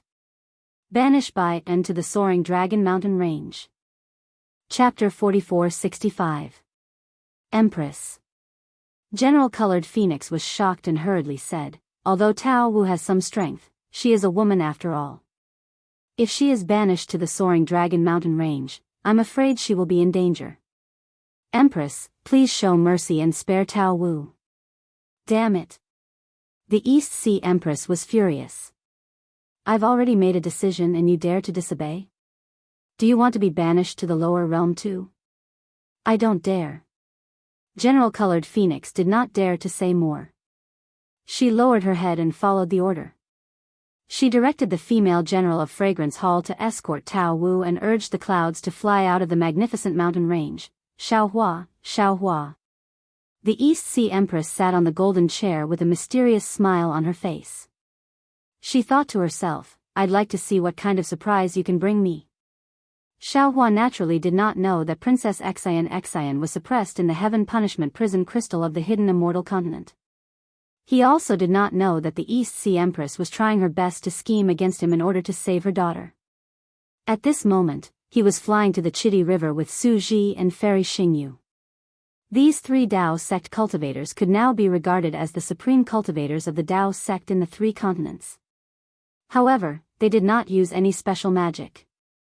They just moved their bodies and flew high in the sky of the Thousand Demons' sacred realm. The speed of the 3 was not fast but not too slow either.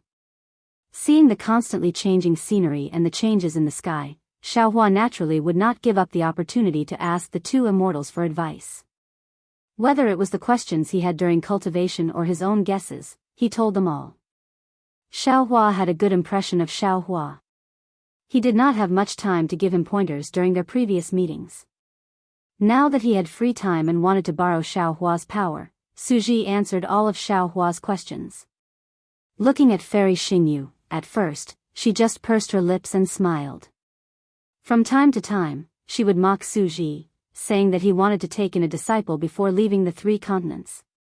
However, a few days later, as Xiaohua's questions became more and more profound, Fairy Xingyu could not help but speak. Fairy Xingyu's cultivation was not as high as Suji's, but she was the law envoy of the Palace of Justice. She knew many secrets of the immortal world and had seen many immortal cultivation techniques. Sometimes, Fairy Xingyu could answer Suji's questions very well. Of course, occasionally, there would be questions that the two immortals couldn't answer, causing them to argue. As they argued, the two immortals looked at each other. After all, Suji and Fairy Xingyu were immortals from the immortal world, while Xiaohua was only a Mahayana cultivator from the 3 continents. If Suji and Fairy Xingyu's cultivation was a lake, then Xiaohua was just a small puddle. However, when faced with Xiaohua's question, Suji and Fairy Xingyu felt that Xiaohua was no longer a small puddle. He might also be a lake. However, the lake might be smaller than them, but there were many waterways in the lake, and the waterways led to the boundless sea. Xiaohua was currently cruising around the edge of the lake, bitterly looking for the waterway that led to the sea. As long as Xiaohua found the direction that led to the boundless sea, regardless of the size of the waterway, it would not be able to stop his cultivation from growing like a hot knife through butter. At this point, Suji and Fairy Xingyu no longer doubted that Xiaohua could ascend. The only thing they wanted to know was what level Xiaohua would be when he ascended to the immortal world. However, they also guarded the secret of the immortal world and did not dare to reveal it. The only thing they could do was explain the profound meaning of cultivation to Xiaohua without reservation. After Xiaohua ascended to the immortal world, they could draw him into their sphere of influence. Of course, there was still a difference between Suji and Fairy Xingyu.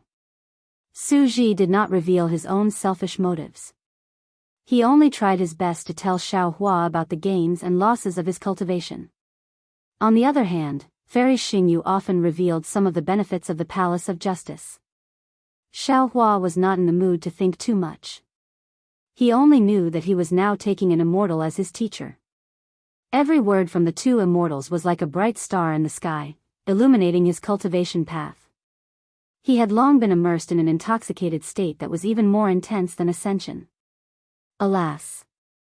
Until one day, Fairy Xingyu sighed.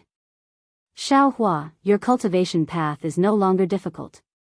All you need is time. From now on, even if you don't cultivate and sleep every day and night, your strength will slowly increase until the laws of the 3 continents can no longer tolerate you. They will wake you up and kick you directly to the immortal world. As for the tribulation, I can see it even with my eyes closed. How could the thunderbolt technique taught by the punishment envoy of the Palace of Justice not be able to withstand the thunder tribulation of ascension? If it weren't for the fact that entering the immortal world is a big crime, I would almost want to take you back to the immortal world. Xiaohua's eyes flashed with starlight. Wisps of mystery swam in the starlight like chains. He raised his head in a daze. His thoughts had not awakened from the experience that should not exist in the 3 continents. He did not hear Fairy Xingyu's words at all. Don't listen to her nonsense. Suji said with a smile. No one knows what the result will be until the last step. Although I am the punishment envoy of the punishment palace and sometimes control the thunder tribulation is the will of heaven and earth. Even an immortal cannot know the profound meaning of the thunder tribulation. Although you have cultivated the thunderbolt technique, there is still a long way to go before you can resist the thunder tribulation. Well, if you still have time, you can experience the fury of thunder in Imo. The fury of thunder is the thunder cultivation technique practiced by the punishment envoys of the immortal world. It is said that it was created a long time ago when the punishment celestial lord comprehended the thunder tribulation and refined the immortal slaying stage. Of course, the fury of thunder is still different from the thunder tribulation. It can only help you understand the thunder tribulation a little more. Ha! Fairy Xingyu covered her mouth and laughed. Su Ji, didn't you say that you can't reveal the secrets of the immortal world? Why, did you tell Xiao Hua what cultivation technique the punishment envoys practice? It doesn't matter. Su Ji glanced at Fairy Xingyu with a rare trace of warmth in his eyes. He replied, immortals are also humans. How can they not have feelings? For a cultivator like Xiao Hua, even if I have to risk being punished, I want him to enter the immortal world as soon as possible. If Xiao Hua enters the immortal world, you can't snatch him from me. Fairy Xingyu pouted. Although he has already cultivated the thunderbolt technique. Su Ji smiled but didn't say anything. Fairy Xingyu hurriedly said to Xiao Hua, many of the cultivation methods I gave you are for the master of law of the Palace of Law to cultivate. For example, the light and cloud light technique, the swift and lightning technique. Thank you, seniors. Xiao Hua blinked and the strange phenomenon around him disappeared. He bowed and said, in the past few months, I have gained too much. To put it bluntly, this junior has been cultivating for such a long time, but there has never been a professor who has been so kind to me. This junior's heart is filled with gratitude. You don't have to be so polite. Fairy Xingyu said with a smile. When you go to the immortal world in the future, just listen to me. Su Ji said seriously, Xiao Hua, your aptitude is extraordinary, and we like you very much. But it is not your aptitude that makes me want to teach you. It is your mind and temperament. Not every cultivator of the Dao sect can take the dignity of ordinary people to heart, and they don't care about the life and death of the people in the world. You let Zhai Xing Lu and the Luo Yi Merchant Union broadcast good seeds on the hidden immortal continent, and let the Fortune Gate in the soaring Dragon Mountain Range plant good seeds. The food you cultivated in the original Fiend God blood pool alone has saved countless people in the secular world. In today's hidden immortal continent, the Confucian cultivators and the Buddhist sect may not know who Daoist Shao is, but ordinary people in the secular world know. Of course, they may not know that Daoist Shao is Xiao Hua, but they really put Daoist Shao in their hearts and are grateful to him. With this kindness, I can't not teach you what I have learned. Speaking of this, Su Ji raised his eyebrows and looked into the distance, intentionally or unintentionally, and said, of course, I am just an ordinary law enforcer of the Punishment Palace. My cultivation may be higher than yours now, but in the future, I absolutely believe that you will be stronger than me. I only hope that no matter when and where you are in the future, you will not forget how good Fairy Xingyu and I are to you today. Also, don't forget, the root of these good things, don't forget your original heart and the justice you pursue. Boom. It was unknown whether it was because Su Ji's words came from the bottom of his heart and caused Xiao Hua to feel the same way, or because Xiao Hua had been comprehending an extremely profound cultivation technique for the past few months and it had triggered his memories.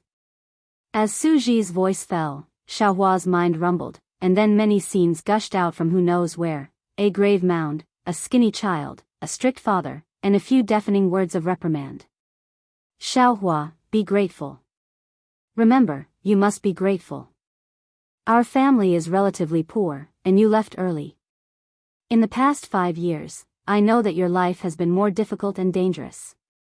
I didn't fulfill my responsibility as a father and didn't teach you well. This isn't your fault. It's all my fault. Our family has received a lot of kindness from the Misty School. As they say, a drop of water should be repaid with a gushing spring.